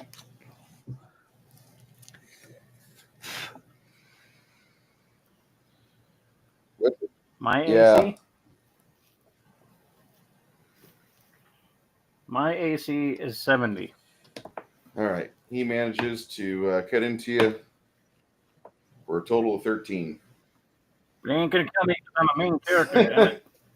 I got charisma. Did you guys know anybody that lives in near the Cayman Islands? Not yet. Because there was a 7.6 earthquake 14 minutes ago, and they were worried about a tsunami hitting all the area that, It's all Trump's fault. Yeah. I'm just letting you know. It's okay. It'll just wash all that Coke money and it'll be clean. Not necessarily. Pretty big Not earthquake. necessarily. It could be Elon Musk's fault. Or both of them's fault. Yeah. Or they could have been in collaboration. Yeah. Blame it. Heard enough of him lately. Yeah, I sent that to Bruce. It says that the exclusive Doge staffers' identities have been revealed. Harry Bolts, Big Balls, Dick Hertz, Ligama Johnson, and Biggest Dickus. Those are the names. These are the people running our government. Oh, I'm loving all this shit. This is great.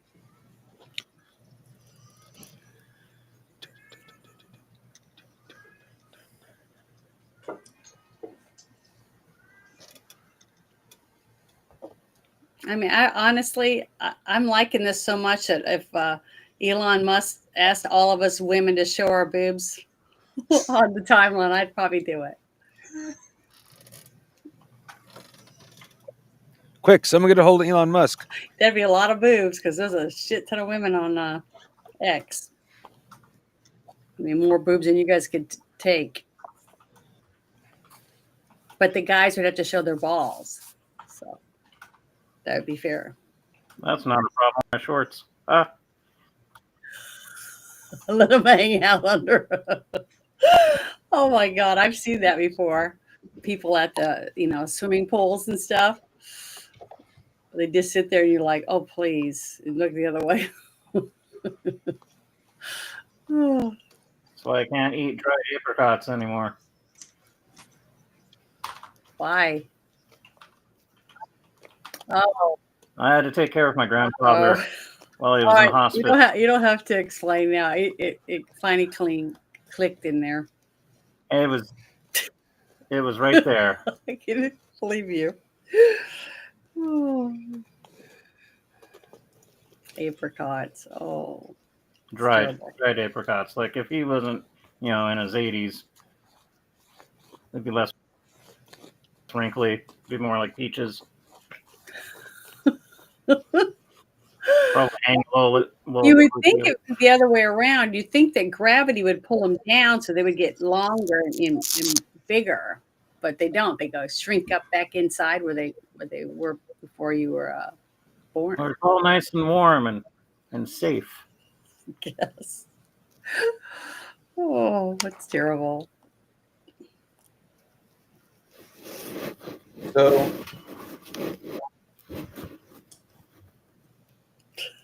sorry, I just okay. Janet, okay.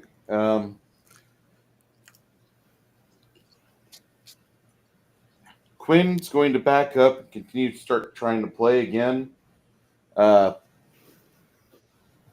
This guy tries to get the hell out of there, and this fucker follows, forcing him to do a concentration check to get the spell off, which he does succeed. However,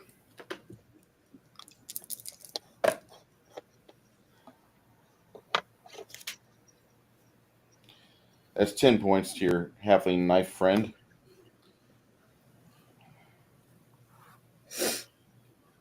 Ouch. Archer Man takes a shot at your wizard.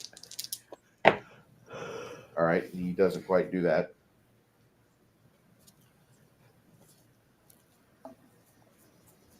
Looking at the roster here for speed factor. Okay, Janet, I'm going to have you roll for your halfling sneak. See if you can cut into this guy. Okay, You get here a we go. plus, What do I add to it?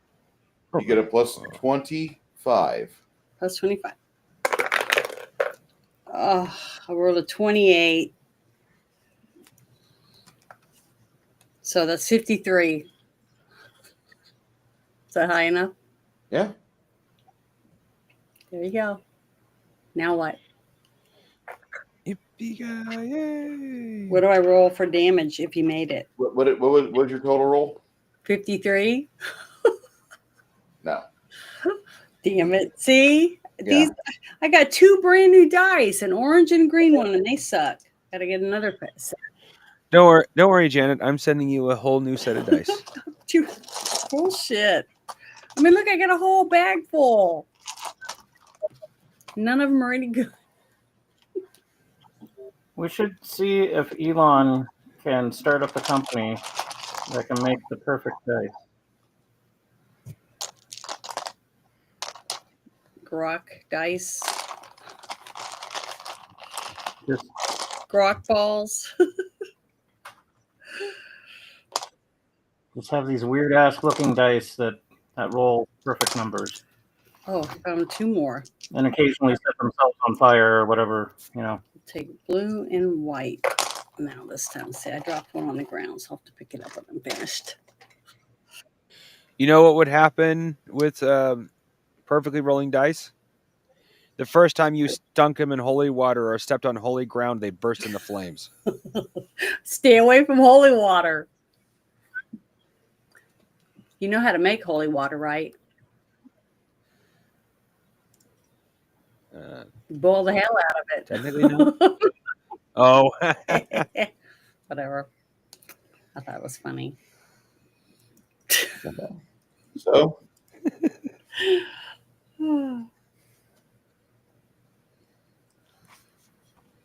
Sorry, Bruce. it's all right. I was just fencing with a piece of shit on Twitter. Some guy saying, "Oh, you guys lost 37 of the Stark." Oh yeah, and the Iraqis attacked us. Oh yeah, what happened with the Highway of Death? By the way, get the fuck out of here. All right, so he misses. Nerdy Ogre, it is her time again. She gets a plus 10% flank for with Zabu. She gets another 10% off the Bard, and plus 15% for her own natural ability, not to include the plus 10% she has from her own dexterity. So you have a plus 35. Let's see.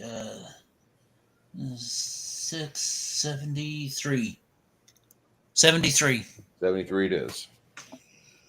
That is not enough. It's all right. Lim, Yeah, well, you want to try to go after this piece of shit again or no? sure, why not? I mean, what else could happen? Sticks me Yep. again? Phew. All right. Oh no, they're identifying the Doge staffers. That's the last thing you should probably do.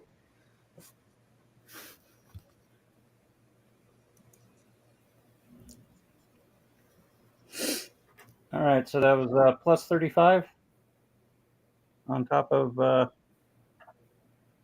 76. You're hitting. And where did it disappear? There it is. Total of 9. See a little thin line go across his cheek. Is this where he comes up with like the big bad guy dialogue? No. This is where he pulls out his saber and he starts using 2 weapons on his attack routine on you.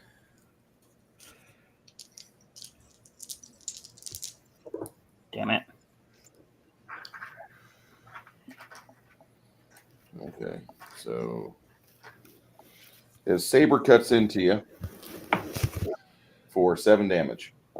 Ouch.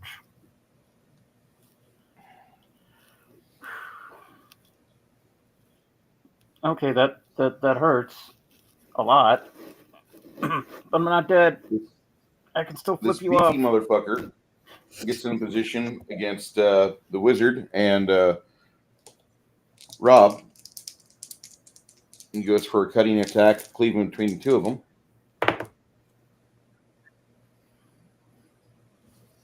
Which is a large club. He does 8 damage to both Mongoose and Roberto. Ow.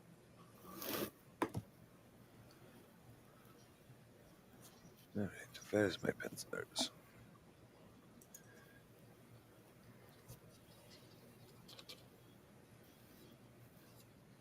Oh, I forgot I had M&Ms. I have officially lost 2/3 of my health.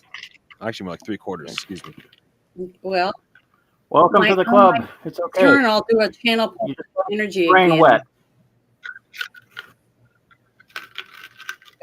Keep the brain wet. You'll still Hear me? function. Okay. Yeah. Okay. On the next round of going, first 2 people to go here on 42. It's going to be the little halfling fuck. Let him try to get a whack on this damn wizard, and maybe you guys will be able to get it off. Who wants to roll for the halfling sneak? I'll roll for the halfling. I will. I will. Go for it, Nerdy Ogre. I'll roll I against probably shouldn't Nerdy have Ogre rolled to for roll him. for the halfling. 27. Damn it. 27. 27. That's what I rolled. Okay. That misses. Roll for Sophia as she gets another attack on this guy.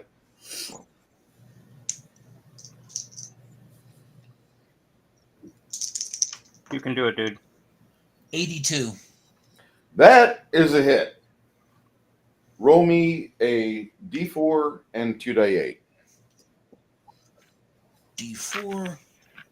1, 2d8.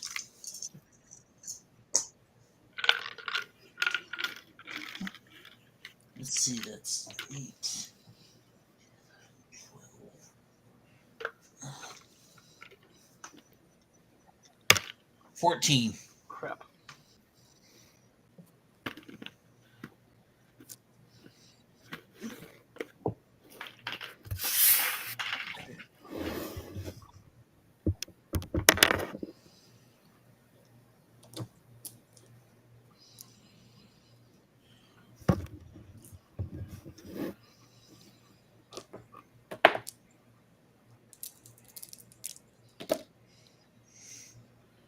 Okay.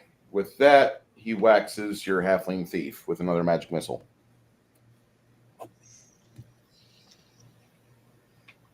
Oh boy. Is he dead or down? You don't know yet. He's bleeding out of his mouth. All right.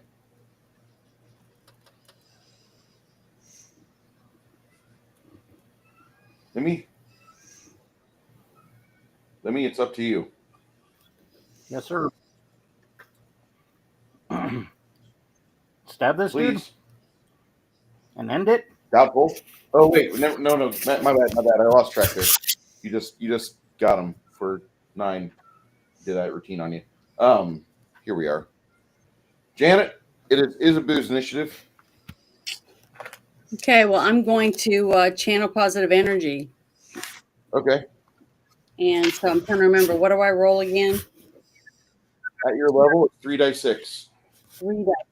If she channels positive energy, will she heal the bad If she guys uses too? selective channel, she will not. Do you have selective channel, Janet? Oh, okay. Selective channel. I think I have it. Let me look at my things. Hold on. You haven't chosen a feat for your 6th level yet, so you can choose that now. It just says channel positive energy is all it says on my paper. You So can, I can get it. under your feats. Under your feats. Lift up your shoes. Let's see.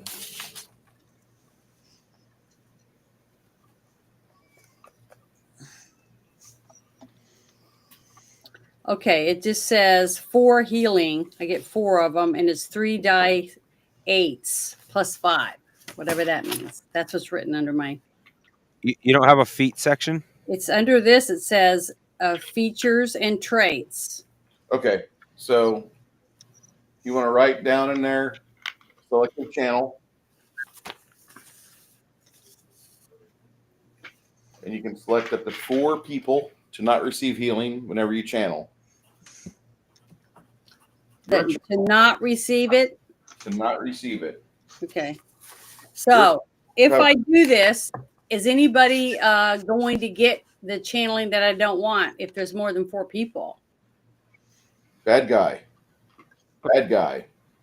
Bad guy. Bad guy. You're optimizing yourself right now by taking selective channel. Okay. So I roll 3. 3 dice, 6. Okay. Here we go. These be decent. 3, 7, 8, 9. That's all I rolled. 9 hit points for everybody else is good. Okay. There you go. All right. I think I was out of that range. You I'm are cool out with of that that. range. And I'll do it again my next turn. I'd rather If I'm alive. be What fucked do you up think, Janet? taking the big bad than have the big bad get healed. Janet, what are you doing next? My next thing, I'll do channel positive energy again. Okay.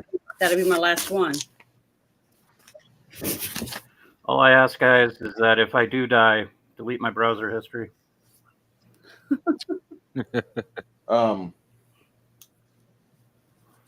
Nerdy, No, I have 2 more. I got 2 more, so I'll have 2. Nerdy, it is your initiative on initiative 46. You want to go and attack this big beefy MF that's harassing your wizard? You want to go attack this samurai dressed individual? What do you want to do? Who's that?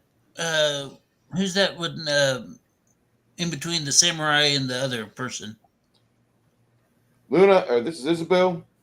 This is Sophia. This is a bad guy that your lady is doing her best job to try to cut this guy open. Unfortunately, he just cut her open again. Okay, I'm going after him. All right. Because of the distance, give yourself a plus 10 for charge. And I'm doing the power attack. All right, so that's going to be a wash between power attack penalty and the plus 10% for charge. Go for it. All right. I rolled an 89. Oh, God. Proceed to damage. All right. Let's see. That's what's it? D6, 2D8.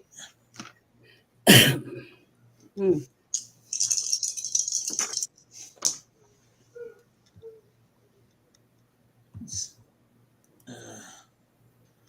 14, 20, 21. Beautiful. Oh, That 1, 9, 30. 36.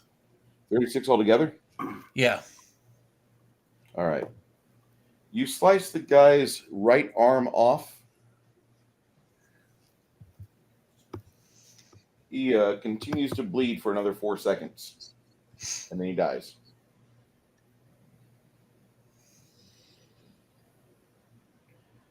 I want you to roll. Watch out, everyone. He's armed. No, he's been disarmed. Go ahead. No, it's in front of you. Cracking Gamer, give me a roll for Yep. Tomas. All right. Oh.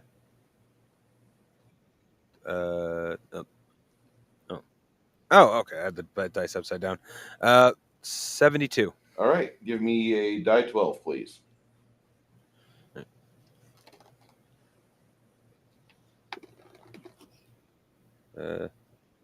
9, so 12 total.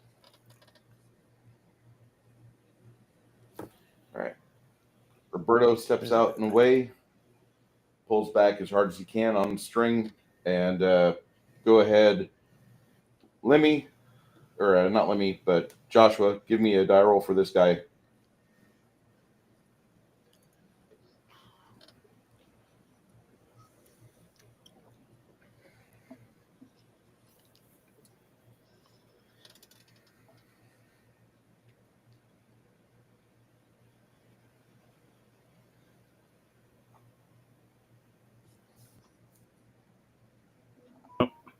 That would Hmm? be a 73.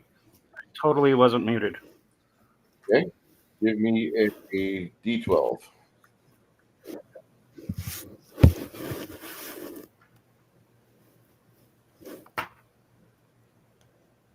That would be 8.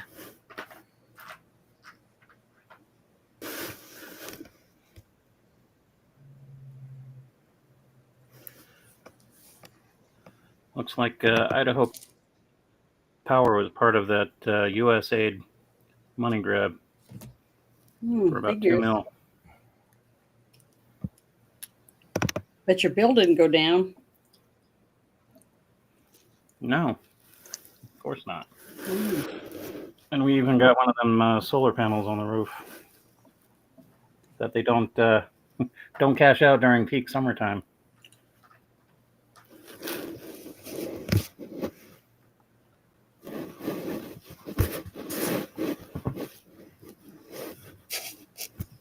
He runs over to here, and as he does, you see him unbuckle something from his belt. To throw on the ground. Nope, he has it in hand. Okay. The next initiative, here we are at 49, and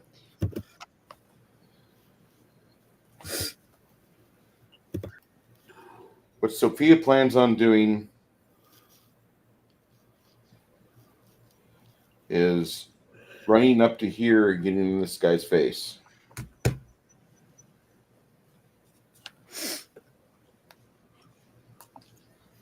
If we survive this, and I have enough money, can I buy a D355 Komatsu and modify it? I think we could, yeah.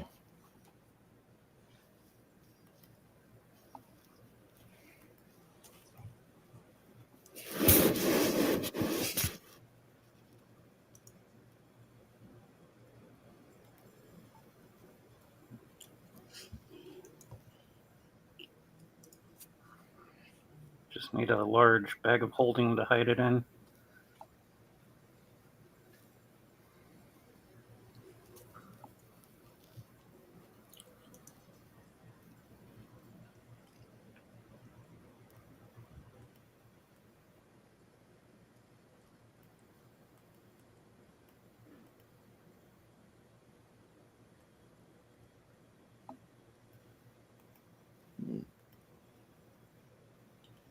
Okay, so she will head over and do her best charging attack. Lemmy, Joshua, give me a die roll for her, please.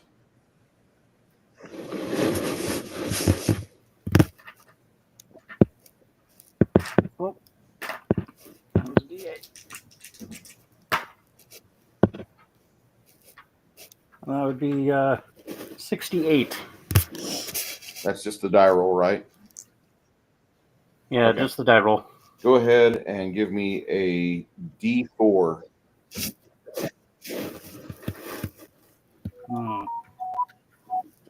These guys always roll funny.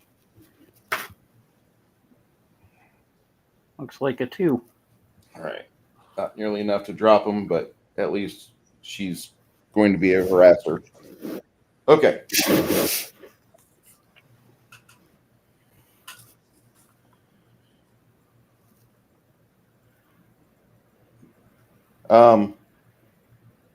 Mongoose, Yes. you were wanting to go with another lightning bolt, you said, or a fireball? Well, it depends on if I can hit some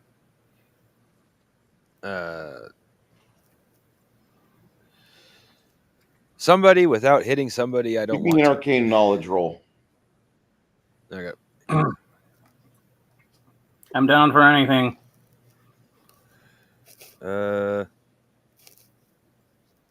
Base 85. No, 65. 65 plus your arcane knowledge. Arcane knowledge is gives me 105. All right. So here's the reality of that situation. You managed to drop the fireball where it needs to be at so it doesn't hurt Sophia. Go ahead. Give me the damage. All right.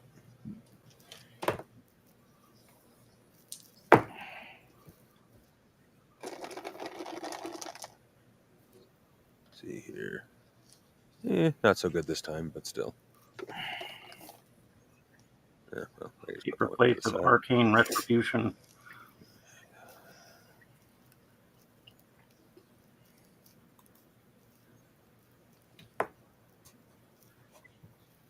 $19 total. Okay.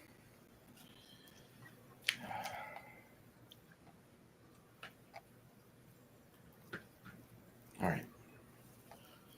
Without any further capacity to fight and be nimble, both of the men that you're attacking collapse to the ground. Sophia's hair kind of rustles in the rush of wind as it blows past her. A little warm.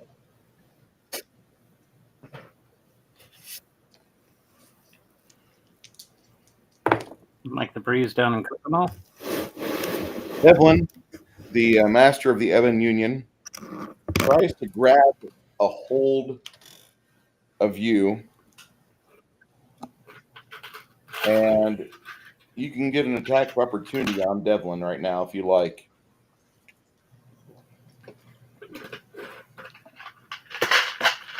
Hey ho! Let's go.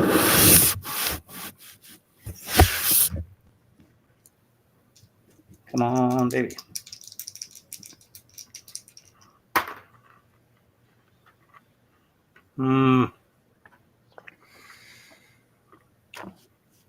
Nope. That'd be like what, 72? You need a 90 Together? altogether. So Yeah, I ain't gonna do it. that's including your plus 10 from the bard. Mm-hmm.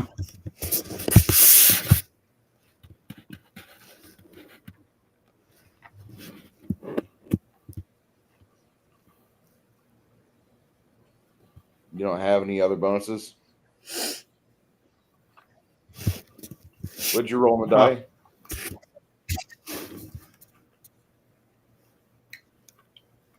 I rolled a 39, right? Oh god. So Okay. even if I had full bonuses,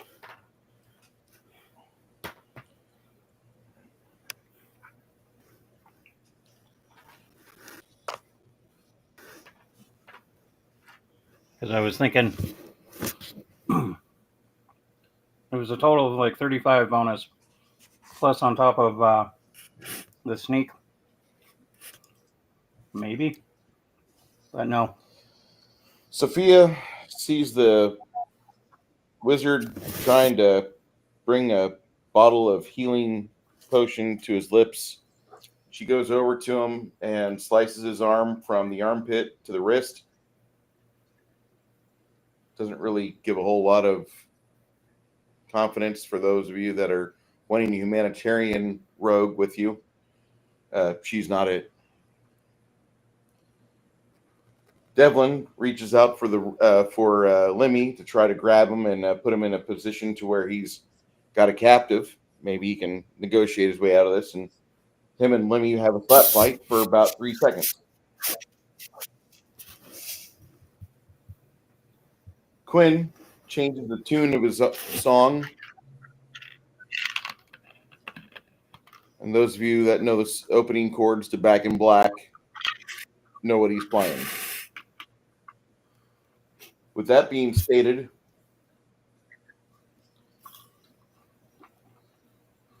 Nerdy Ogre, give me a die roll for Tomas. As Tomas pivots and fires at Devlin.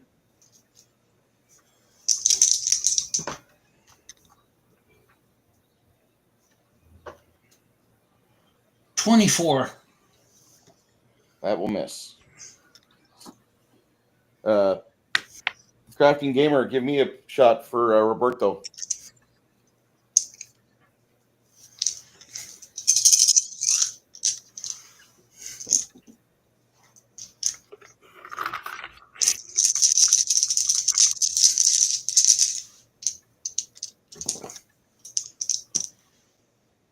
Sorry, 77. All right, 77 will definitely puncture this guy with the bonuses. Give me a D12. Hey, first D12 of the night or day, whatever. Oh, D12. First 12 on a D12 tonight. Roll again. And exploding Words. damage die. Not great, but not bad either. Takes it up to a 16 total. It's better than one season, two season. Oh no, takes it up to a 19 total. No, 17. God, calculations.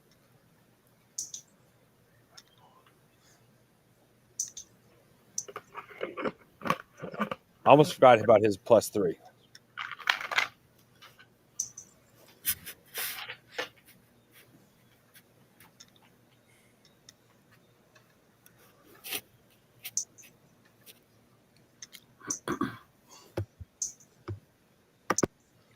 So he manages to put some in Devlin. Samson! No. Amen.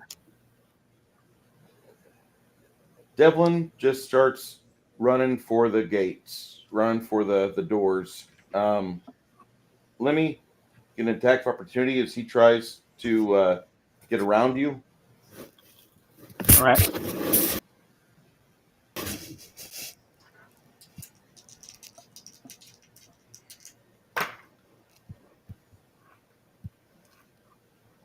Nope. All right. As you guys try to catch him in the act, both Barbarian and War Cleric will do their best to try to catch him as well. Ogre and Janet, make your respective rolls for an attack on this piece of shit as he's trying to flee. The Okay. entire For time, ourselves.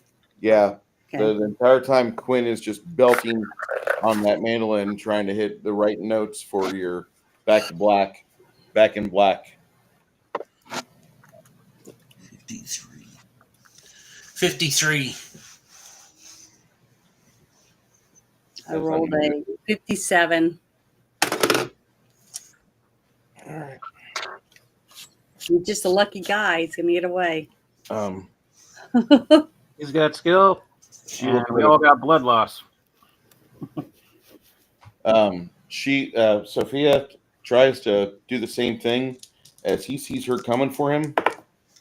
He puts his saber out and he slices into her pretty nastily, and she goes down before she gets a real chance to be offensive on him. She passes by her. She throws her sword at him, or dagger. I don't suppose I have time to put a magic missile in his back.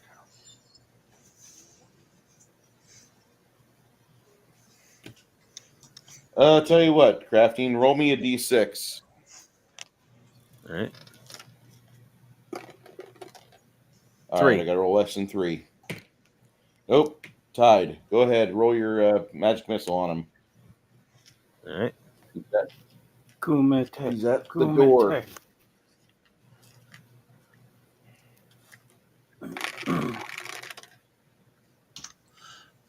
I don't suppose I can give pursuit. You guys can try.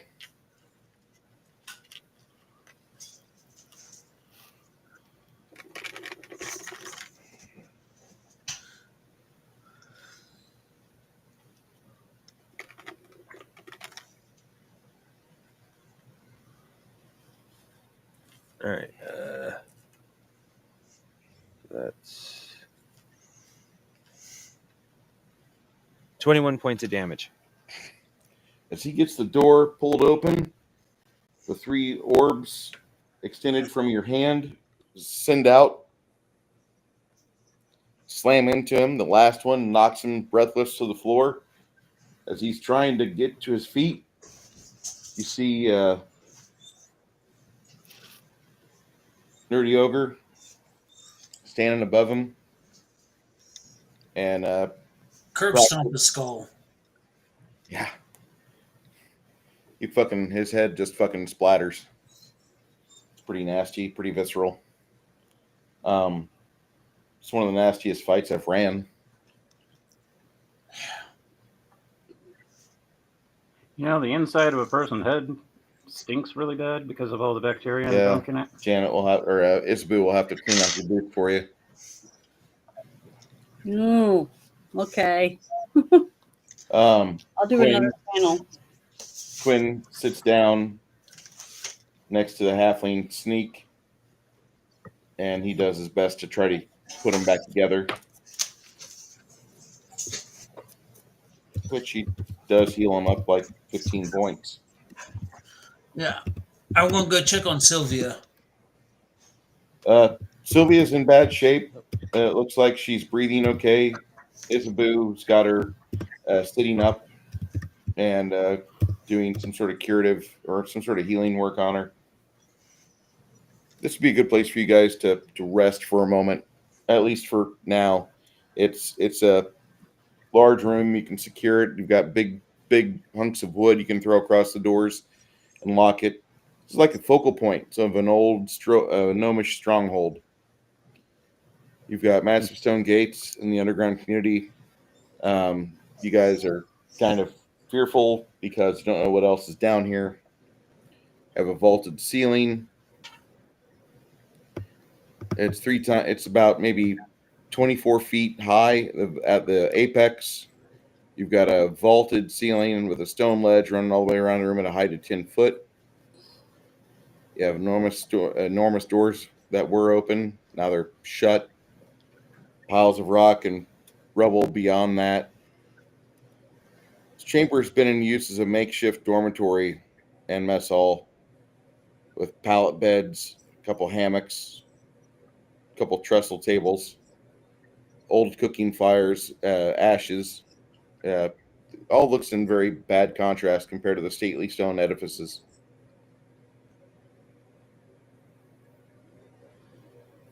You guys go about your business and slit the throats of the thieves that were inhabiting this place. Janet, how much healing can you give us? Well, I've got 2 channel of positive energies left, so I couldn't do that. That'd be, Are we going to be able to have a full rest? I don't know. Can you? Hopefully, we stay in here. Stay the night. Oh, yeah. I'm going to rest real well. All right, then let's try to rest, and if we have to, let's use 11. potions. 12. So the whole that's 1. I'm surprised I don't have a speech impediment now.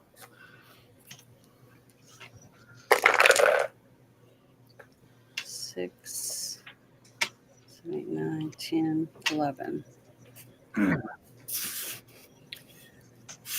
Okay, I got 23 points that you guys can add to your health.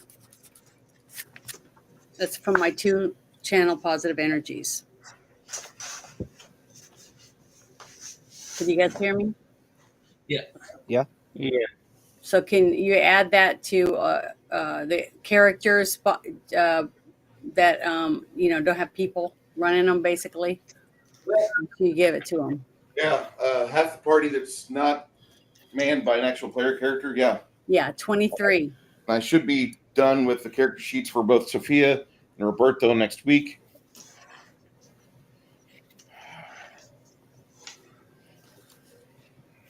You got any NPCs? Actually, be passing those to you guys because not that I don't mind running them. It's just that I'd rather you guys handle the die rolling of them. I'll RP it, but I have no problem with that. I was just curious if we were getting a new player. We're trying to get Dan, but Dan's currently in Austin tonight. He's doing a tribute show for Pantera. Sweet. He's a singer.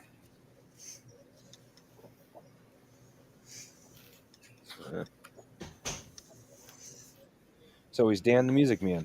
Yeah.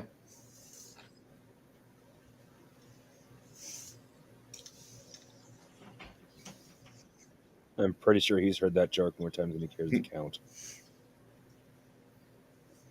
How's his version of the Cemetery Gates?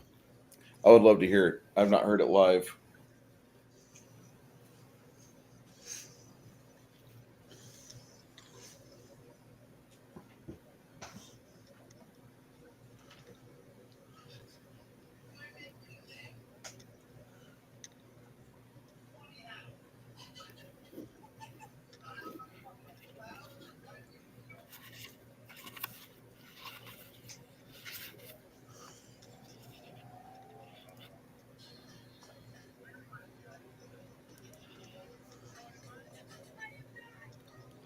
So you guys rest. Anybody else really hurt? Because Quinn can do some curing. I've got a potion of healing that I'm going to take pretty soon. Do you have the ability to heal yourself, or do you need somebody to heal you? Oh yeah, I'm well enough. I can chug that thing down on my own. Okay, go ahead and do that. Let Quinn know if you need more healing. Let me know if anybody is running low on healing potions. I got a bunch of them See how many I have in my inventory. So over the one night, then I should get my my channel positive energies back, right? Yes. If I sleep, okay. Yes. As long as we sleep, then I should be in pretty good shape. And once we get surface side and I get a bath, I'm Some good stuff. my dick and my soap, and I will wash however long I want.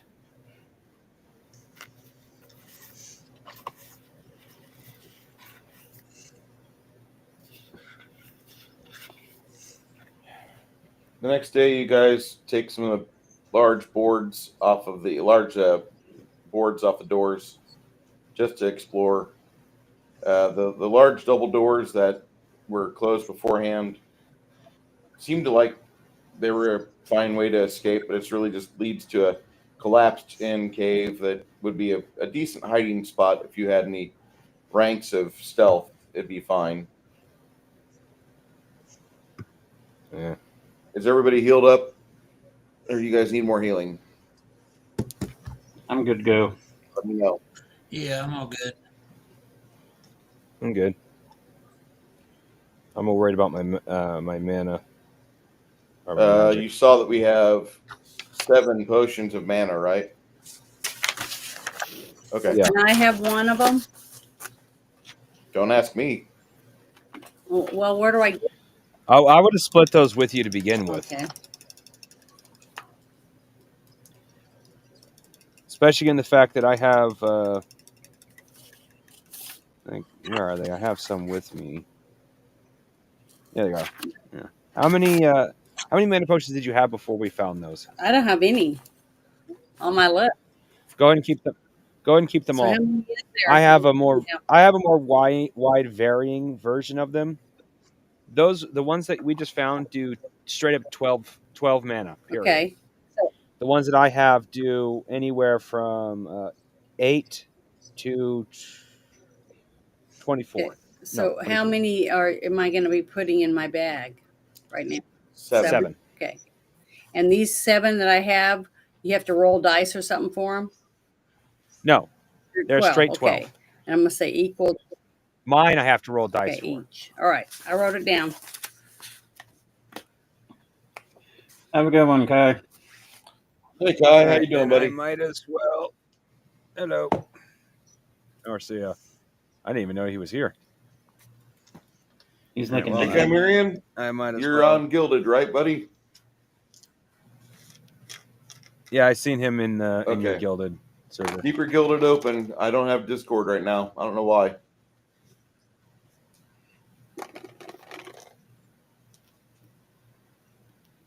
Okay.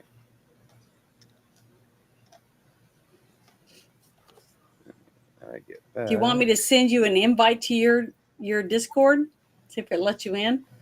No, Oh. because I don't have the authorization to knock things around. Not that I worry about it. It's just Discord. If I had money involved with it, if it was like my Google, which has all my banking and shit on there, Yeah. like it'd be different.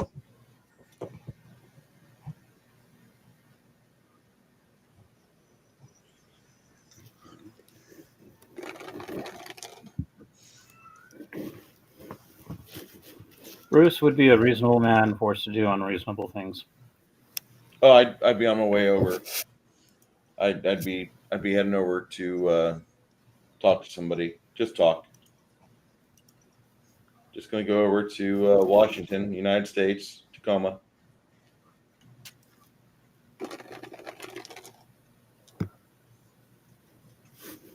Turn on cameras, have fun. Is anybody going to be watching the Super Bowl tomorrow? What's that? Oh, that's Yeah. tomorrow? So if you're not watching the Super Bowl for football or halftime show, watch it for Elon's ads exposing government waste found by Doge. No, I'll just watch the YouTube of that or the Twitter commercial of that. I don't want to watch anything of the Super Bowl. Well, I'm just saying, I just got that sent to me. So I was The just NFL, Only NFL watch- advocates for a lot of things I don't appreciate. Mhm.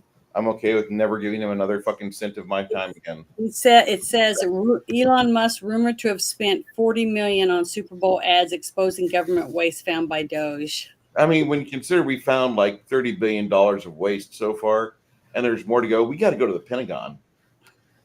Oh, Yeah. It's Yeah, and Pete Hegsworth is Hegseth is excited about it. Yeah. Oh yeah, because they failed the last fucking 12 or 7 audits. 12. All of them. He All. says in All of his the 4 years that his goal is to pass an audit for the first time in over 12 years. Yeah. And That's what he said he you know, I was. mean, it's gonna be cute. It's gonna be really awesome. Well, this just came across my X Yeah. account. Today, the Department of Education terminated 3 DEI training grants totaling $15 million. Good.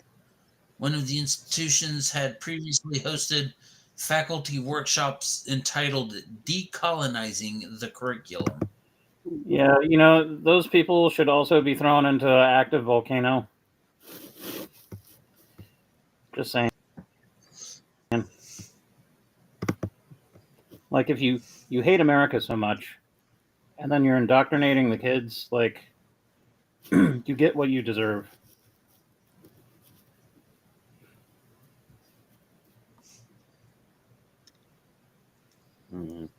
It's like my sister is partially woke, I'll admit that, but there are certain things she won't let her kids watch, like Sesame Street.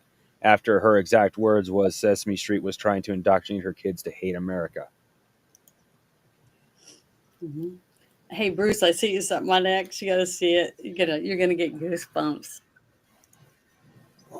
Oh yeah, one of my favorite little gifts. No, I just sent you. It's an Antifa attacks an American patriot. Did you see it? Yeah, the guy tries to swing and a miss, and the American just blocks him with his left and haymakers with his right. And you see something flying up his mouth. I don't know if it was his dentures or what, but something flies out. It looks like teeth. Teeth or spit. And he goes down. And then the guy's confronting like a woman. He's like, "Oh, that's a chick. I probably shouldn't hit her." But yeah, that's a great gif. I love that gif. Yeah. 15 seconds of joy. Yeah, 17 seconds long. Yeah, it's something. It looks like teeth flying out of his mouth. Nothing greater than seeing a communist getting handed a fucking knuckle sandwich. All right. So once you guys get rested up, and I mean get rested up, you get your hit points back, you get your mana points back, you get everything back. And it takes you like 10 hours because that was a very disadvantageous fight. You guys, you did more than what I thought you would. I poorly performed.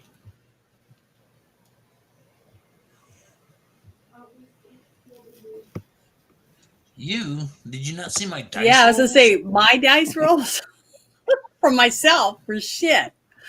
Yeah. For other people, they were pretty good. Well, I'd have to say Bruce's dice rolls weren't the best either because I only took 15 damage from lightning bolt. That has potential to just obliterate. I could have my given ass. him 36 plus damage, and I couldn't do it. Oh, I just saw something. President Trump has ordered the Secret Service to provide every bit of information about his two would-be assassins. Okay. Why wouldn't I mean like I understand where the conspiracy thing comes from, but why wouldn't they to begin with type thing? That sort of should be known to the president. They didn't give him information last time he was president, so yeah, it is No, true. we didn't know shit last time. Yeah, but that's last time they're dragging Papa their didn't feet pop his on. belt. They're dragging their feet on. They've been filibustering on the Cash Patel being put in, so it's going to be next week. Yeah, that's all they got is that whatchamacallit for the filibuster, where they got to take a vote, and then they got to filibuster and come to an agreement, 2/3 majority or whatever. Yeah, Dad's home. He's taking off the belt. Oh. And the kids are running scared. One of the rooms leading from here, Mm-hmm. you find a private quarters, and there's very few items that are valuable, like nothing that you want to pocket. You do have a room that has a little bit of running water, so you can pipe in for a bath or shower. The receiving basin's kind of broken, but if you sweep all the broken bits away from the drain, you can at least get yourself some relief. You have a massive pile of 10 silken pillows draped with two bolts of fabric that were stolen during the days of highway banditry. Mm-hmm. You have a big alabaster table dominating the room center and holding several maps of the city and surrounding wilderness, a magnifying lens, some drug scales with residue, some oil lamps. There's magnifying glass, oil lamps, pillows. You have fabric in here.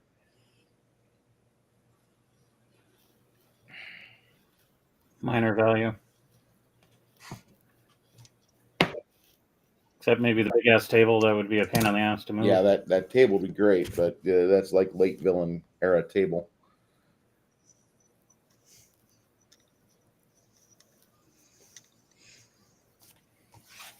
Poor Thieves Guild there is.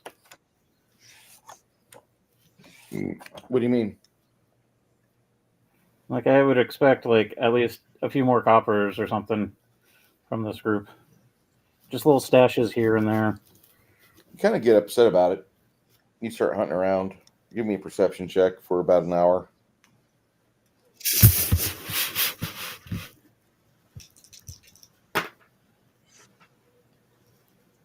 That is not going to work. That's 44. Not what I was looking for. What's your perception? My perception is 30. Well, between you and Quinn moving around and Quinn trying to bolster your spirits, you actually do find that in the room where Devlin was sleeping on those silken pillows, there's a false wall. And only because of Quinn's assistance did you get it. Thanks. Quinn. No, you're Find all 26 plus you're 130 plus Quinn giving you an extra plus 10%. So you managed to find this very nice room. And it's got a few chests in it.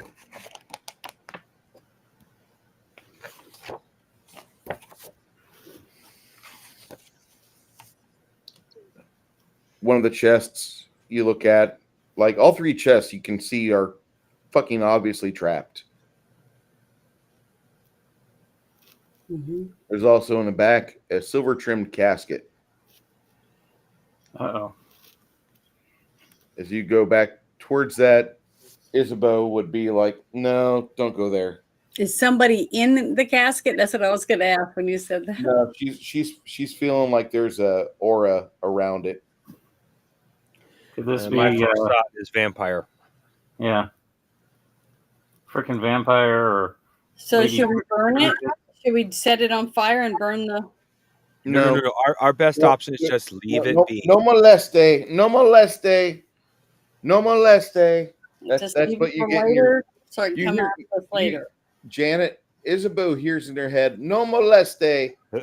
No moleste." El Noo Yeah. Toucho. no lemon pledge. Like after about 30 minutes, the first chest you see him step away from, and he pulls apart 3 poison darts out of one of the launchers inside the chest. Mm-hmm.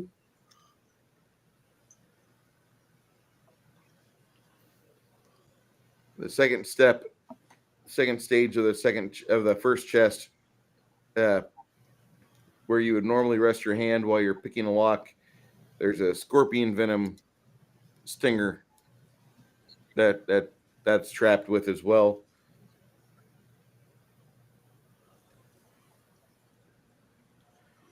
Find a nice leather belt.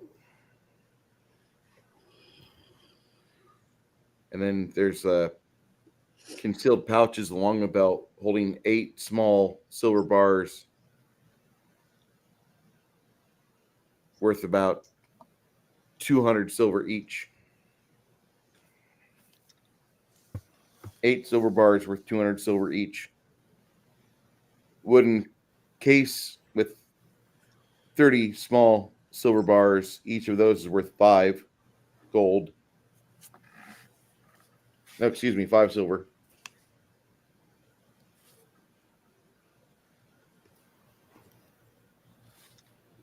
Let me just type this shit out because there's a lot here. And you're putting it in guild. We find a bunch of stuff. Yeah, I'll put it in gilded.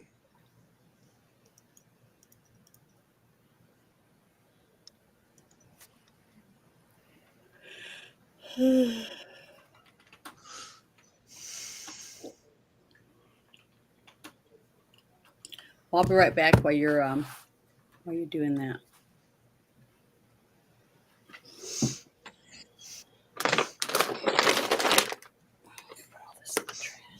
If I set up a Roblox account and then go to Gilded, it might be easier to get into Gilded since it's own Roblox bought out Gilded.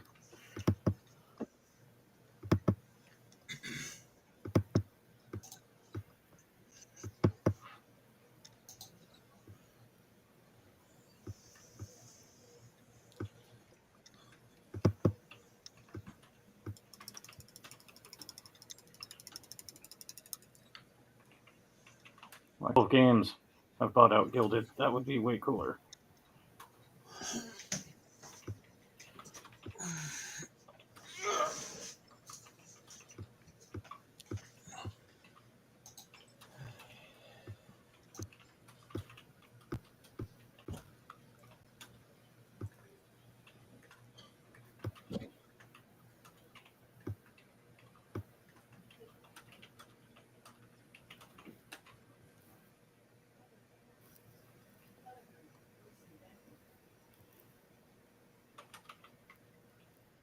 Dang, it's already 6 o'clock here. Yeah, we got another hour before Bruce is going to have to call it quits so he can get, if there's a Chimerian musing tonight, that is.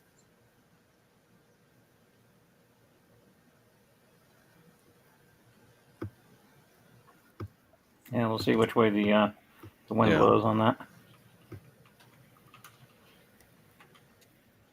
I got to feed the animals. I will step away for a moment.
Spend about another half hour on the small chest.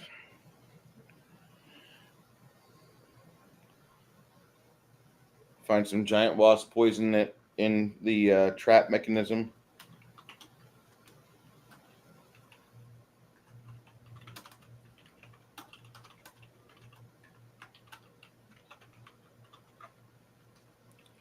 Remember back on the old games like Wizardry, if you had a thief that suspected a trap, you had to inspect the trap, and then you had to type the trap in to disarm it. Remember that?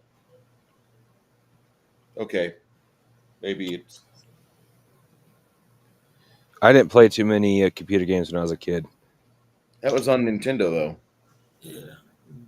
It was the slowest game ever on Nintendo because it was only on a D-pad.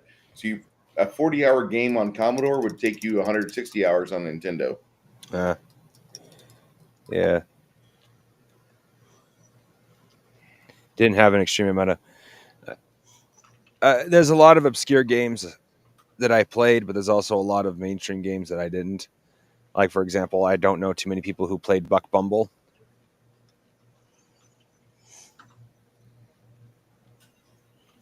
Absolutely love that game, though.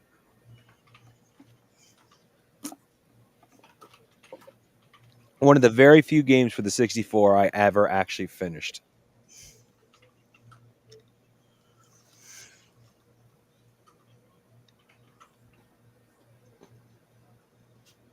For those of you who don't know, Buck Bumble was a game where you were a honeybee in war with a bunch of other bees and insects. And its flight mechanics were a pain in the ass.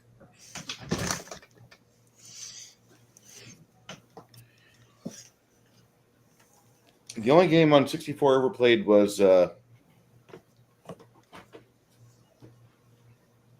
Bad fur day. Yeah. Thanks to that game, I called my sister a prick.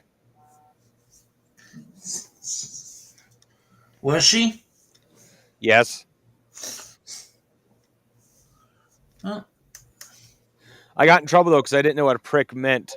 Here's the interesting thing. My parents didn't give a shit. I called my sister a prick. My parents were mad that I called her a prick without knowing what that meant. That makes sense. I mean, you shouldn't use an insult unless you know what the insult is. I mean, it's just Yeah. common sense right there.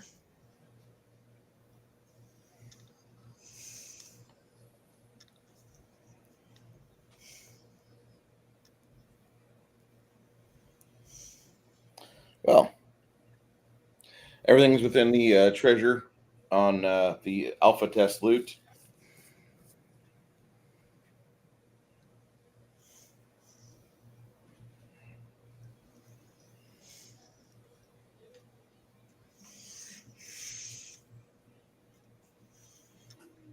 I've got to pee.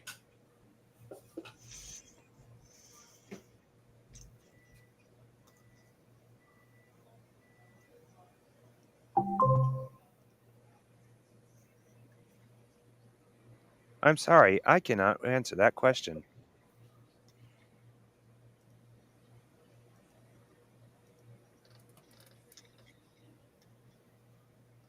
Oh, there's an excellent meme.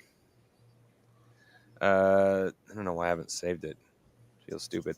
Anyway, it's like it basically is what would happen if Monsters Inc. happened in modern day. Sully sneaks into the room. You see him whisper to Alexa, and Alexa says, "I'm sorry, I cannot find the human. I can smell the human's flesh."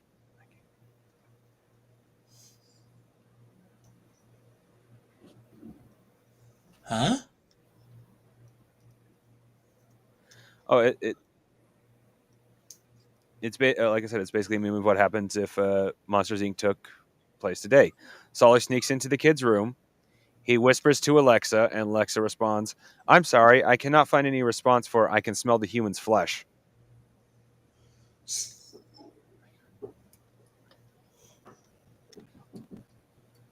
Okay. Okay, imagine if you were a kid and you heard Alexa say that while you were asleep.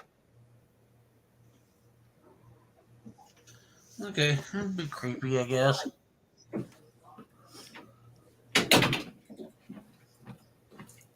Sorry, I'm back. I'm sorry it took me so long. I had to go to the bathroom. I made me something to eat, and my daughter was on the phone with my other daughter. So She's back from outer space. I'm sorry. That's okay. Nothing really happened anyway. I mean, Because I was trying to hurry while he was typing all that stuff in. yeah. Well, we got a lot of goodies. We got a lot of stuff to sell. A lot of stuff to figure out what to do with. Got a lot of silver. Like to the point, I'm thinking we should keep some of it for, like not necessarily, like we're going to see werewolves right now, but go ahead and keep some of it and see about making some silver weaponry, or at the very least, silver plated weaponry. There is a lot. If we have a lot, we could at least get our swords dipped in it, right? Yeah, silver plated. Mm-hmm. We could definitely do that. Yeah, there's enough of that. There's enough for that. You actually don't want to keep weapons like that because they dull quickly. Okay, well, Oh. that makes sense. But They're amazing. What if we get daggers made with silver on the blades, just so we have them? It'd actually be best if you get them enchanted. Oh, Enchanted okay. Is a lot better. All right. Thanks for giving us information. A silver mace Find out later. would last a lot longer than a silver bladed weapon. Yeah. Due to the soft nature of silver.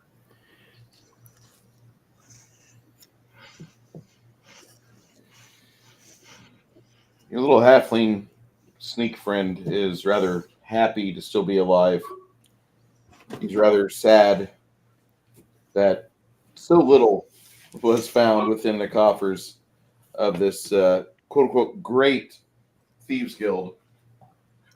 There's more in the silver coffin, he thinks, but he doesn't want to open that because he doesn't have the wuju to take care of it.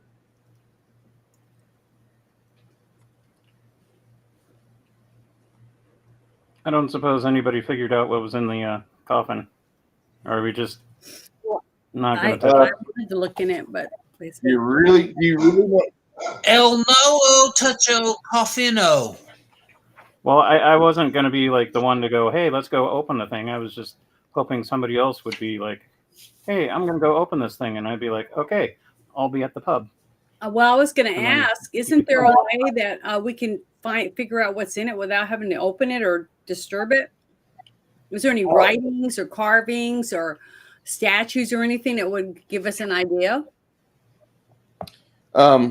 It's a silver trimmed casket. Mm-hmm. From the information that you see on it, the writing is nothing like what you've seen before because it's a bunch of like little pictograms all across it. Yeah, that's not good. Yeah, the silver part says to me, dark. Well, yeah. Keeping something undead inside. Yeah. So I 100% vote. Don't touch it. Don't look at it. Don't think about it. Just leave it here. The little halfling Sneak says, man, you're really no fun. I really want to get in there and at least get some retirement savings started up. My broker, my wife, she really wants to like have me stop being such a thief.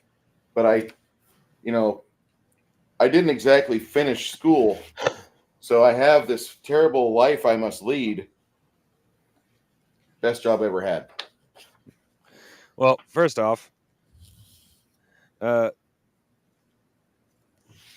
we can offer you employment back at my castle or back at my settlement. Hey, Fort, listen, whatever. that sounds really nice. That really does. I'm not going to try to bullshit you. I'm not leaving Dunham. I appreciate you. We're trying to find my mates from my adventuring party. I think the Crimson Mantle is probably dead. I think this is probably the last ride of the Crimson Mantle. We went down here just to think that like we could outpace you because we killed one demon, you killed fucking 4, and we had to show you up, and then we end up like getting spread out and separated, and everything goes to hell. So hey, listen, band from Gilboa, you guys are the better band than us. You've managed to escort me a couple levels in here. The rest of my party is gone. I don't know where the fuck they're at. It's you. You guys did it. You've done everything the way you're supposed to. I am a fucking member of a putz band.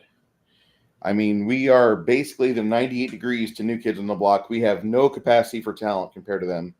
They're awesome. I just can't believe I just made a correlation between 90s boy bands. I'm not saying a word, dude. I'm not. Okay, No. thanks. He would kill me if he heard me say that.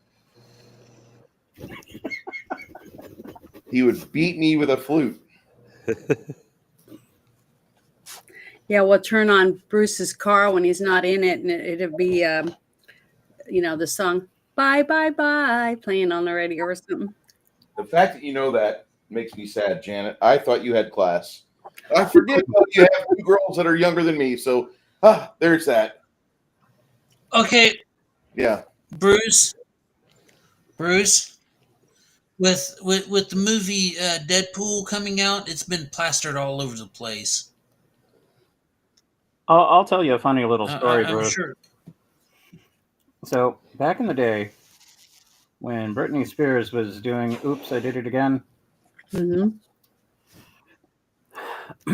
my housemates thought it would be hilarious for my birthday to receive that CD.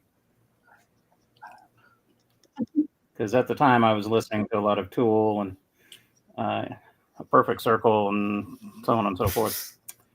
And so as retribution and to not let a good CD go to waste, every time I had company over, I'd throw a sock on the door and I would blare that music nonstop. Bye, bye, bye. So every time they heard, oops, I did it again, they knew that I was getting busy.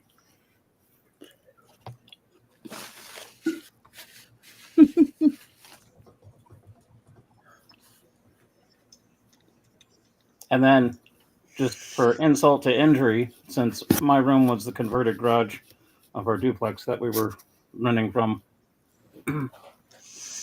I had access to the washer and dryer. So I would do my laundry, and then I would play the music, and they would automatically assume that I was getting it on with my girlfriend, when in reality, we were just chilling, playing video games or hanging out, watching movies or whatever. But I had trained them. When Britney Spears was playing, don't enter the room. It was great. So you guys go back to that little Y corridor you found earlier, and that corridor goes quite a ways. It goes for about 400 feet. Starts going down a little bit. You think it's going down. And as you're continuing to push further, you guys hear like some disgusting munching sounds. You think maybe there's the Oitug up ahead.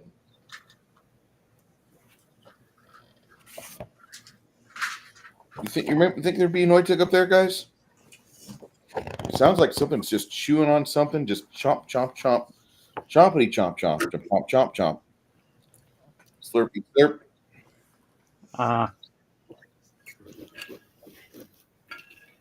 Probably. Is it sound like it's crunchy or munchy? Well, we got, you know what I mean? Is it rust eaters or something? It's nomming pretty hard. Does it sound like it's chewing on halfling or man-sized? It's chewing on something. You're not really. Does it sound like it's chewing on shit? No. There's bones in there. Okay. Hey, I got a quick question, guys. Does anybody remember why we initially came down here? Elinda Bannon, says your girlfriend.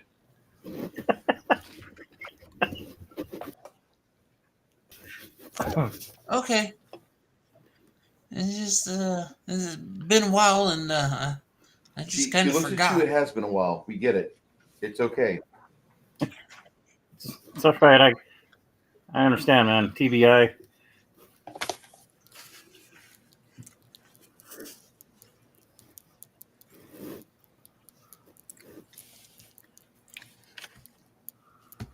Oh. You guys go down there. It starts getting kind of pronounced, and you decide it'd be a good time for you to probably cast your spells now for preparation. So, like Shield of Faith, Divine Power, Shield, Mage Armor, Bless. Yeah, that's what I want to say. I was gonna say before we go in, I want to put Bless on everyone, and then I'm gonna put the Shield of Faith on myself. Ragged Edge on everybody's blades. Everybody? If I were to strip myself nude, would I have better armor class? Oh no, I'm gonna write that down. What is it when I put jagged, whatever it was you just said, blade? What does that add up to? There's 7 blades among us, right? Mm-hmm. Janet, Ogre. No, that's Janet, Ogre. That's 6. Excuse me. Because does Quinn use a sword? Quinn plays music. That's what Quinn does. I think he's got a mace, and he uses a mace, really. Oh, okay. He's a fan of bludgeoning weapons because whenever it's time to get busy, he doesn't want to bleed a motherfucker. He wants to break their neck with a smash here and a smash there, and it gets violent. El Kabong. All right. Sorry, go ahead. So, yeah, I was just going to ask. So, with everybody all of a sudden casting all these spells and everything, I need to know like what bonuses we get to attack, to damage, to. Yeah, that's what I was getting ready to write down. Was for the jagged sword, whatever jagged blade. Ragged edge. Ragged edge. Okay, what do I get added for my? You don't get any direct bonuses, but if you hit something that starts bleeding out for 1d4 exploding dice every 10 seconds.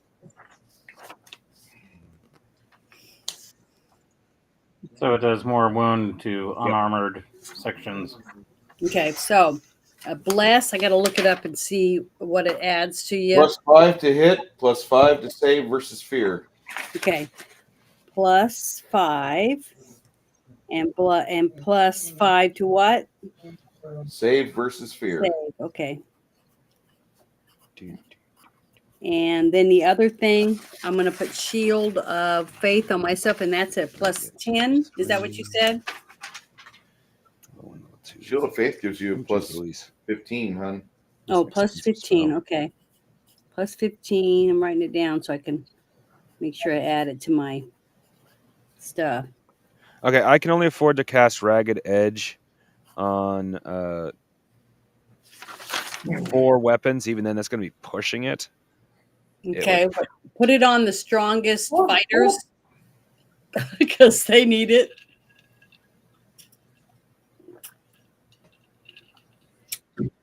That wasn't me. Just Mm. Okay, so well, I actually could probably be safe to only cast it twice. Once on Isabu and once on Ogre. Well, technically they're weapons, because our 2 rogues are more of the stabby than they are long-term fight anyway. yeah, and once that wears off, you can do another. Okay, so I'm trying to be strategic because I forgot Ragged Edge is a level 3 spell. That's almost 10 mana per casting. Mm-hmm. Ouch. Yeah, that would drain me so quickly I would go pale. Well, is it 7 mana for me to cast Bless? 4. 4. Oh, okay. Fix that. So what we need to do is get Mongoose a case of that Celsius energy drink.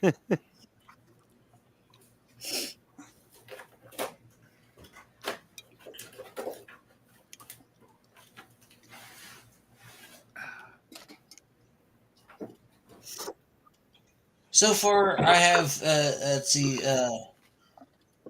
1d4 damage every 10 seconds, +5 to hit, and +5 save versus fear. Is there anything else that I missed? Okay, I need to ask Bruce, how much do they get when I give them Bless? +5 morale bonus to hit. Okay. Oh, that's right. You already told me that. I wrote it down. +5 All right. save versus fear Okay. on their will saves. And I'm not thrilled with the idea, but if anybody wants to age a year, I can cast haste on you. Will it make me look bigger? Yeah, like I said, I'm not thrilled with the idea, but it is an option. I'll pass. Because I'm 19 now. Oh no, we've aged like 3-4 years since we started. But that was naturally, not through haste. Oh no, I'm saying he said he was 19. Like we started at 19. You're like 22 now. Yeah. Oh, shit. So it'd be 23. And haste just makes you faster, right? like Little Lemmy when it looked bigger, or virile. No, oh, shit. Yeah, I'll wait on that. You need to make up a spell called Doge, so it makes everybody have huge balls. I love that. Hey, I'm sorry, guys. Someone.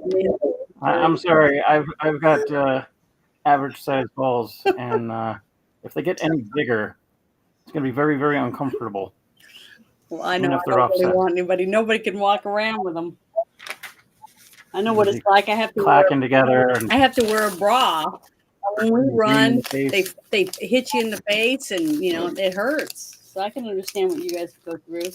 It's just that yours is in a different position on your body. That's only different. Accidentally sitting on them. Like, no. Mm-mm. Yeah, I wear a bra to bed, so I understand that too.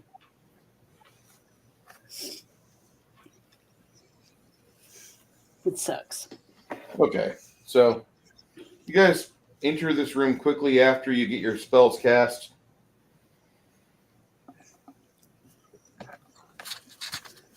As you do, you see a troll. I was going to say, is that a troll? Because that sucks. Yeah. This, my friends, is a troll. Okay, well, I know what I'm casting first. And it ain't sleep. Why would you not cast sleep on a troll? Okay. As I'm willing to bet it's more than 4 hit dice. I don't want to be metagamey, but my character would know if that sleep would affect that or not. Yeah, probably not. He pulls one of the thieves out of his mouth, sucking the marrow off of the sucking the marrow out of the calf bone, and then breaking it. As he looks at you kind of casually, he tosses the bone. You guys are rushing in, so the way that combat's going to start is that you guys don't have to roll for initiative. He does.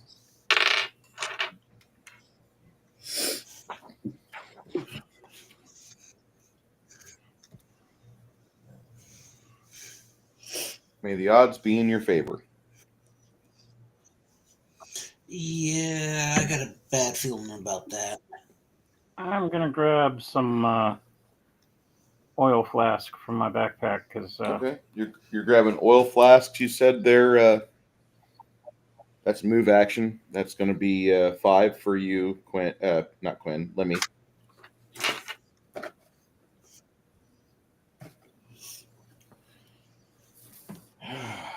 it reminds me of Meg Mucklebones. Ogre. That was a swamp witch and not a troll.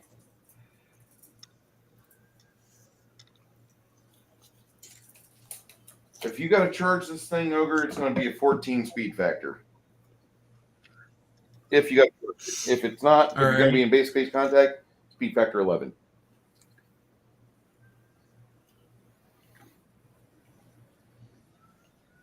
Wait, If you don't got to charge it, if you're base space contact, it's speed factor 11. You have a speed. Yeah, your axe takes 11 segments, right? Okay. Yeah. 11, and if you got to move to get to him as it is right now, it's a speed factor of 14.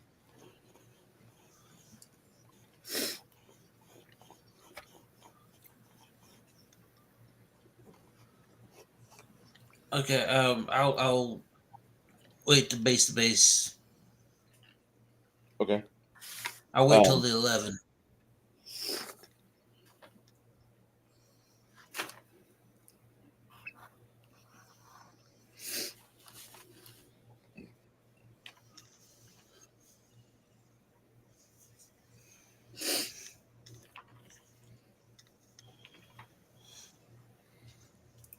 Janet, what do you plan on doing first? Well, I guess I'll go in and start going towards the troll and try to stab him with my sword. Okay.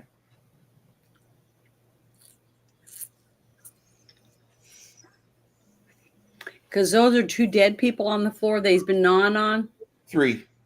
3 dead people. Okay. The remainder of the crimson mantle.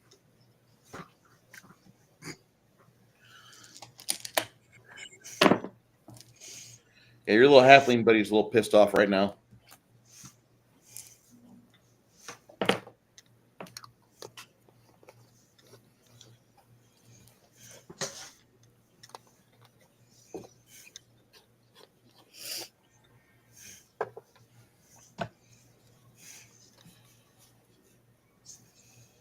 And Janet, you wrote selective channel on your features, right? Mm-hmm. Thank you. And it says that I when I had it on here before for channel positive energy, I have times 6. So how many? 6 times a day. So I get it 6 times a day. So I'm gonna put it back to 0. I mean that I have 6 left now again. Okay. All right. So. And it's 3d6. Yep. I got that written down. Awesome. Okay, I have all my stuff out. Way to go. Isaboo, what are you doing first? Oh, we don't have to roll initiative? No, what are you going to do first? I said I'm going to go for the troll, remember? Okay.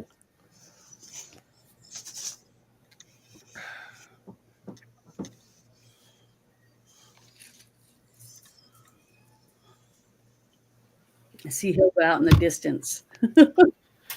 She's coming to save us. Okay.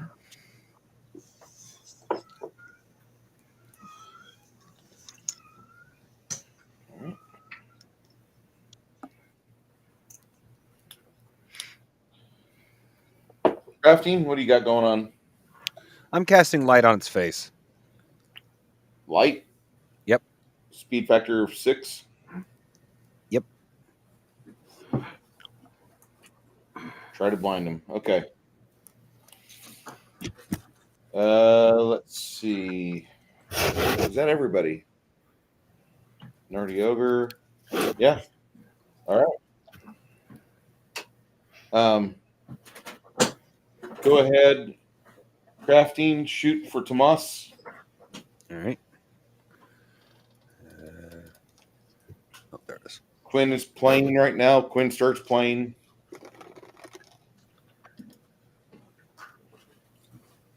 $49. I don't know what Oh, bonus I is. am the tiger.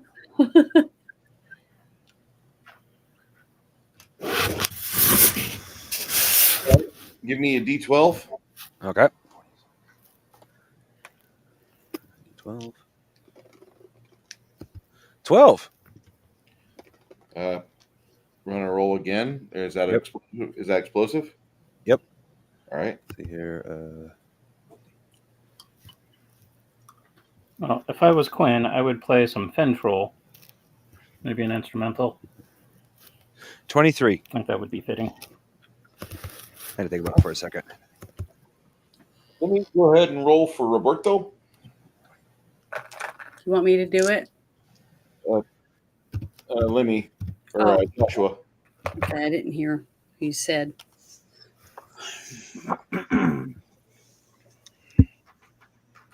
You guys storm into the cavern. First thing you got going on is the archers bring their bows up from the ready as they move with you. That was a +5 bonus, and what was Quinn's bonus? 10. You get a 25 for the archer, 25 plus total. 10 for Quinn, so 35 total. 35. So that would be 84. D12. And that is, oh shit, a 1.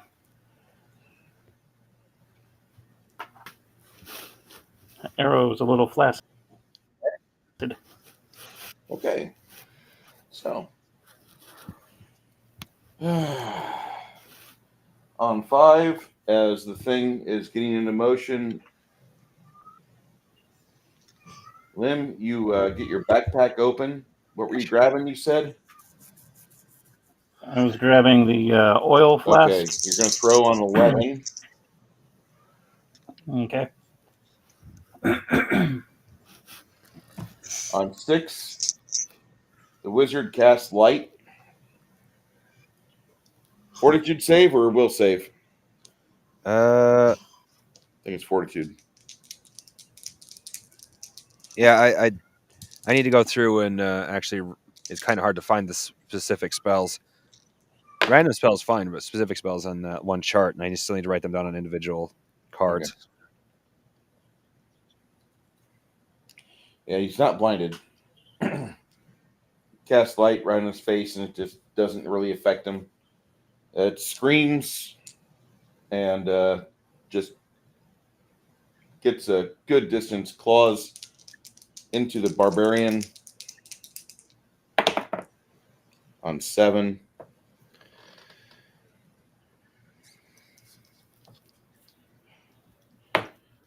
Before my bonuses go in, I rolled a 97 plus 40, so got into the barbarian. I give the barbarian 6 damage total.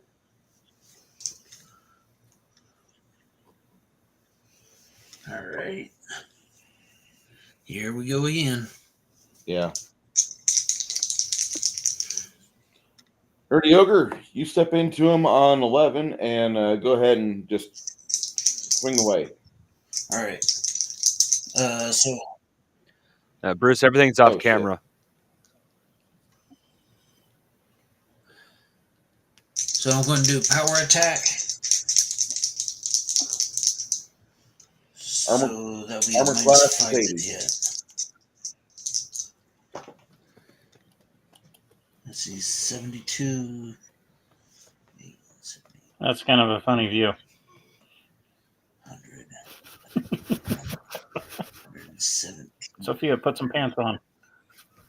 112. Yeah, I'm going to assume 112 hits. Yeah. That's 30 over what you need. Good job. My 1d6, 2d8. Is that troll like really 12 feet tall? If he stands up straight, he is. Do 15.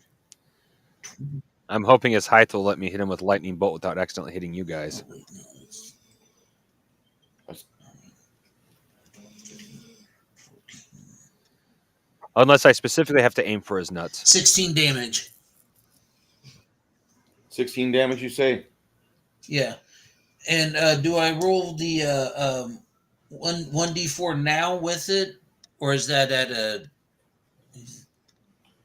That'll be For the jagged edge? That'll be in 10 segments. In 10 seconds. Okay. Okay.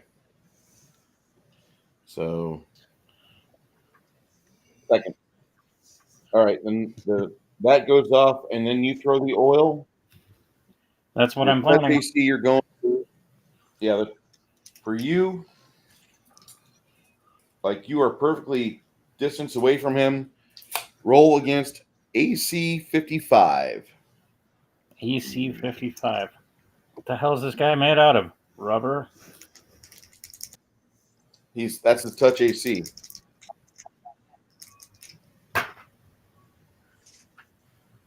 And that would be 83. All right, you put him in oil. So he's doused in oil. All we need now is to fire him up. Yep.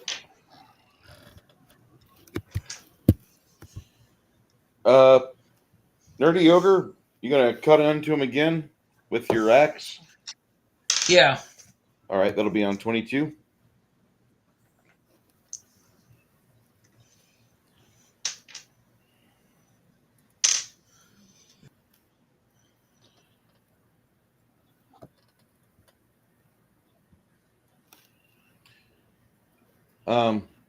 Way back on 6, I apologize. Crafting, David, after you casted light, what were you doing? Lightning bolt, you said? Or If fireball? given how big he is, can I do well? Yeah, Would lightning bolt still catch on fire? there's a good possibility of it. Okay. Sorry, I was a little distracted reading Scorching Ray because I forgot you gave that one to me recently. You could also do Scorching Ray or Burning Hands, either or. Do There was no level listed with Scorching Ray. What level is it? That's a 3rd level spell, sir. Okay. To my knowledge, it's a 3rd level spell. Let me check.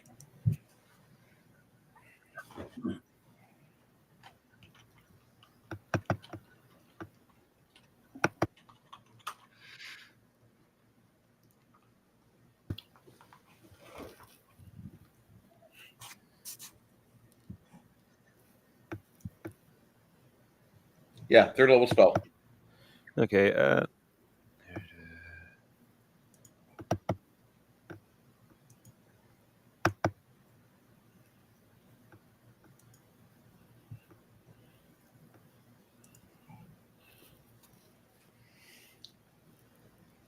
Okay. After that happens, at the same time that Isabu is going for him, he's hitting the ogre with another claw. Don't think that's going to hit. Ogre, is your armor class a 69 or less?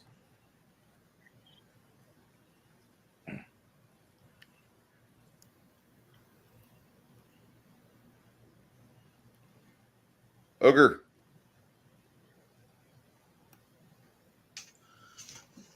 Sorry, I There, I forgot got it. I was on mute. No, my armor class is a 95. Okay, he misses you with his other claw. Isabeau, it's a matter of just you getting up here and attacking him. As you get in close, he gives you the backhand and misses. Go ahead, Isabeau. Roll your to hit.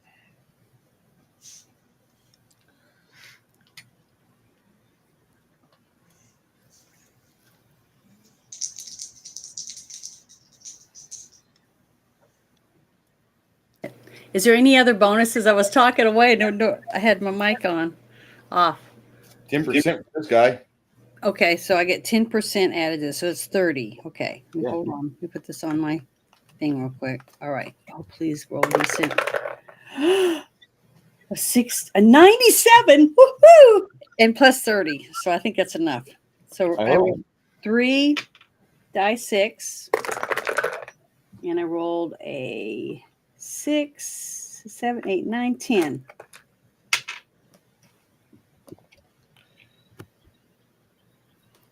$10 total. Yep. That's my hit. Awesome. Okay. What are you doing next, Isabeau? Same thing. Try to hit him. Also, Maybe. background 11. After you doused him in oil there, Lemmy, what were you doing next? I was gonna sidestep him and try to attack from behind. Okay. That puts us, as you're doing that,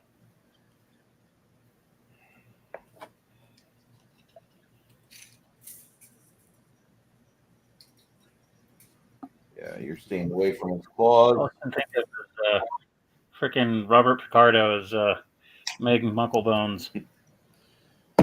All right. After Isbu lands her scoring hit, very nice.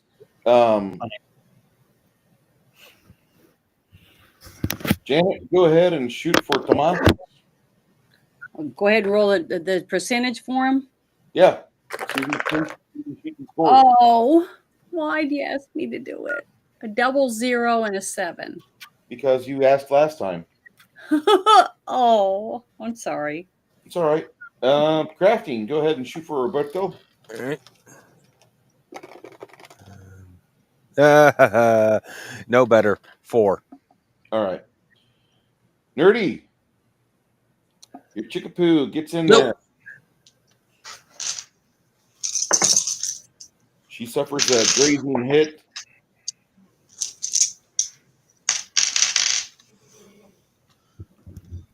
How bad did I get hit? She gets hit for 6 points. Did she? You need to roll for her to hit though.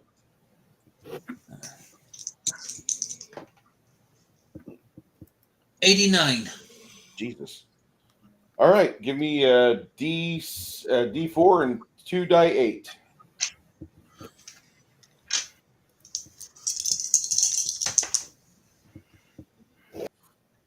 8, 9, 10. You guys are decimating the shit out of this thing. Congratulations. All right. Wizard! Let thy lightning bolt fly from thy fingertips.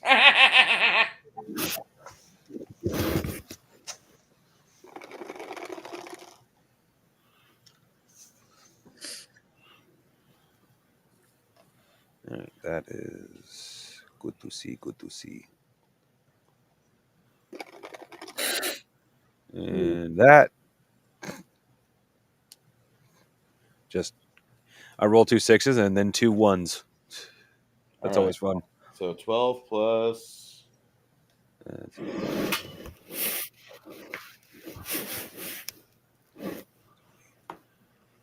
22.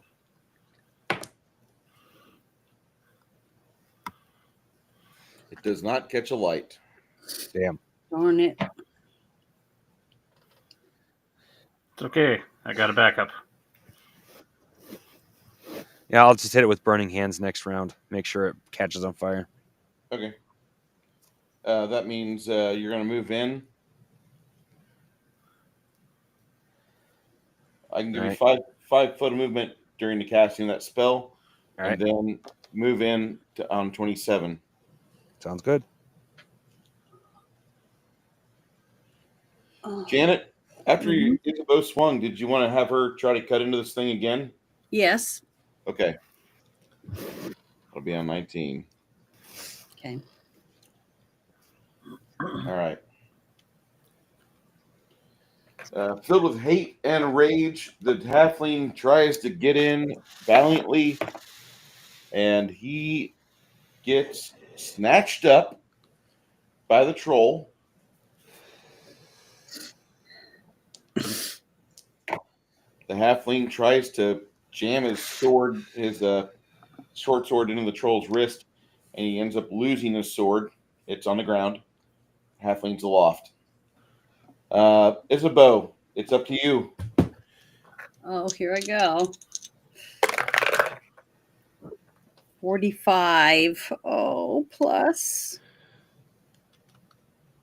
Should be at least 70. 75. I got 75. Is that high enough? Yes. Damage. Yay. Okay. Let me get my 3 dice. 6, 11, 14. That's my damage. Beautiful. You see this thing bleeding all over the place. Good. Gonna repeat said process. Yep. On my next turn, I'm ready to keep doing it if I can. If I'm still standing here. All right. The troll gobbles up the halfling with his big 5-inch long dagger-like teeth, and you see bits just get sliced right off. This abyssal troll just has the sharpest, keenest teeth you've ever seen. That's too bad. I was kind of liking that guy. He tried. Quinn starts going into a medley before the build-up.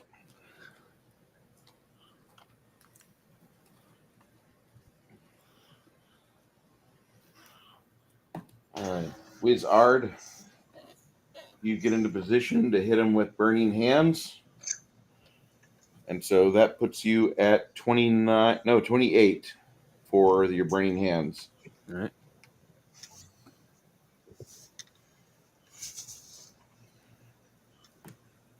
Nerdy Ogre, finish it.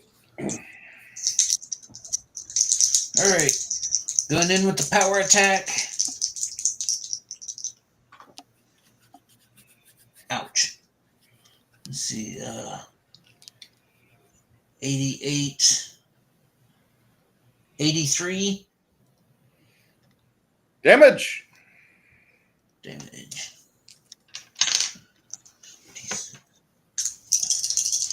Let's go. 8. 8 points of damage. Between that and the multiple cuts from you and Isabeau, You see the troll starting to get cut to ribbons as he's bleeding all over the place. Some of the wounds that you guys have put on him are bleeding more profusely now than what they did, even though other wounds are suturing up. Lemmy.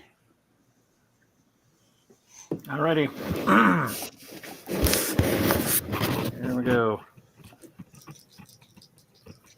Move in for that skirmish attack. Make one attack roll, both weapons. I rolled a natural 87. So Oh, don't forget your bonus precision dice. yeah. So let's pick those guys. And that is 6, 12. One is a exploding die. A mess. Oh, 13, 14, 15, 16, 17. 17 total. You guys cut this thing just between the axe wound from the front and then the removal of both kidneys from behind between Sophia and venture attack fucking Lemmy there. The thing gets pretty much almost hacked completely apart. And then the wizard steps forth, and I'm not even rolling die to even see if he can make his reflex save because it's just no way for him to do it. Go ahead and roll your burning hands damage. Grasping gonorrhea. Forgot what that was because I guess I need to write down more spells. 5 die 6. 5 die 6. Okay. Point your hands up towards the air to keep the.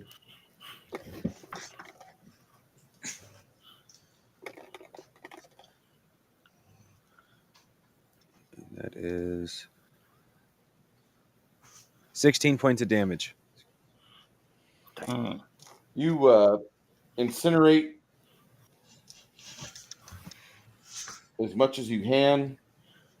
The damage that you put into it completely renders the troll unable to do much more. And between Ezebo and Nerdy Ogre, you guys see the thing get dismantled, and then even more fire combusts as the oil from the rogue catches finally, and it's the worst smell ever. Like, have you ever been in a small African country where they just pile up Goodyears on the tire pile, and they set fire to it to send a signal to everybody else, and it makes that 6 blocks radius just smell like shit. I've never been to Africa, but my family has burned tires, so I know Yeah. that smell. Yeah, that smell. That can't you smell that smell? Oh my god. Yeah. So, Bruce, was there going to be a musings tonight? There is. Okay, well, here seems like a pretty good pausing point then. Yeah, as you guys start looking at the bodies of the Crimson Mantle that are now all 4 of them are dead. Yeah, that sucks. Kind of liked them. But Yeah. Beyond this tavern here, you know that this goes further down.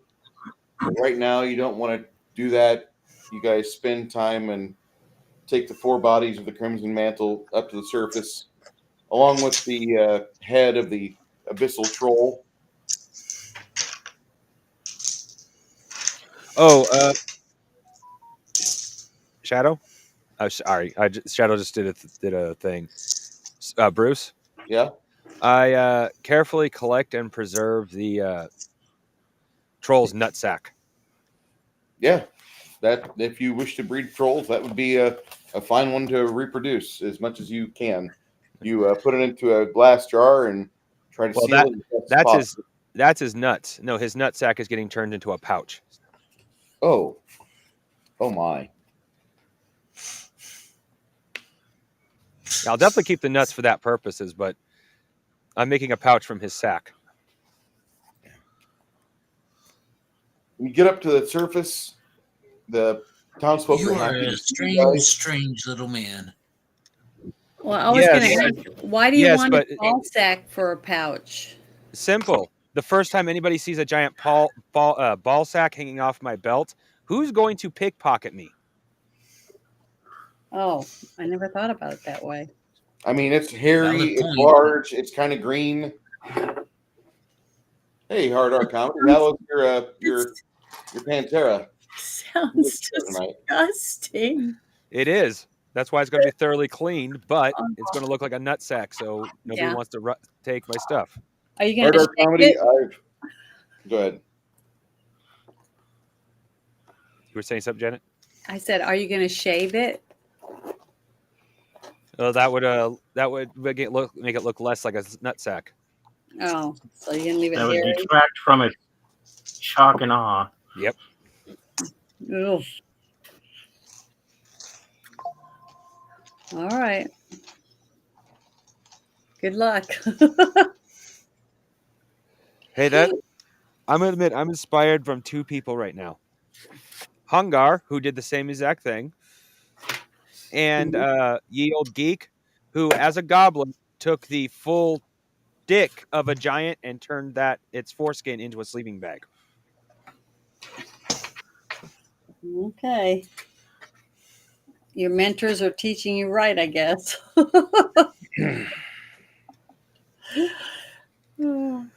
Oh no, it is still logical to say if someone sees a nutsack, if a thief sees a nutsack hanging off my pouch, they're not going to fuck with it. I see the potential for a tabletop RPG themed fantasy role playing dice bag. The troll's sack. Mm-hmm. It's the most god awful looking dice bag you could ever imagine. Well, if you use the dicks, they're dicks.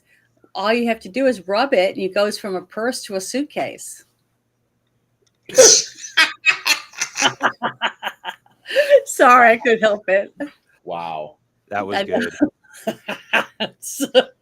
Well, It's you a just strange polish it a little coach bit, bag right bigger there. and bigger. Bag grows as you need it. Holds lots of luggage. So, Or- do trolls reproduce in the traditional way? Typically, yeah.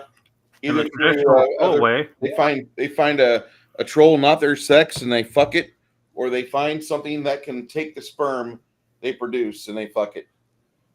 Okay. Usually it's rape. Which are usually there elf aren't- girls, there right? aren't Because female the trolls? running. Say again, Janet. There Hold aren't on. female trolls. There are female trolls. They're not pleasant to look at. No. Well, the thing is trolls are. I don't know what it's called in this game, but it sounds like trolls are what I call dominant gene reproducers, which is they can fuck anything, male or female. Like the males can fuck females of any species, and females can fuck males of any species, and what will be born is still a troll. Yeah, or a half troll. Or a half troll, yeah. Yeah. Kind of like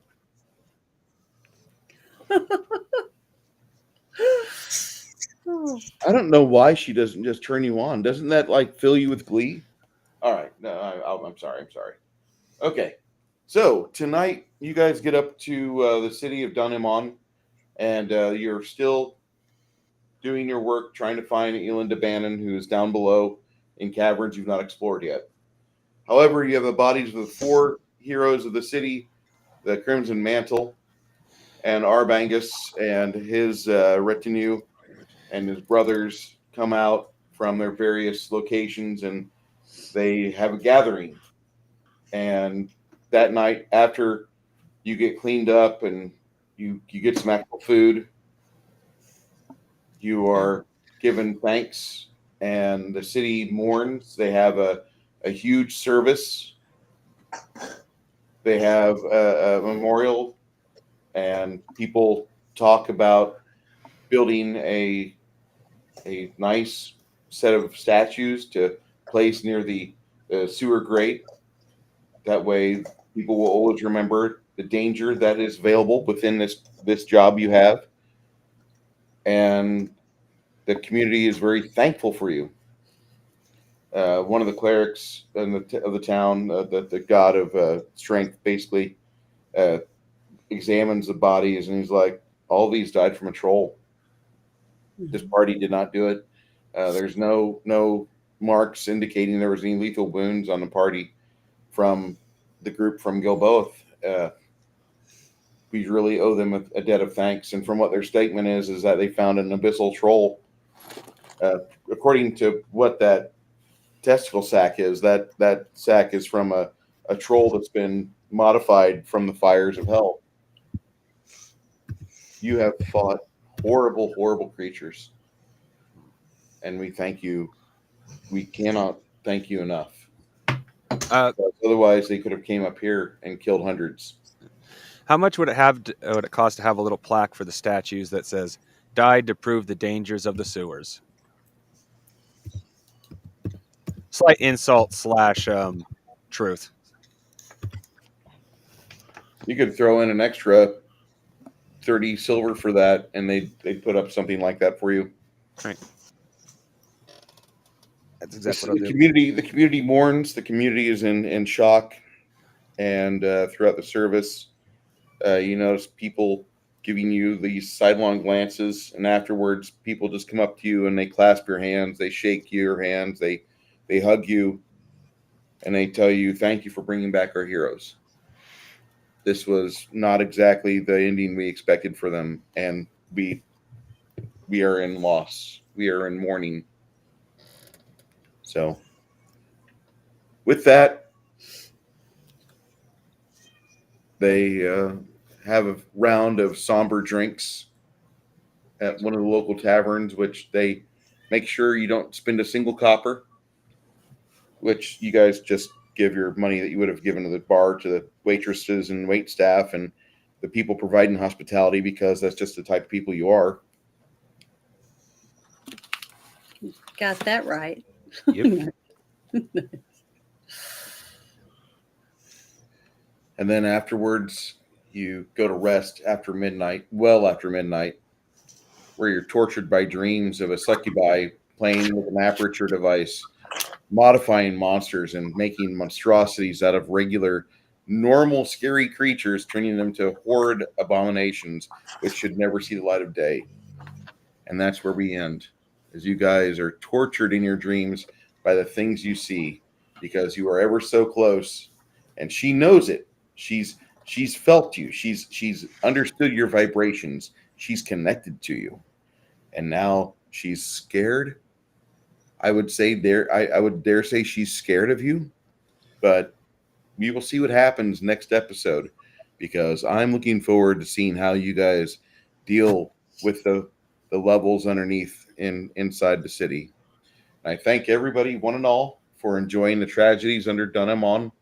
I was not expecting to have this so fittingly happen tonight. Band of the Crimson Mantle is no more. Hail the Band of the Crimson Mantle. And as you guys languish into the night, tortured by dreams of Lilith making horrid monstrosities, we will reconvene in 2 weeks from now and see if you survive the depths of Dunham. Thank you, one and all, for watching.